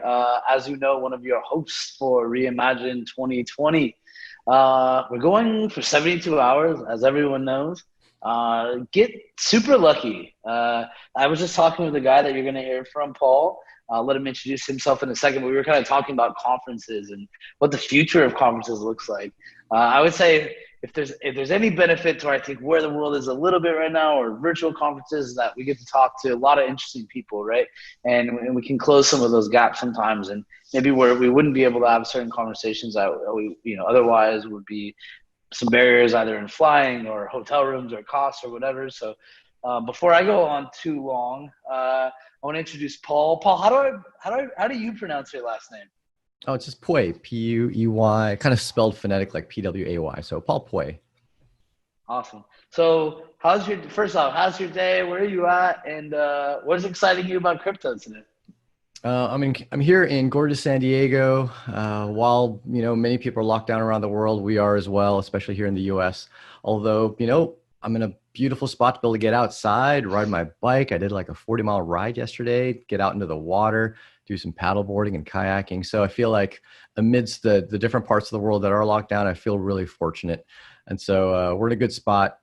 Great time over here while still being able to get some work done, right? Occasionally got to put yourself into the room and get into the meetings, get the code done.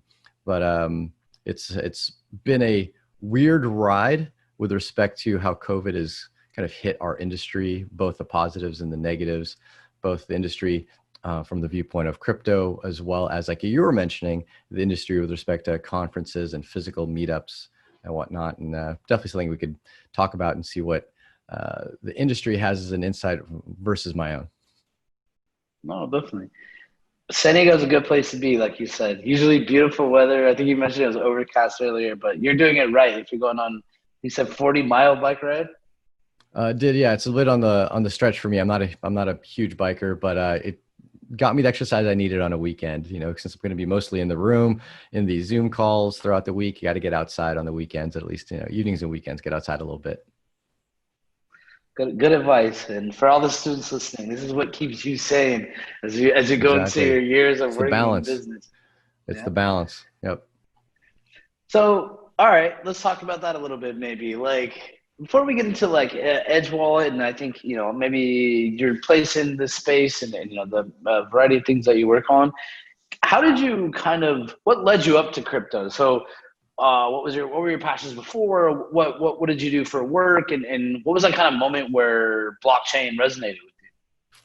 Got it. So let's see. Not trying to take up the entire interview here, but I was definitely technical at heart from a young age. I had been learning how to program since or before junior high, and computers and technology and games were a big passion of mine.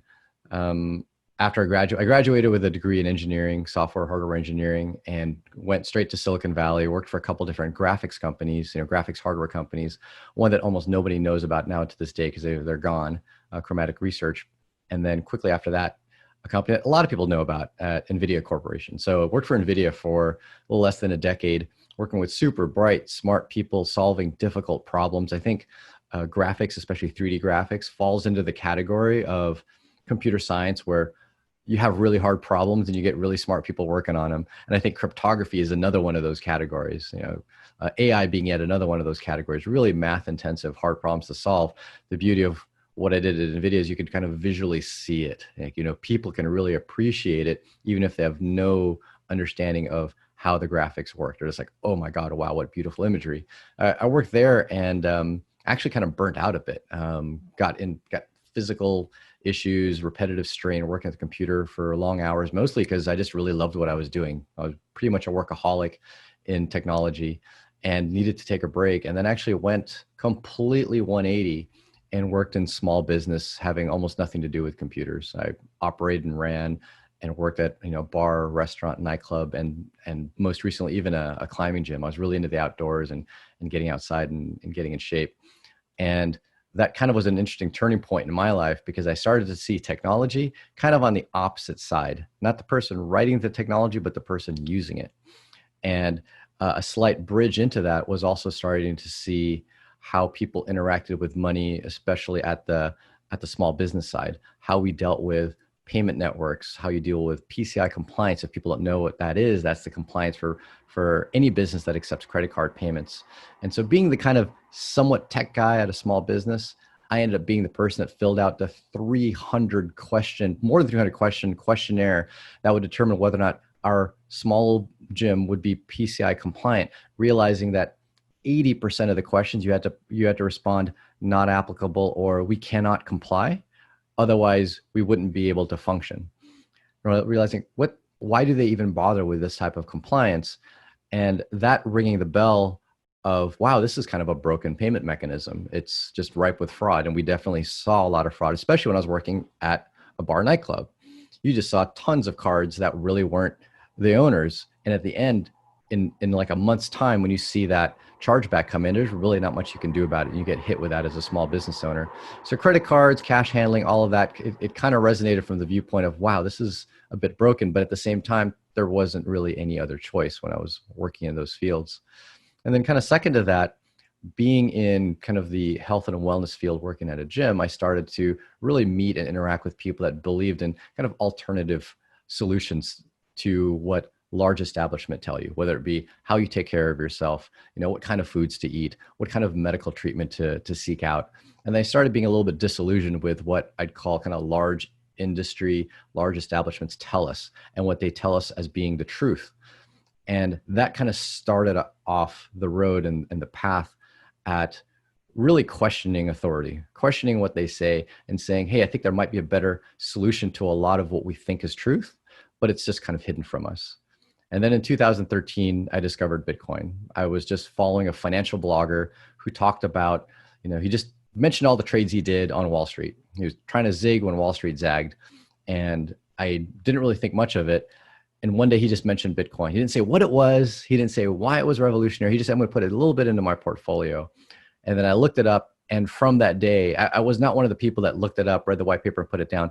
I looked into it and I just went straight down the rabbit hole, became the worst employee at my previous job because I was so focused on learning more about Bitcoin, studying it left and right, and realized that this started to complete the loop.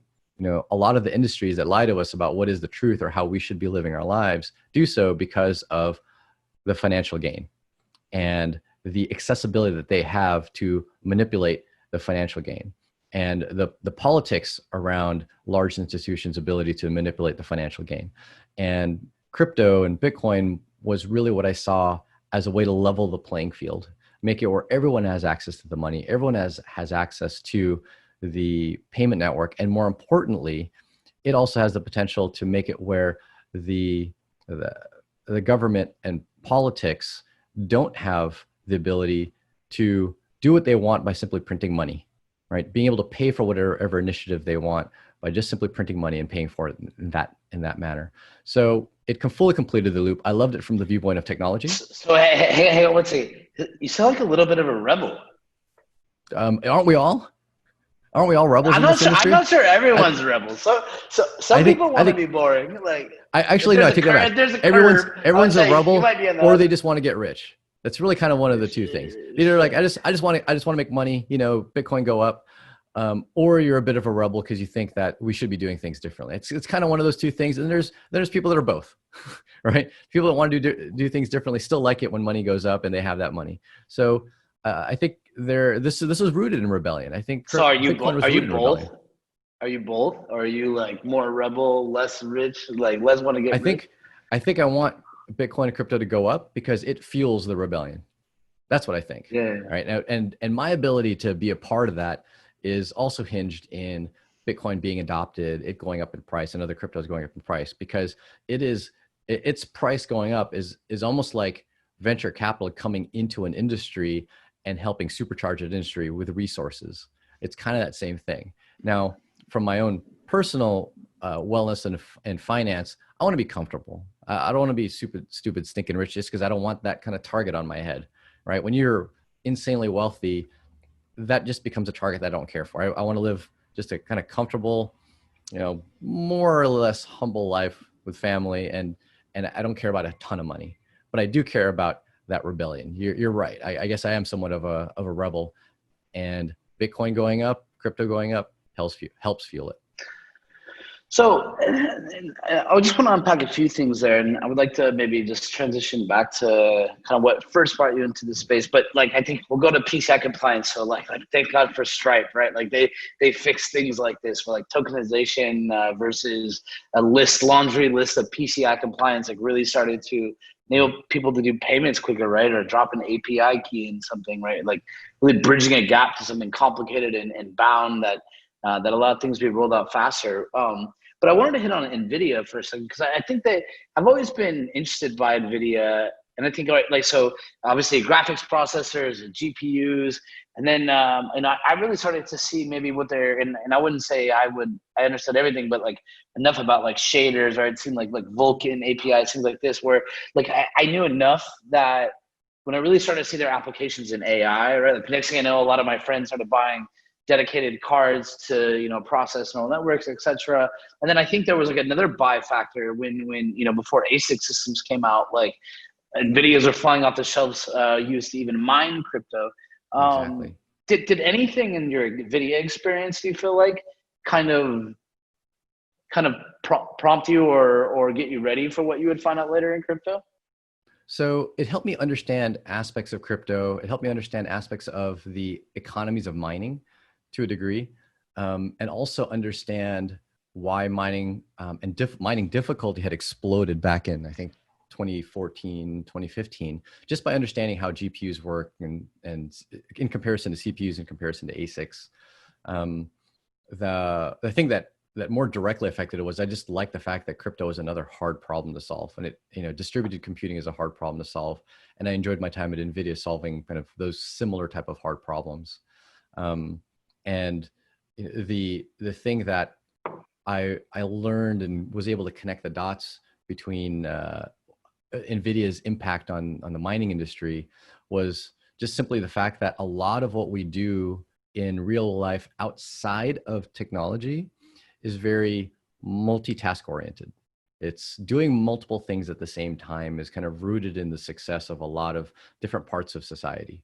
And that multitask orientedness of our world, and being able to do many things and task switch and know people and remember different things, is rooted in GPUs as a whole. So GPUs you can think of as they're basically, and graphics as a whole are just hugely parallel computers.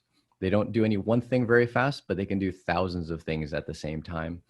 And the realization of that while I was at NVIDIA was amazing. It was like, oh my gosh, this actually can be applied to a lot of things that we don't realize. It doesn't work well as your general purpose computer to run, you know, your Mac OS or iOS operating system, but it works well for very specific computational tasks.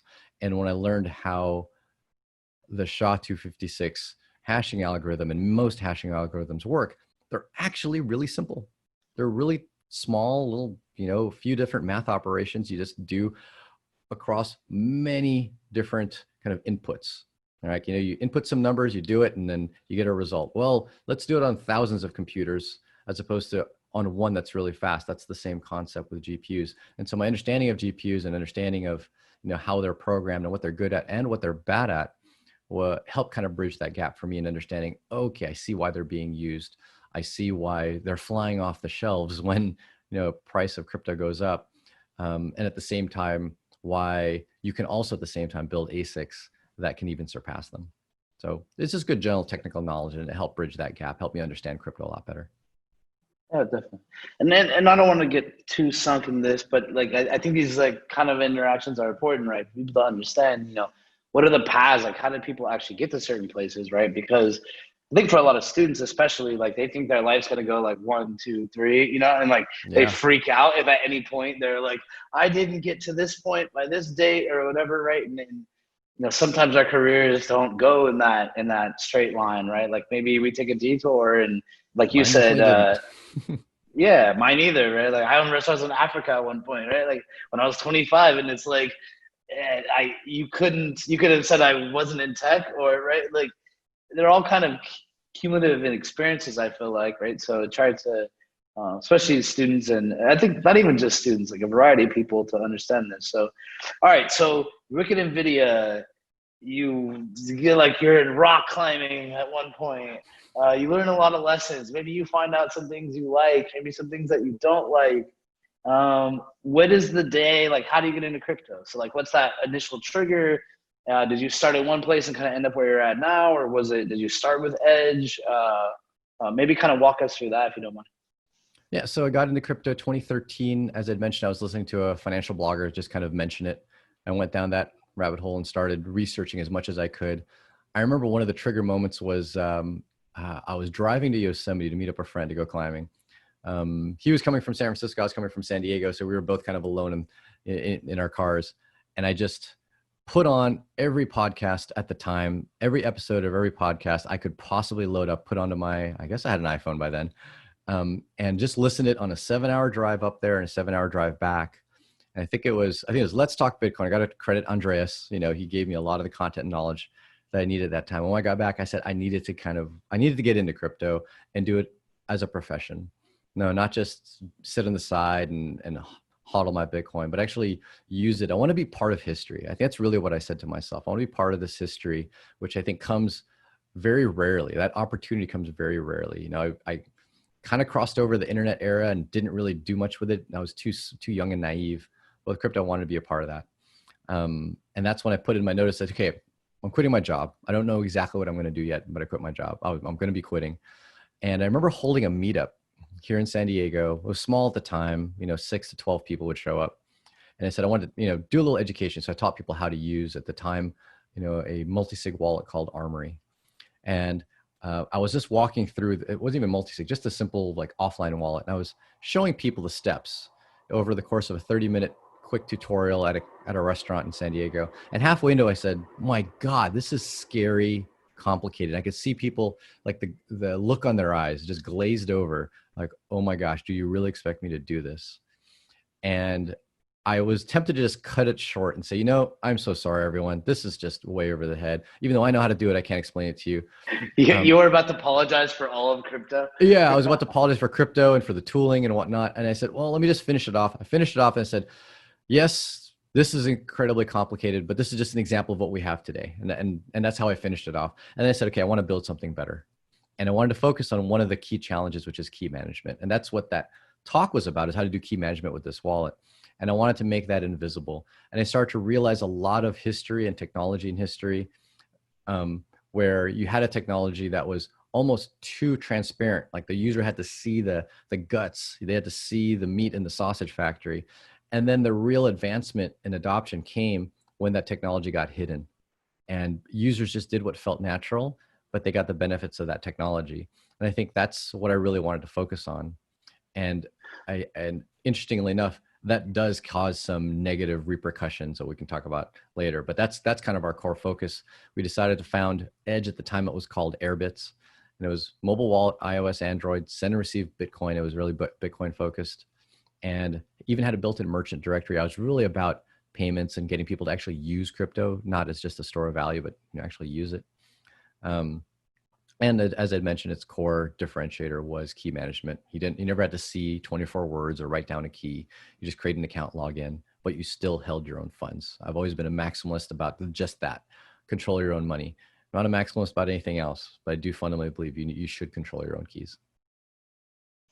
Got it. I mean, a lot to unpack there, and I want to kind of get into Edge a little bit more, in detail. Maybe what was the evolution of it, etc. But I think they hit on a few points that you just said. I think, I think there is this fallacy, right, where people say Bitcoin is like the internet, right? And I think I kind of pull back and I see it more as like TCP/IP, right? Like if you really try to sell crypto or blockchain or whatever as this forward-facing value proposition to users, can be inherently intimidating, right? Where it might end up taking a back seat, where it's more how they benefit from the technology, right?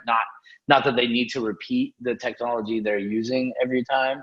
And I think, especially with keys, right, or custody, I think like when people actually look at the benefits of blockchain, a lot of people want to apply applications to it, right? And even what we do in corporations, I look at them at some point, I'm like, blockchain is, or whatever, blockchain is not supply chain, right? Like it might only be your signature process, right? So get your signature process very right? If you're going to do 20 different blockchain use cases or pilots, why would you redo your signature process every time, right? If you know that's a core component of every single pilot you're going to do, get that done once right. Now there might be a variety of parameters or object models depending on which platform you're going to utilize, etc. But not to go on too long there, but so you're passionate about custody, you're passionate about key management. Sounds like your journey there, kind of taking a few routes. It sounds like you really wanted to focus on adoption. So when does it was called Airbits at first, you said? Yep, companies formed as Airbits and then rebranded to Edge. Yep. Got it. So you start Airbits, start Edge. What year is this?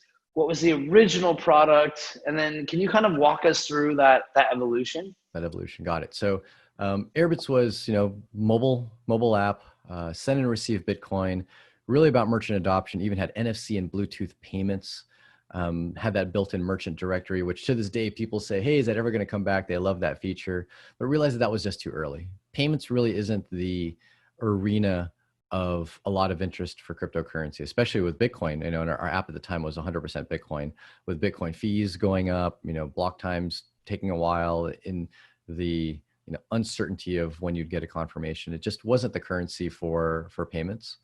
And I think the industry as a whole wasn't that interested in payments. So what we did started to think about in 2016 and really started pushing in 2017. And ironically, when the entire industry was ramping up, we kind of went heads down. And that's when Airbits started to make that transition into Edge. We realized that our core value proposition was key management. And we were actually seeing interest from some decentralized dApps, smart contract apps in having a better key management solution. So what we did is we took Airbits and actually started to rewrite it in a way where the key management was a library, a software development kit, and then it was an application that used that software development kit.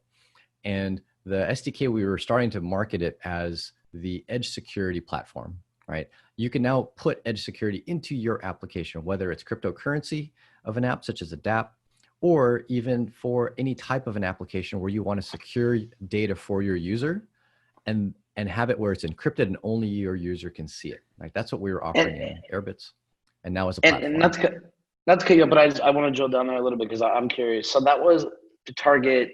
So you were holding that offline, or that was a local SDK primarily bundled on mobile, and you were isolating partition portions of mobile devices that were secure?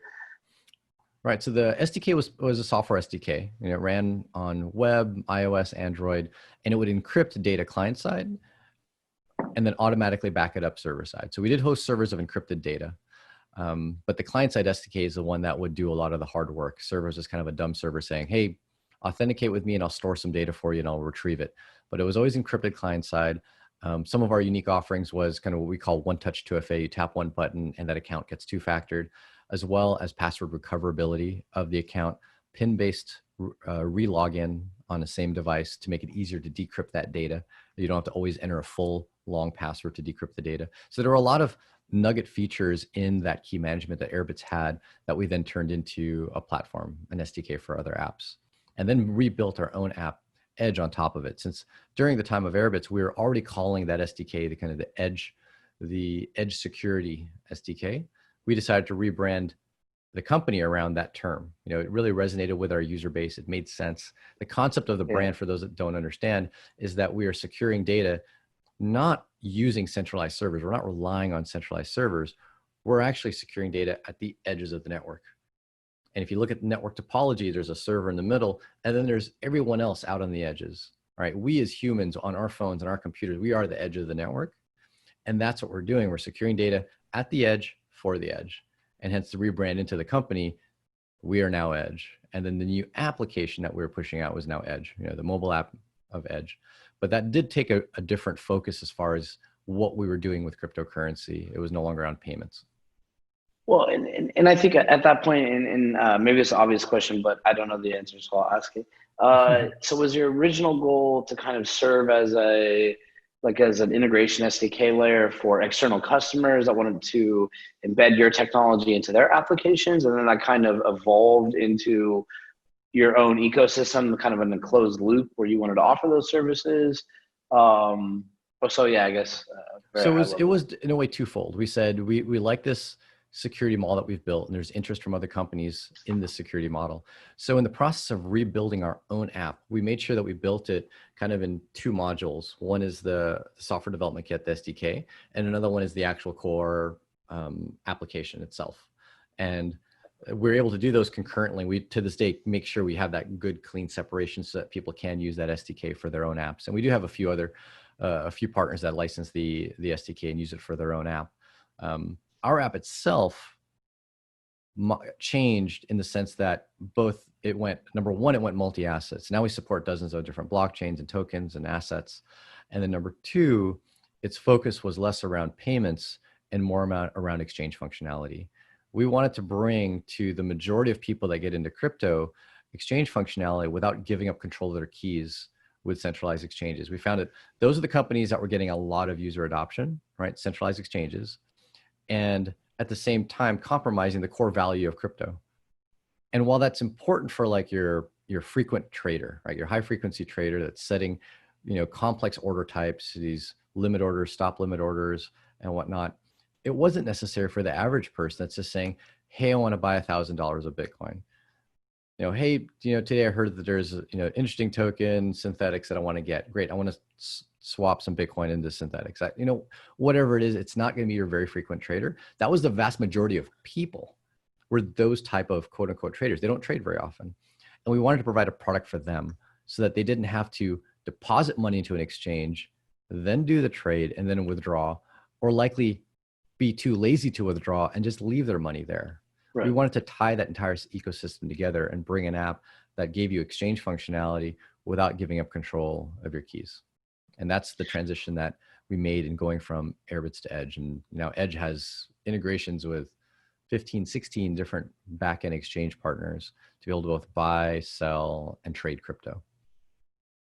Got it. No, it was something I listened for this. I got to listen to a few of your interviews before, and I think it was one of the more interesting parts, kind of how you described it is, I think I heard you describe it as like a non-custodial decentralized exchange almost. Non-custodial exchange. Decentralized exchange is kind of a slippery slope because people define decentralized exchange different ways. And I knew I was going to mess that up. Yeah, I knew I was going to mess it up somewhere. Oh no, that's okay. It's all right. It's like it's not a well-defined category, and we're kind of treading new ground here. And we think that the self-custody or non-custodial exchange is something that people haven't really brought up as a product. Like people don't have that as a product category. They just think wallet on one side, exchange on the other. Exchange will almost always call custodial because they always say don't leave your money on an exchange. Put it into a wallet. Whereas fundamentally, I think that you've got to define them separately because there are fully custodial wallets that don't let you trade. All they do is hold your money, right? And then there's fully decentralized exchanges. And then on the opposite side, there's the fully centralized exchanges. And then there's this new category, the self-custody or non-custodial exchange. And that's the piece that's been missing, I think, from our world that we're trying to build out. Control your keys, but still allow you to trade. Well, I was actually totally unrelated to this interview today, but I realized it's relevant. I was reading an article today. I forget the guy's name. They've been suing Coinbase around the idea that like people traditionally reference like now your keys, not your wallet, and the thinking of like custody, and that one day some dude's gonna get drunk and lose his laptop and you lose all your money. But it was the theory around that he had a few hundred Bitcoin on Coinbase, and then there was some swap or something on for Bitcoin Cash a year or two ago, and so he had brought a legal precedent that his Bitcoin that were held on Coinbase should have entitled him to some, I forget what it's called, some swap or something at Bitcoin Cash, where he was, if he had held it himself, he would have had like 150,000 output or something from Bitcoin Cash at the time of this shift. But like Coinbase held his Bitcoin, but like he didn't entitle him to this alternate benefit, right? So I think that we'll even enter new worlds here where people are probably binding not your keys, not your crypto, purely to the point of losing your money, right, in some kind of devastating situation, but that even there might be other circumstances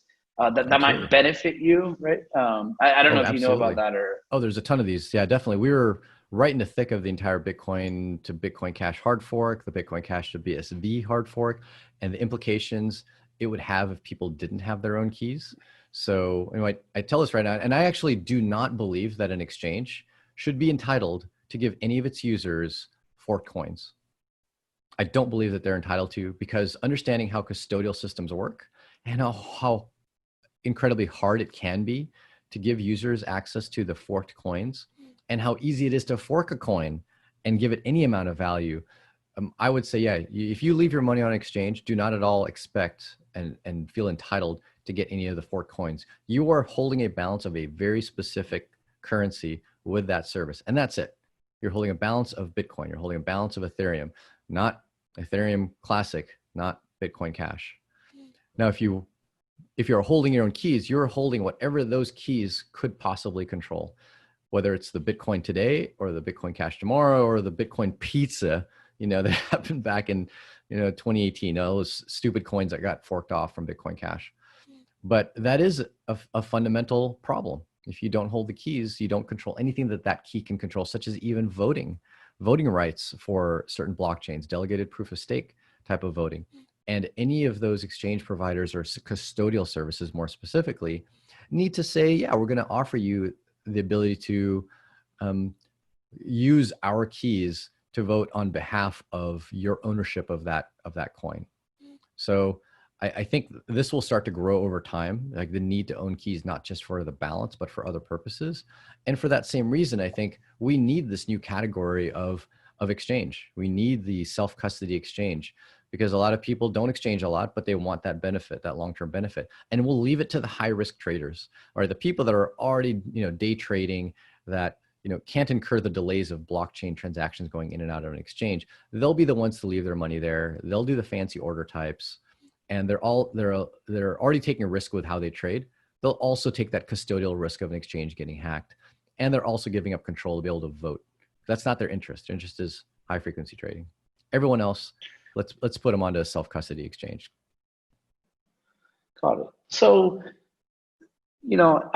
everybody makes fun of me. Like I bought like every right to like Bitcoin for Christmas and like every derivation of it. Like I'm a big person. Like one of my first companies I was young was like home automation. Like I'm really big on like helping consumers kind of bridge the gap of whether it's hardware or software, making it easy for them, right? Like how do we get grandma to understand this? My model is my grandmother, like always, hey Patrick, my things don't work, right? Like I try to think like, how do I explain this in layman terms? And like, so let me just kind of back out a little bit. And I would say, okay, most exchanges, and correct if I'm wrong, if I think Coinbase or I think Binance or whatever, they probably want to hold as much consumer or retail customer assets as possible.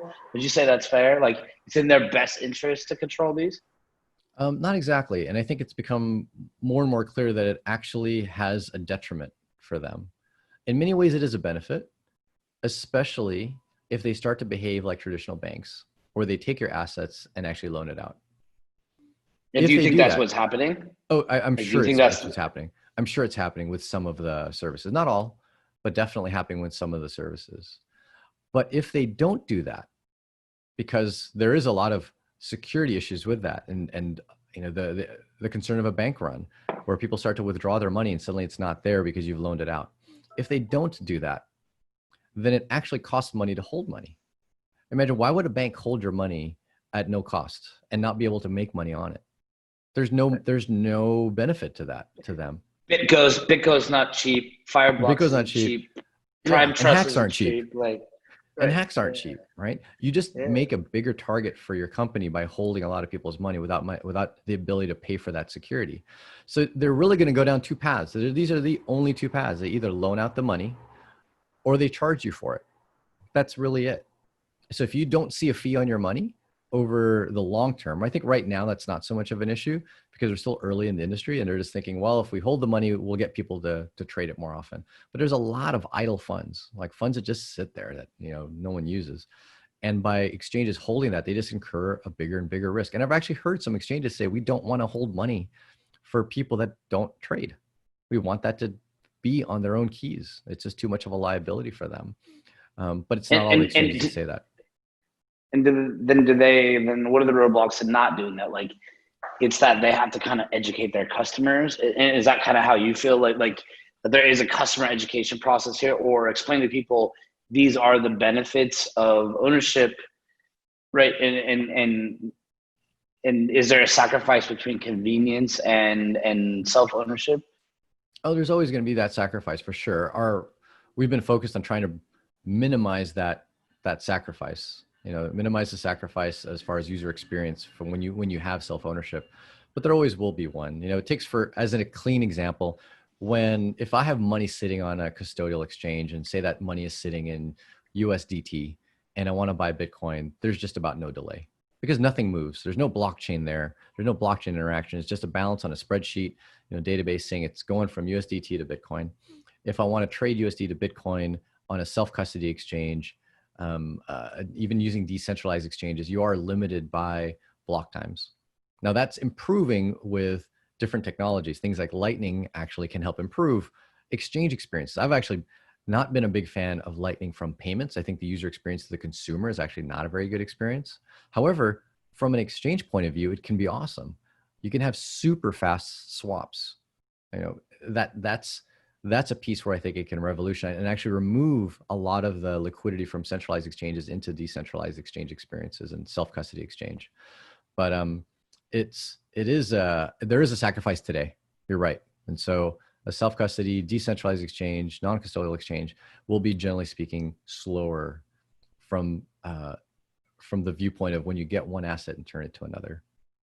It is in a way faster though than if you wanted to hold your money but use a centralized exchange. Today, you'd have to go deposit, wait for confirmation, log back in, issue a trade, wait for the trade to settle, log back in, withdraw, probably do a bunch of 2FA, blah, blah, blah. And there's withdrawal limits and there's only certain times when the exchange might do withdrawals. That whole process is really slow, right? The full cycle loop of holding your funds, going to an exchange, and then holding your funds again is really slow compared to using a DEX or using something like Edge. But if you just keep all your money on this exchange, then it's very fast. Sure. Well, and I don't think people truly understand the technicality of, like, when they're holding their money on centralized exchanges, that their balance is represented on, you know, some type of malleable database, right? So like they don't really have one Bitcoin, right? It's a representation of something incrementing or deducting from some database layer.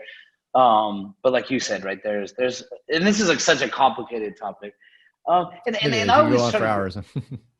Yeah, well, no, I think to me it is kind of a bit of a broader conversation, right? Because I think part of what has happened in society is we have like a few thoughts. So we say, okay, if my email gets hacked, I can reset my email, right? Or there's some password, or there's some ripcord. Or if my debit card gets hacked, that the bank is going to refund my money, right? or when people accept a privacy policy, they are usually racing for like a very quick dopamine hit where they just click accept, right? And I think even if you take like privacy policies, you kind of start to bridge a little bit where on mobile it gets a little better, right? Where when you download a mobile app, at least now it gives you 3 to 4 bullet points. Like this app will access your GPS or will access your camera or your location. Where on the desktop format, we actually don't have what I think is like such a good solution for that. You kind of have to read this whole privacy policy, right? So I think humanity, from my perspective, kind of has a decision to make, you know, and I think one thing I always ask people is, especially, I don't know, I'm 35, so like I just at my age say, okay, where's your social security card, right? Or where's your birth certificate, whatever. And I think kids like 20, 25, even before they're 30, they left their social security card like at their parents' house, right? Like in their parents' safe, right? Or like, and they only need it like once every year or 2 years or 3 years. Maybe they apply for a new job or something. They say, why did you leave those documents? Of all the documents in the world, why did you leave those documents at your parents' house and you're safe, right? And they say, oh, well, like it was almost they were trained from a very early age to say, if someone gets access to these documents, it can be very bad for you, right? They can steal your identity. You don't want to lose these documents. And if you lose those documents, there's a lot of hurdles to reproduce them, right? So you can't just pick up the phone or you can't just send an email and say, send this to me. You actually have to go down in person, etc. So I think from societal norms, we have already started to establish some practices that say these documents should be more secure. And if we lose them, there should be many hurdles to recreate them. Then I think with technology, we have kind of accelerated access. We want accelerated access. So we'll kind of drop our guard a little bit, right? And then therefore we kind of assume mistakes are going to be made or access is going to be taken, but we just know that that's not really going to affect our life that much, right? But then you see an Equifax hack and you see all these other things. So I do think that we will come to a breaking point that says, do you care about your privacy? If you care about your privacy, do you want to go a little farther to protect it, right? Or do you want to make it easily resettable, right? Like, do you want to be hard to get to or not? So I don't want to go on too long there, but I think I hear quite a bit about what you're saying. I know we're running a little over here, so I don't know if you have a hard stop, but I'll keep going until you have a hard stop. Just nod your head or something, or give me a signal. Today, so it appears like in the last 8 to 12 weeks, the market's back on fire.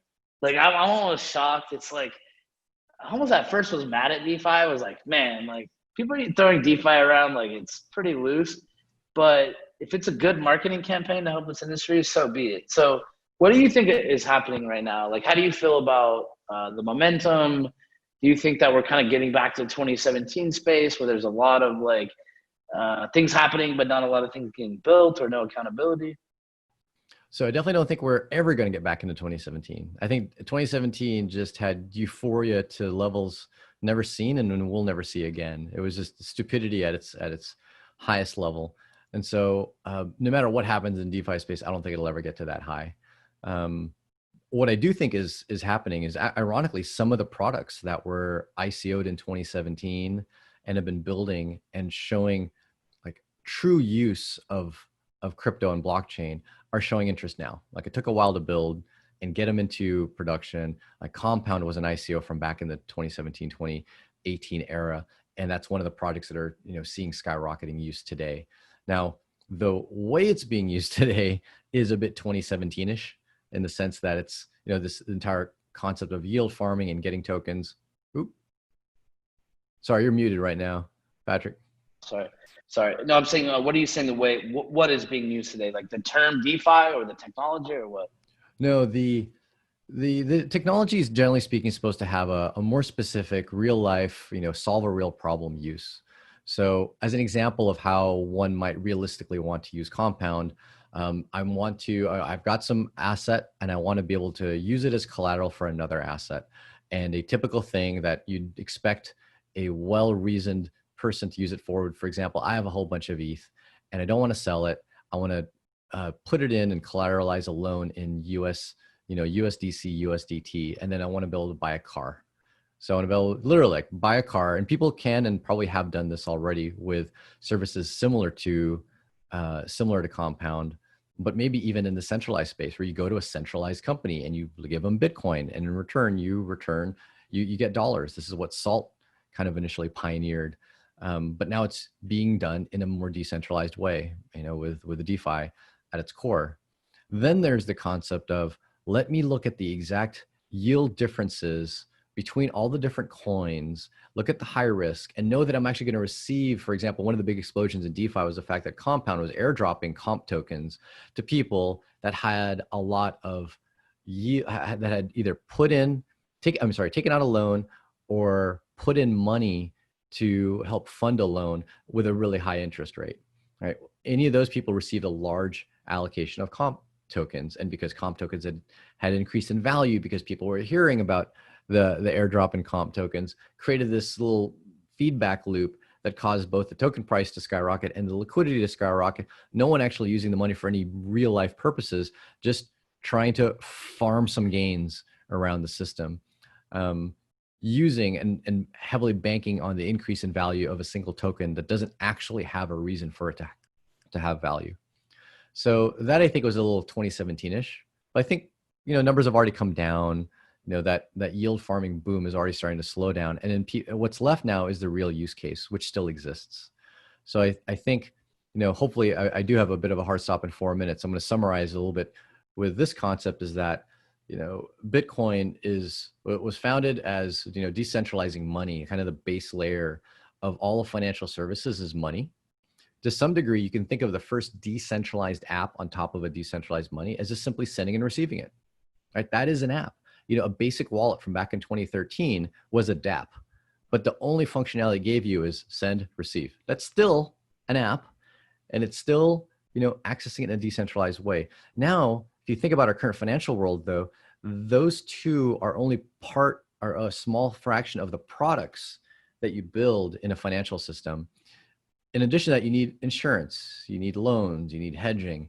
And that's what DeFi is building to try to complete all of those layers. There's the money, there's sending and receiving of it, and then there's layers on top of it. And I think that's necessary for people to be interested in money in the first place, because it's not just the money that you can send and receive, it's all the different products on top of it that you need as well for a functioning economy. So I think DeFi is critically important for the adoption of crypto as a whole. Now it's just a much more complex product with a lot of corner cases and potentially a lot more bugs than just the simple DApp of send, receive. But we'll get there. And you kind of see that as just the ability to execute code in a smart contract, more or less. I mean, that's the major barrier. Like all the other tools are there, and then it's taking economic theory and putting it into smart contracts. It's not so much economic theory, but economic products, right? It's taking economic products that needed a counterparty and putting them into smart contracts. Just like the first economic product was send and receive digital money, right? That was not possible without a counterparty. Bitcoin made that possible. I can now send and receive money without a counterparty. Now it's, can I take out a loan without a counterparty? Can I take out insurance without a counterparty? Can I hedge? Can I get leverage on a product without a counterparty? Those are all tools that maybe to the average consumer they don't see, especially low income, where all they literally do is send and receive their money, but they don't realize that that's the foundation of a lot of society and a lot of the economy is these more derivative products on top of money.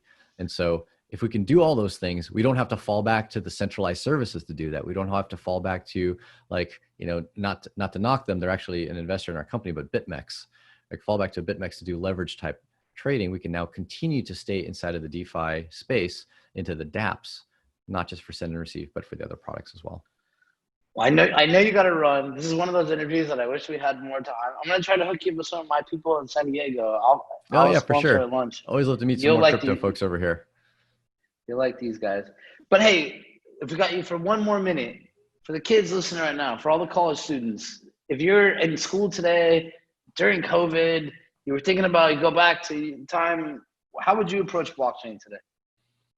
So I'll at least answer this for what I think is the majority of the students that are in the technology space is if you're in crypto and you're a developer looking to write code, probably the biggest thing you could do and the most accessible thing to you is the fact that there are dozens, if not hundreds of open source projects out there that you can contribute to.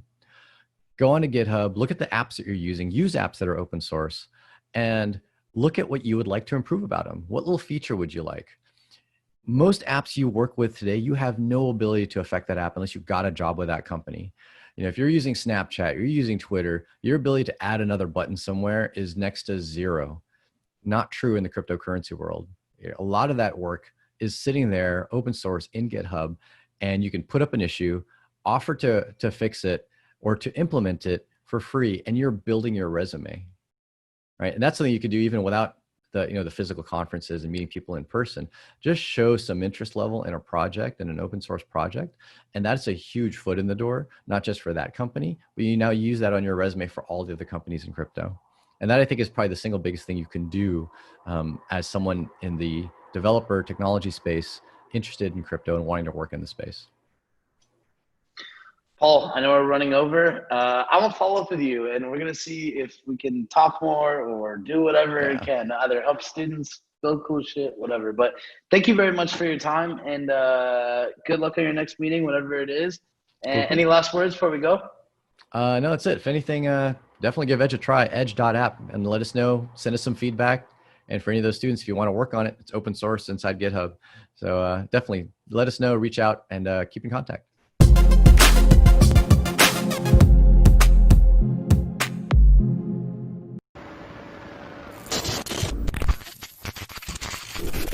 Stop being a panic seller. I'm John McAfee, and I approve this message. Every 10 seconds, someone panic sells at a new all-time low. Yeah, don't be this guy.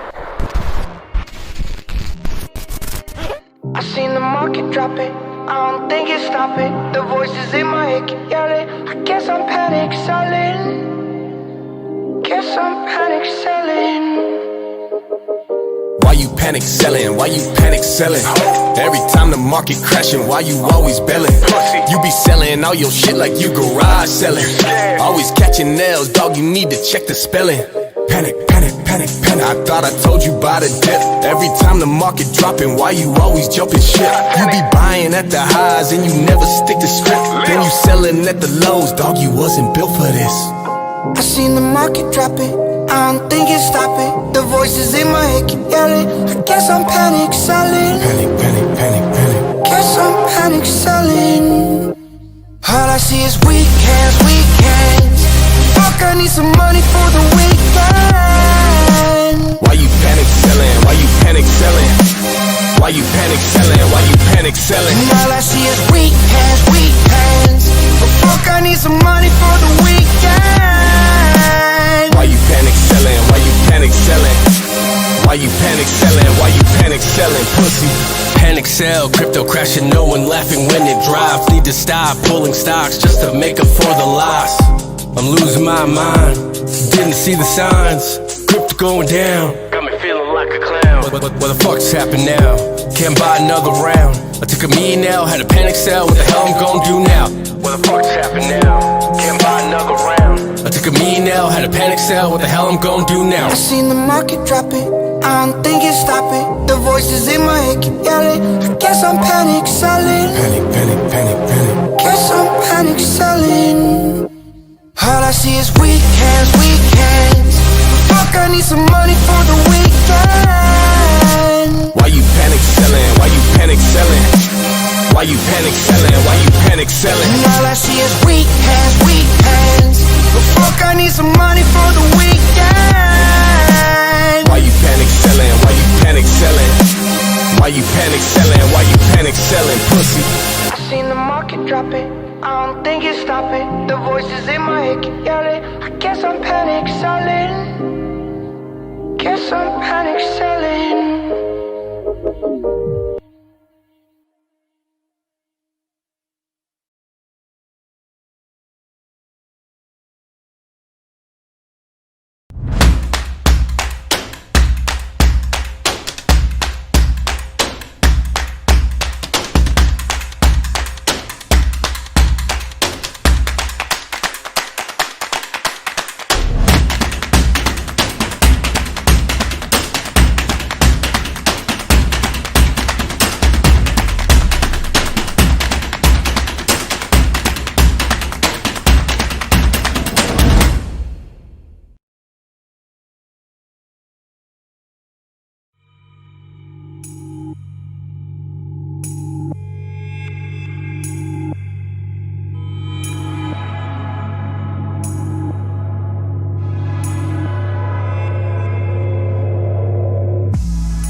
Reimagine 2020 is brought to you by CryptoCuck.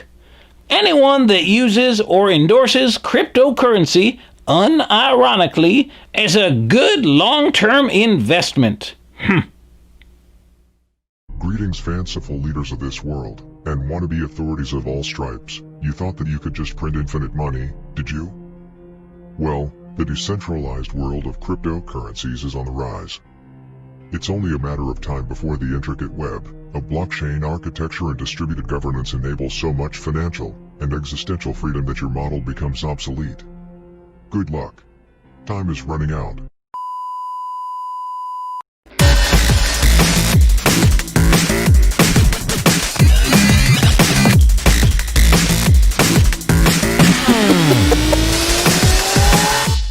Hey everybody, you have Patrick McLean here, one of your guest hosts for Reimagine 2020. This is a really interesting guest, I think, not only because every time I hear about him, I hear education, selflessness, and really wants to push the space. But I think from my perspective, like understanding university students, this is somebody whose name always comes up. So before I butcher too much of an intro, Andreas, if you want to introduce yourself and how's your day going? Like, how's life right now? Oh, thank you so much for asking, Patrick. I mean, life is great. I've been very fortunate. My day's going great. I've had a very productive day so far. I'm currently writing my 6th book, Mastering Lightning. And so every day trying to make a bit of progress. You know, writing a book is biting off little chunks at a time. So I'm very happy about being productive on that front today. And continuing to do the work that I do, which is education. I'm trying to educate as many people as possible about both the technical and social economic impact of Bitcoin and open blockchains around the world in multiple languages. And doing this on a neutral volunteer donation basis so that we can produce content that is ad-free, for free, and under open and free licenses that can be shared, mashed up, and reused by as many people as possible. So that's what I'm doing. It's a great job. I have to tell you, it's something that gets me excited every day. And I'm doing a lot of work with universities. As you probably know, a couple of my books, which are college-level textbooks, Mastering Bitcoin and Mastering Ethereum, are popular textbooks for university courses. But I also teach a university course for the University of Nicosia, which is a massive open online course on Bitcoin and open blockchains. So it's a big passion of mine. I think if I were to introduce myself, the one word that says it all is teacher. And I love teaching and sharing the enthusiasm that I have for this subject. A ton to unpack there. There's like my brain is firing. But like let's focus on teacher for a second. I guess I'll pick that. And I heard you say something about like how your day is going, and like you seem kind of excited, right? So like, is that your mission now? Would you say like you really, if you kind of would zoom out and say my role in this space is to help or deconstruct some of the, or demystify some of these concepts for a variety of audiences? And I guess my second part of that is that what you've done your whole life? Or like what led you up to that point? Like, were you always a teacher? Like, were you technical at some point? Like, how did you get to that moment in time? Yes and yes. That is my mission. It's been my mission since the beginning, since I got involved in Bitcoin in the beginning. And I have been teaching and doing seminars and public speaking my whole life. Am I technical? Yeah, I mean, I'm a computer scientist by training, and I have a master's degree in distributed systems. Like, hang on. But do you still write code? Like at any basis? Absolutely. Like what's what code project are you playing with right now? So here's the thing. I've always wanted to keep coding as something that I do for fun and not something that I do professionally. I don't want it to turn into a job with deadlines and all of that crap. I code for various open source projects, and I also code a lot for internal stuff, for stuff that helps me. I mean, I run a fairly sprawling infrastructure of archival Bitcoin nodes and Ethereum nodes and other types of blockchain infrastructure around the world. I write code for my books, of course, the examples, but I also contribute little snippets to various projects. I do various internal projects that I code for. Most of the coding I do is fairly self-contained, not huge projects. It's either little patches here and there, or it's a lot of scripting, orchestration, glue integration, coding and recoding different formats. I mostly work in Python, which is my favorite language, especially for that kind of work. But I can program in probably more than 24 languages that I've programmed in my life. I started programming when I was 10 years old, so 38 years ago. Well, that starts to explain it. People that started programming when they were 10 are usually a different breed. Well, yeah, I mean, it's something that I really love to do, and it keeps me sharp. But I'm by no means. So you're a nerd. Like, would you say like I'm a nerd? I'm a tech without nerd, a doubt, I'm an enthusiastically geeky nerd on every level. When it comes to computers, when it comes to technology, I mean, I've worked in every aspect of IT, and I do a lot of work hands-on. So I'm not just a coder, I'm also a sysadmin, and I do a lot of Linux sysadmin. I've been in the weeds there since the 90s.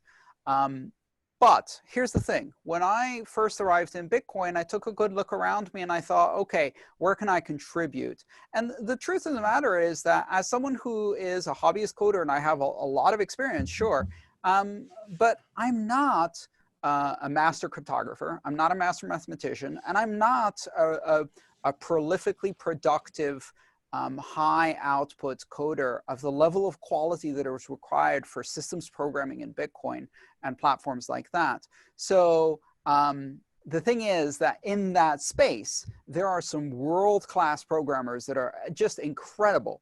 And I took a look around and I thought, okay, so where can I contribute? I could write code, but the one area that I see I have skills in that others don't is explaining these things, understanding them because I have the technical background, translating them into a common language, using good analogies to explain them, and teaching these concepts. And I could see that nobody was doing that. And I thought I can really make a much bigger difference if I focus on that, rather than trying to compete at a level where other programmers are much better than I am. You know, sometimes it's not about knowing your strengths as much as knowing your weaknesses, right? So making an impact can be determined by many things. Like you can make an individual impact by writing insane code and not sleeping for 72 hours, right? Or you can make an impact by driving an army, right? Or educating many people on the mission at hand. Like I think teaching 30,000 developers how to code Bitcoin and open blockchains with my books has had a bigger impact than if I was trying to write code. Exactly. Well, and I think that's to your point. Like, and I think sometimes people in this world, they don't understand the difference. Like they want to be good at everything, or they feel ashamed when they can't admit what they're good at, right? Rather than looking around the corner and saying, hey, I'm not necessarily failing at something. I could probably spend a lot of my time being really good at this, right? But there's another place that maybe I could be better, right? And depending on how you set your goals or how you judge outcomes, right? Like, is reaching 30,000 people better than X in some circumstances? A ton to unpack there. I'm trying to think of the next question I want to ask. Can you? I heard you mention the beginning, and I, you know what? Like I'm not an interviewer. Like you and I just talked for a few minutes, but like I do a bunch of other stuff. But I kind of trying to help out on some of the Reimagine stuff here, so I'm learning how to be an interviewer. And I kind of want to understand. I've been asked, like I asked my friends, like I know a lot of people in this space, right? And I asked a lot of people about you, and everyone just like, this guy's awesome, good heart, thank you, good guy, wants to help people, right? And then I started asking like, what did he do before blockchain? And like that was like everyone's like, actually I don't know. So do you mind walking the audience through like how did you get here? Like what were maybe the steps in your life? And again, there's thousands of college students who are gonna be watching this, right? Right. And I'll caveat for a second. We've fought from the blockchain clubs to the organizations to being allowed to be associated on campus. And I think students sometimes are wondering what their career is in blockchain, right? So I'm asking this in the context of like, how did you get to this point? What were some of your previous experiences? And then what was that day or what year did you really like hook in? I mean, it's all a series of seemingly random steps that lead to a conclusion. A lot of it isn't planned. It's about being in the right place at the right time, being lucky with timing and other opportunities. And I have been incredibly lucky. So I got my first computer in 1982. And I started programming on that. Got my first modem in 1986. And by the early 90s, I went to college to study computer science in London. And we're talking about the really, really early days before the internet went commercial, when it was still an academic affair. And I had access to all of this incredible opportunity because of the University of London. We had access to the internet. I'd already been on the internet through not entirely legitimate mechanisms, by accessing some computer accounts perhaps I shouldn't have accessed at a university in Greece. And it had blown my mind, and I was very interested, and I was trying to learn as much as possible from Usenet and other platforms that existed in the proto-internet. The year when the web came out, I was in university, and I had access to a computer lab and fast TCP/IP connections. The year when Linux came out, I was working on Unix systems, and I had access to download and install that. We're talking about an era when I opened the first browser, I used it to visit all the websites. And then after half an hour, after I'd seen all 4 of the websites in existence, I went back to see if anything had changed. It hadn't. But I mean, we're talking about a whole different concept of what the internet was. And so that timing was critical. I was very much involved also in cryptography. I was fascinated by the idea of cryptography and the cypherpunk ethos, the idea of using math and cryptography to empower individuals and create social systems that are strong, robust, that give people privacy, that protect them against surveillance, that allow them to exert their rights. I was interested in that in 1992, participated in some very interesting conferences in London. And at that time, I met David Choum, the founder of DigiCash. This is like proto-cryptocurrency, if you like. And various other people involved in the cypherpunk movement: John Perry Barlow, Philip Zimmerman, and all of the kind of giants. So you're like a hacker at heart. You're like, well, I'm not. But you see, the thing is, I wasn't a hacker. I was a pimply-faced 19-year-old kid with stars in my eyes watching these giants do this incredible stuff. I wasn't in it. I was on the sidelines. I was watching over their shoulders. I was cheering and clapping. You're a fan of the hackers. You're like, right, like you said, the cypherpunk movement. Like you, well, yes, that was something that clung to your spirit, kind of. Like. Absolutely. So I started working in information security, and I started learning how to do, well, basically hacking, and how to use that to protect companies and data. And I started getting involved with financial services. So I started building secure systems for banks, hedge funds, things like that, firewalls, etc. You have to know both sides, how to stop people from getting in. You have to know how to get in. And so I got involved in that. But again, you know, early days, I was working at the same time as going to university. And I continued that career. In information security, I did a lot of consulting. My entire life, I've worked as a freelancer. I don't work for other people. I started several businesses and helped build various systems. And I continued to be involved in information security. Around that time, I started teaching it. I started teaching seminars. It was a way to make a little income. I found out that I really loved it, and it helped me learn topics better. So I continued teaching. I also started public speaking, and I started going to conferences and speaking about these concepts. This is before you clung to Bitcoin. So this is pre-Bitcoin. This is 1992. This is 1995. So the spikes of Andreas is gonna start teaching people. He's inquisitive Yeah, about all tech. of these things, these are all go way back. Now, the really weird thing is that when Bitcoin came out in 2009, I was involved in a bunch of other projects. I was running a company with some partners and working in information security, cloud computing systems as a research analyst and writing papers, speaking at conferences, et cetera, et cetera. And I missed it. I just completely missed it. I remember reading about it sometime in 2011, and I read about it in conjunction with some gambling site that was doing poker or something else, and they mentioned Bitcoin, and I just dismissed it. Not interesting to me. What is this? I didn't make the connection to the cypherpunk ideals. I thought it was just one more silly attempt to build a centralized currency that was probably owned by some gambling outfit. Second time I heard about it, sometime in 2012, there was a link to the white paper. I read the white paper. It blew my mind. It made all of the connections to all of the things that I was interested in the past and hadn't seen much movement on. And suddenly all of that peer-to-peer networking, BitTorrent, DigiCash, cryptocurrency, cypherpunk ethos just went boom in my head, and it completely derailed my life. I mean, this was not a fun experience. I dropped all my jobs, I stopped eating, and I just dove straight in and started reading everything I could, and the rest is history. I stopped doing everything else. That was it. You fell in love. That was it. I fell straight down the rabbit hole. And when I talk to other people in this space, they describe a very similar moments. Now, I've had these kind of technology epiphanies before. The first time I saw the web, the first time I started programming a computer, the first time I saw a web browser, the first time I saw a Linux, I had this moment where like, oh shit, this is going to change the world. And that's the moment I had with Bitcoin.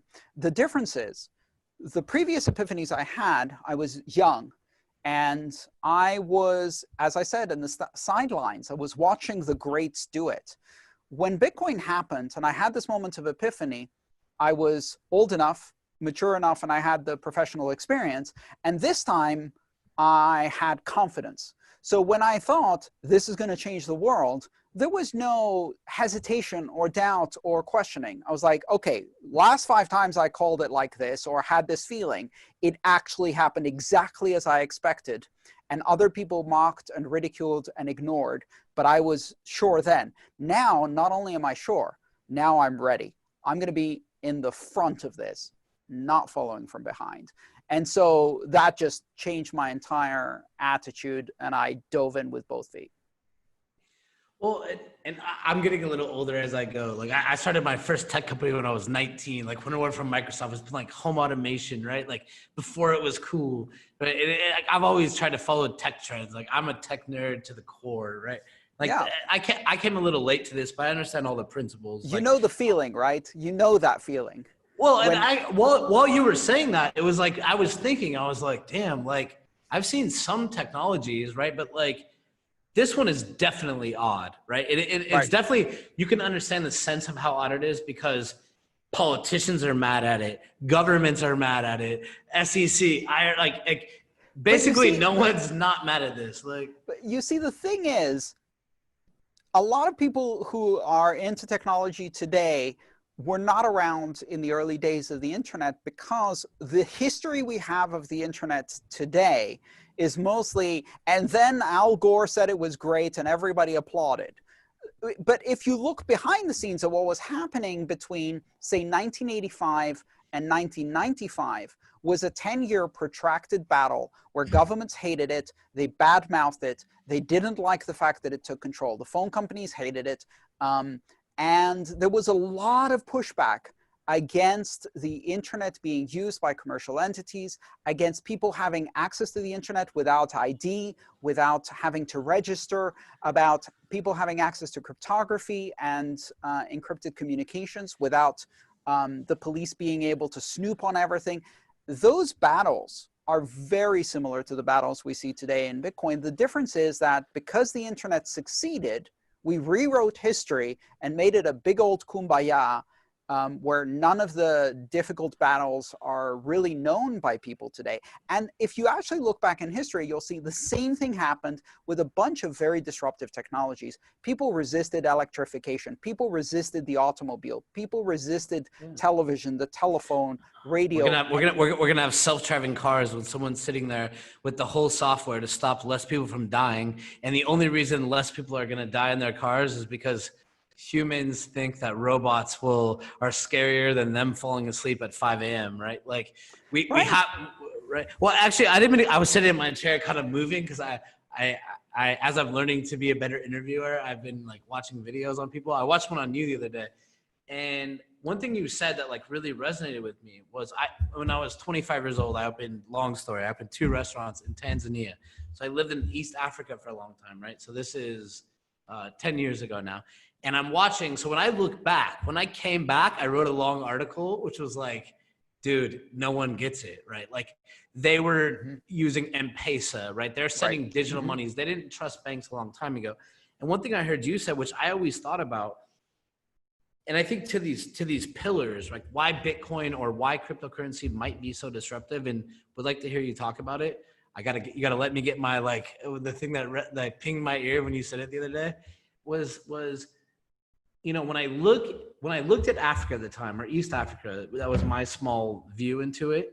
It was to say that people had called America, they would say that it had the largest copper mine in the world because all these coaxial cables are running underneath the ground.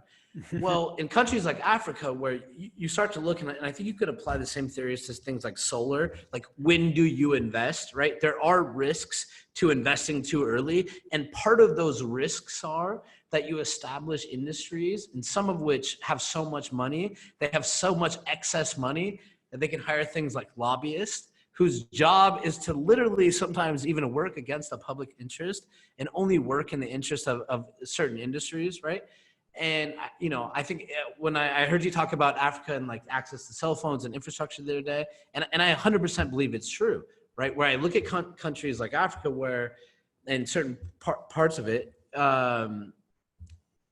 where people are scaling more quickly. They're throwing up cell phone towers faster than they'll throw wires under the ground. It's the leapfrog effect, which we've seen in technology a number of times, which is that when you already have a widely deployed, difficult infrastructure that has a lot of tradition and weight to it and a lot of regulatory complexity to it, replacing it with a disruptive technology is very difficult.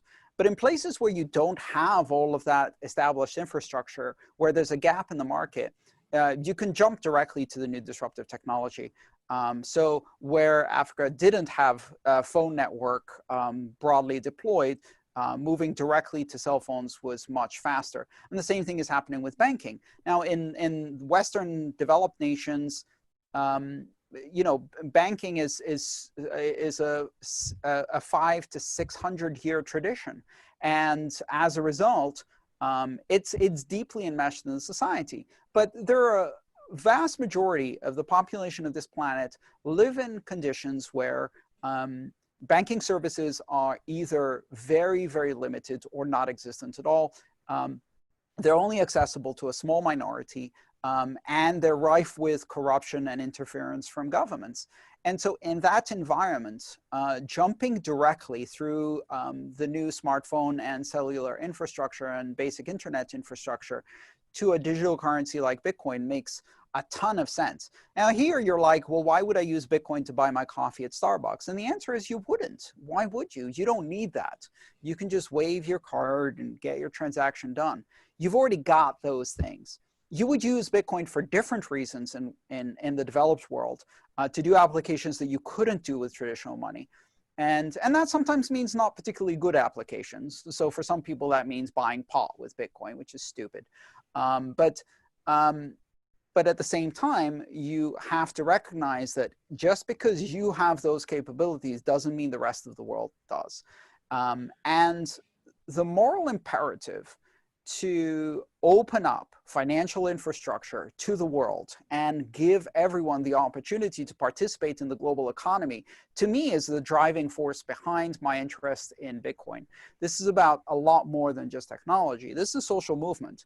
And it's a movement that can have a dramatic impact on poverty and individual freedom all around the world, because governments use money and the banking system to control populations. And by keeping access to that system severely restricted, under the guise of safety, security, and kind of paternalistic government, the end result is that billions of people are condemned into a cycle of poverty that we can break. And that starts with simple things like remittances, sending money to your family at home if you're a migrant worker, and getting out of the clutch of these kind of vampire corporations like Western Union, Wells Fargo, et cetera, that the remittance market, to do what? To do what email has been doing for 25 years on the internet, and to do it slower and with more restrictions, and then charge a fee that is, in some cases, 20, 30, 40% of the amount being sent. That's unacceptable. And changing that equation can put $500 billion into the hands of the poorest people on the planet right now. And so this isn't just about technology. This is about changing the architecture of power in the system of finance and making the internet of money, and not just the internet of communication. And to me, that's a very, very important aspect to understand, why it's not about us. It's about the other 6 billion, and why this isn't just a technology, it's a moral imperative. A ton of amazing things you just said. Like I've been sitting in my chair the whole time we're talking, and it's 1 a.m. for me, so I take some of these calls late. But like, I want to get more. I definitely want some of the students to hear your thoughts on, like, if you're a kid today, what you'd be thinking. But I want to stay on some of these points. And it's actually what I was getting at earlier, right? Around when I look at infrastructure or leapfrog effect, the thing that scares me the most about leapfrog effect is the lobbyists, right? Where people's or governmental interests, et cetera, might tend to supersede via a variety of mechanics what people actually want, right? And I understand we can find countries like Venezuela, Zimbabwe, right? And I actually believe in this. We have an internal project that we showed some people, but we've been building like a government in a box for a long time, like open source. So like if a country fails, it's like, boom, like here's everything you need, like, and trying to get as many people to contribute. So that's kind of how we think internally. But I guess I understand on one side, there's a lot of populations where their tendencies make it very easy for them to adopt blockchain or cryptocurrency. But I would like to hear more of your thoughts around, like, how much do you think the fight pushback is, right? And I always try to sum it up in one way to say, A, they're scared about tax revenue. B, if you look at how they treat, I'll use the U.S. I'm from the U.S. So say how they treat Russia or North Korea, et cetera, they sanction them, right? They sanction them through the banking system. They sanction them through SWIFT. Well, it's a lot harder to sanction someone when they can pass a USB stick with $10 billion of cryptocurrency in a coffee shop. So I inherently believe that this is a war in the fact that the minute they can't sanction people with their bank accounts, all hell breaks loose, because this is their last weapon before drones, basically, which seems like the next thing, I guess. So like, how much do you view the kickback, whether it's cryptocurrencies? How do you think banks are going to fight back? I know the countries that you think will adopt it, but what about the ones that you think will fight it?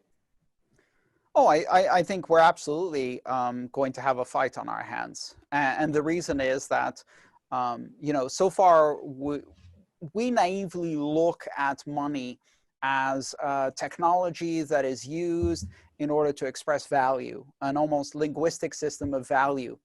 That is and should be the purpose of money. You can break down money into 3 primary functions: medium of exchange, store of value, and unit of account. I did a talk where I talked about the fourth element of money, with the fourth function of money, which is money as a system of control. And that is how governments view money.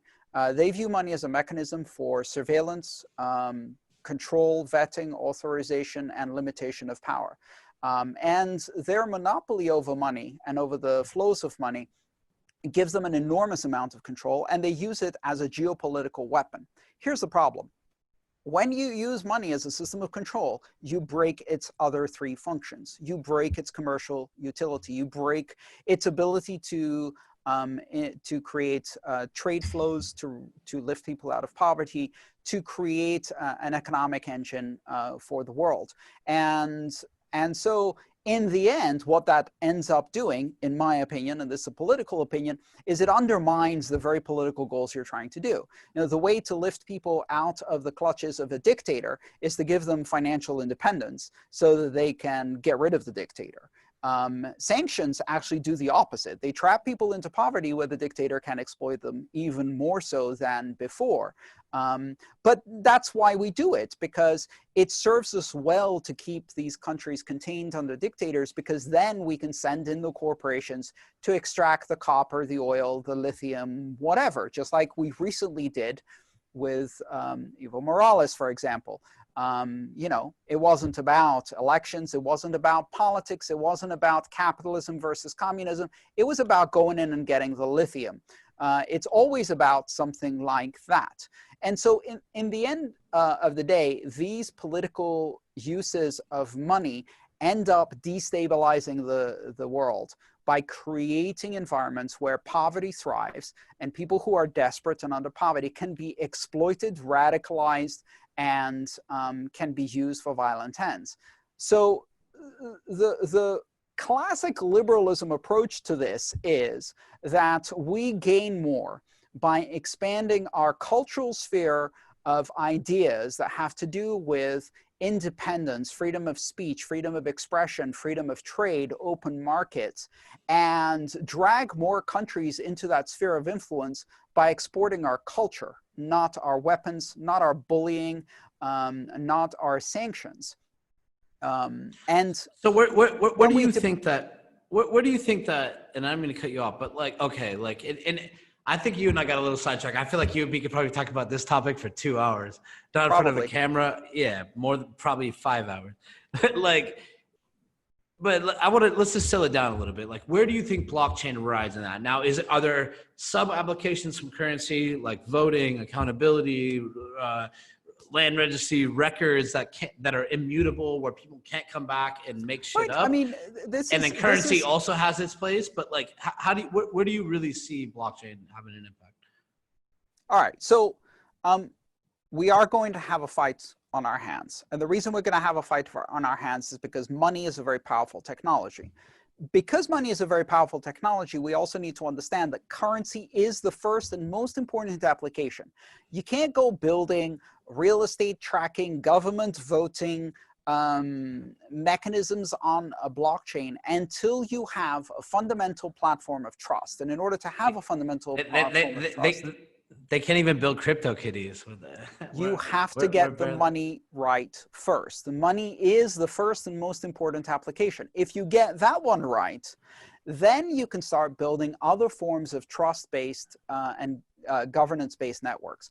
What we're trying to do here is change the nature of trust and turn it into a system of trust that is not dependent on institutions and hierarchical systems, but instead dependent on networks. Just like communication on the internet went from hierarchical organizations like newspapers and TV stations to a loose, decentralized, mostly decentralized system. And all of the terrible things that are happening with communication on the internet are mostly because of centralized actors, Facebook, etc.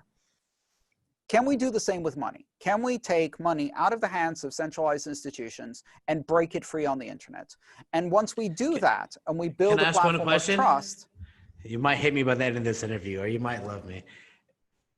Like, okay, so let me ask you a question. Like, if you were to frame, like, if you were to pick your perfect example, like, if you could apply that in any country, whatever, what would that look like? So tell me what you think, like, and I keep hearing you saying what we're trying to do here. Right. So I'm asking myself, who's we? What, Yes. right. Like, what are you actually trying to do? Like, give me the best case scenario. So we is everyone who's interested in this technology and is working to build it to its full potential. This is an open participatory system. No one runs it, no one's in control of it, no one decides where it goes. We each make our individual choices. We put in our own creativity, passion, enthusiasm, and we build out the systems that work for us and help other people come along. That's who we is. We is the entire community, the entire set of participants in this incredible technology. We is everyone on the internet, if we do it right. And what we are trying to do is bring the same revolution in international affairs that happened with communication on the internet to financial systems and to other forms of trust and governance. That includes how we manage organizations, from the tiniest local organization like a company or association all the way to large-scale organizations like the state, nation states, and federations of states. How do we manage governance? How do we manage voting? How do we manage trust on a massive scale? The institutions we have today do not scale. They do not scale to solve global problems. They served their purpose in the 19th and 20th century. Now they're obsolete. So what do we replace them with? I think we replace them with internet protocols and decentralized internet structures. And we did that with communication with the internet. The next step, in my opinion, is money. We need to open up the entire global economy and turn it into the internet of money and have a global economy anyone can participate in without barriers. And on top of that, when you have that system of trust, you can build governance organizations around that and involve other things, real estate, voting, and various other things. Where, you mentioned crypto kitties, et cetera. Gaming in itself is a massive economy too. There's a lot of applications there. But fundamentally what it is switching from systems of trust that depend on hierarchies where power is very concentrated and easy to corrupt, to systems of trust that are based on broad-based participatory networks and internet protocols. And that's going to give us a scalable mechanism that allows us to go into the future. We can see all around us that current institutions are failing, and you can't even reach consensus on the most simple things. So, all right, hang on. There's so much shit I want to ask you. I feel like I have like questions that I'm like, these are more fun questions. But now I see, like, I actually want to ask you, like, do you sit around sometimes and are you like, I see inherent problems with governmental systems, and that like, that the answers or the solutions might be so obvious either to you, and I feel the same way sometimes, and I think a lot of people do, right? Where we look at problems and go, why does that exist still, right? Now there's bureaucracy, there's politics, etc. But like, I don't think the answers are obvious. I think the problems are obvious. I think the answers are not obvious. They're complex, they're difficult, they take time to develop. But what I do see as obvious is, to me, I see the world as systems. And I look at these systems, and the thing that's most striking about their systems is the architecture of power, which means how do different participants in a system, how do they exert power over the system, and who has power in a system? The thing that I see in the world is that we have a lot of systems of power that have the shape of a pyramid. They're hierarchical. People get more and more powerful the closer you get to the top, whether it's the presidency, whether it's the shareholders in a corporation, whether it's class-based and economic issues in society, et cetera, et cetera. And then I look at the internet, and the internet, for the most part, has an architecture that is flat. And that architecture, you have a lot of people participating. We call that peer-to-peer from a protocol perspective. You can call it whatever you want, but everyone can be a journalist, everyone can be a publisher, everyone can have a viral video, everyone can participate in the conversation. There is some concentration of power in different parts of the internet, but it's not a natural fit for the internet. And so I think those kinds of flat architectures work better and scale better than hierarchical architectures. So when I look at this, I don't see easy solutions, but what I do see is clear directions.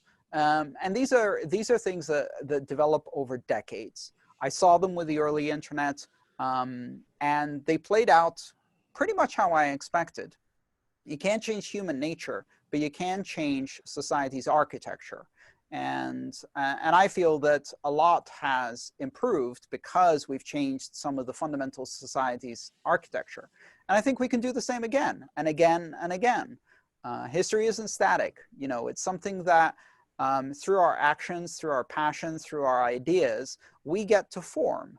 And I'd rather be a participant in that and have an opinion and share my ideas and promote ideas and explain ideas to other people than sit back and complain about the state of the world and not actually have any action to fix it. No, dude, 100%. Like I'm telling you, like actually, I'm not you in blockchain, but I try my hardest to literally like give money to students, promote engineers, and figure out why people aren't building this stuff, right? Like ever since I entered this space, it was actually something I cared about. When I was asking people for notes with you, like, and I kind of I'll lead to my next question. Like at one point last year I bought like every domain to like Bitcoin for Christmas. Cause like really, when I was like really young, I helped Best Buy launch like Geek Squad all over America, right? When it was like this very interesting job when I was young, taught me a lot about business or whatever. And what I learned from that, like literally launching this thing, I was like someone in charge of it. It's just how to really distill things down for people, right?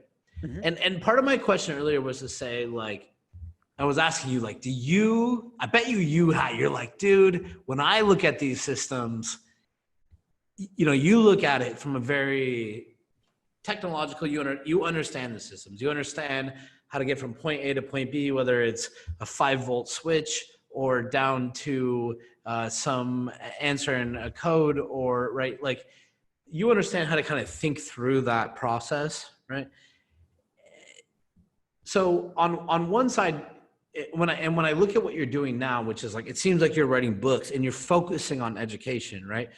Mm-hmm. So do you think that the answers are so clear and right in front of everyone, but you're very technological, I guess I will say, like, I'm in a bit of a crypto bubble now. Like everyone I deal with, the whole world I live in is basically crypto, right? And sometimes I'll sit in a room and just look around and be like, man, like you guys have no idea how wrapped around you. Like I want to go talk to normal people on the street, right? And just, right. And so do you understand that there's this niche of people who are hyper extreme about it? And so is that what's really fueled your urge? Like the way I'm going to solve it is by distilling it down for the everyday guy, or maybe a little higher level. And that's your answer. Well, the vast majority of my work is not directed at people who are into crypto or who are software engineers and tech people. I've written 2 books, the Mastering series, Mastering Bitcoin, Mastering Ethereum, which are college level textbooks. But the vast majority of my work, 500 plus videos on my YouTube channel, my book series, The Internet of Money, those are non-technical. They're actually directed at people who are new to this space, who want to understand why this technology matters, not how it works, but why they should be interested, why it might have an impact in their life, why people are interested in it, why other people use it, how they use it. And so those answers to me are the most interesting, and trying to take these very complex technical issues, but also these very complex political, governance, socioeconomic issues, and trying to distill them down into as few words as possible and a few very, very simple concepts that illustrate what drives this technology, why it matters. That's been the focus of my work for the past 8 years. And it's a process of iteration. I take an idea, I throw it out there, I see how people react, I go and visit different communities, not so much now with pandemic, but that was the model before. Visit different communities, meet with people who are new to crypto in places like meetups and universities and non-crypto conferences, etc.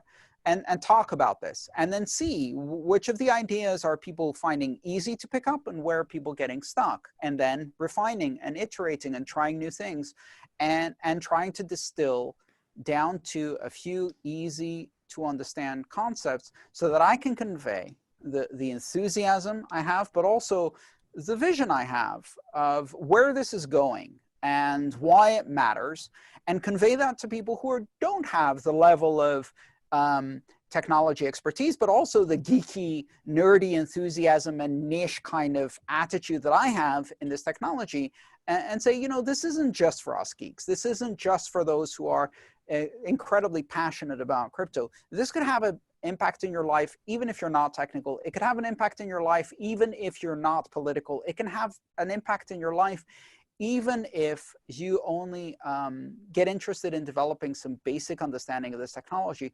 Just like when I started on the internet, the only people who were on the internet were academics, and it was a massively narrow niche. But I could see that over time, we would get more and more and more people, until now, it's a fundamental requirement for your job. It's a fundamental requirement for your social life. The internet is in everything we do, and everybody understands why knowing how to use it and being a native in that environment is incredibly beneficial. Second nature now. Right, for you and for your generation. There's an entire generation that find it very much not second nature. But the same thing is happening in this space, because when you think about it, understanding how the Internet of Money works can have an enormous impact on your future, even if you're not technical, even if you're not political, because you get to use it as a tool. You don't need to understand how the internet works in order to use it to your advantage as a tool. And you don't need to understand how Bitcoin works in order to use it as a tool. And so that's what I'm trying to convey. 100%. And I guess to kind of go back to our point earlier, where we were talking about like the difference between maybe being an engineer at some points or understanding that you could have a larger reach, right? Mm-hmm. So you obviously understand now that you have a larger reach.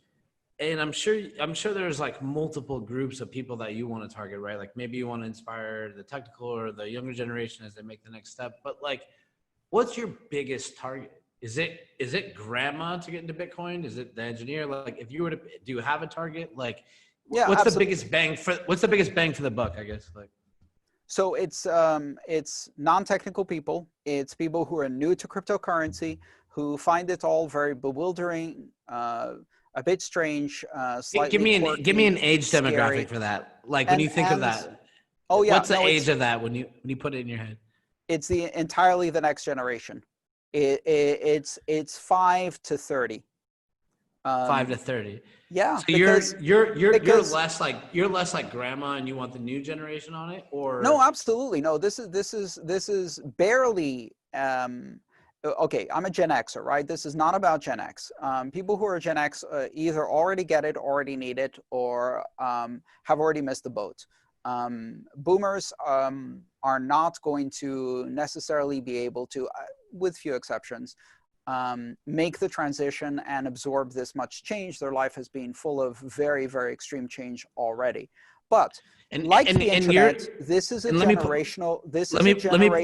Let me pause you for 1 second. I told you by the end of this interview you might hate me, but I want to stick on this point because I actually want to get through it. When you mean they can't absorb this much change, what does that mean? They can't switch to understand a Bitcoin wallet? Or no, I mean, it goes much deeper than that. I mean, the internet is already alien to boomers, and this represents a technology that is disrupting something that they thought was stable, eternal, and always like that, which is money. And you can't just go and pull the rug out of people, out from under people, and expect them to quickly adapt to a new reality. That's bewildering. The thing is, the internet was a generational change, which means that there is a generation that was born with it always being there. And to them, this is a native technology that has always been so and makes perfect sense. The same thing is happening with cryptocurrency. A whole generation is growing up now where there always was a native internet money. And that makes a hell of a lot more sense than this other system that their grandparents use. It will always be strange to their grandparents, and it will always be perfectly normal to that generation. And then there's the in-between. The in-between is kind of the late millennials, early Gen Xers, and they're kind of in between. They can absorb this level of change into their life. But I am absolutely targeting a younger audience, younger than me really, and trying to help explain this technology to the people who are going to live with it their entire lives. And that's where it matters. You know, this weird phenomenon is going to happen over the next decade, which is this. In almost every jurisdiction in the world, you can't get a bank account until you're 16 years old. Sometimes 18, sometimes a bit younger, but it's somewhere around there. You can't gain access to the key tools of finance, a bank account, a debit card, etc. All of these kids are online. All of these kids are trying to buy music, games, blah, blah, blah, blah, blah, and don't have the financial means. With cryptocurrency, you know, one of the interesting things that happens is we're seeing parents teach their kids how to use money at an age when the institutions of money don't give them any access. So you now have 10-year-olds with Bitcoin wallets who are earning their own money and spending their own money. And this generation is going to grow up. And by the time they get invited into the traditional financial system and given the courtesy of a bank account, they're not going to accept it. Come on, they're going to say, what is 3 to 5 business days and why are you charging me $5 to hold my money? Are you crazy? What the hell is this? Next you're going to tell me that I need to I don't send want to a use a fax. bank account. I don't want to use a bank account. So that's the generational gap. And so my target is very much in explaining this to the in-between generation that is making a massive transition. You know, we all are. We're living in a new world now. And the younger generation that is coming right behind, who are going to be the natives of this new world.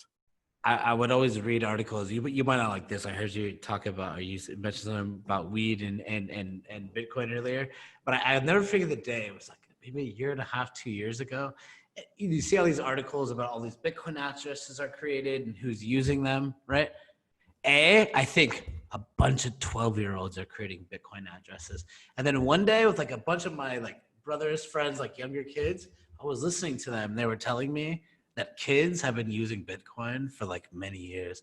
I have like a sneak theory based on many things I've heard that like younger kids have actually been trading Bitcoin for longer than we know in ways that like they don't want their parents to know, basically. So I tend to agree with you. I think, you know, as I like to say, it's very important as a parent nowadays to have important conversations with your children. And that means you have to talk about the birds, the bees, and the private keys. Dude, we got to make that's probably a good point to wrap things up because we're running out of time. I definitely went over, and I was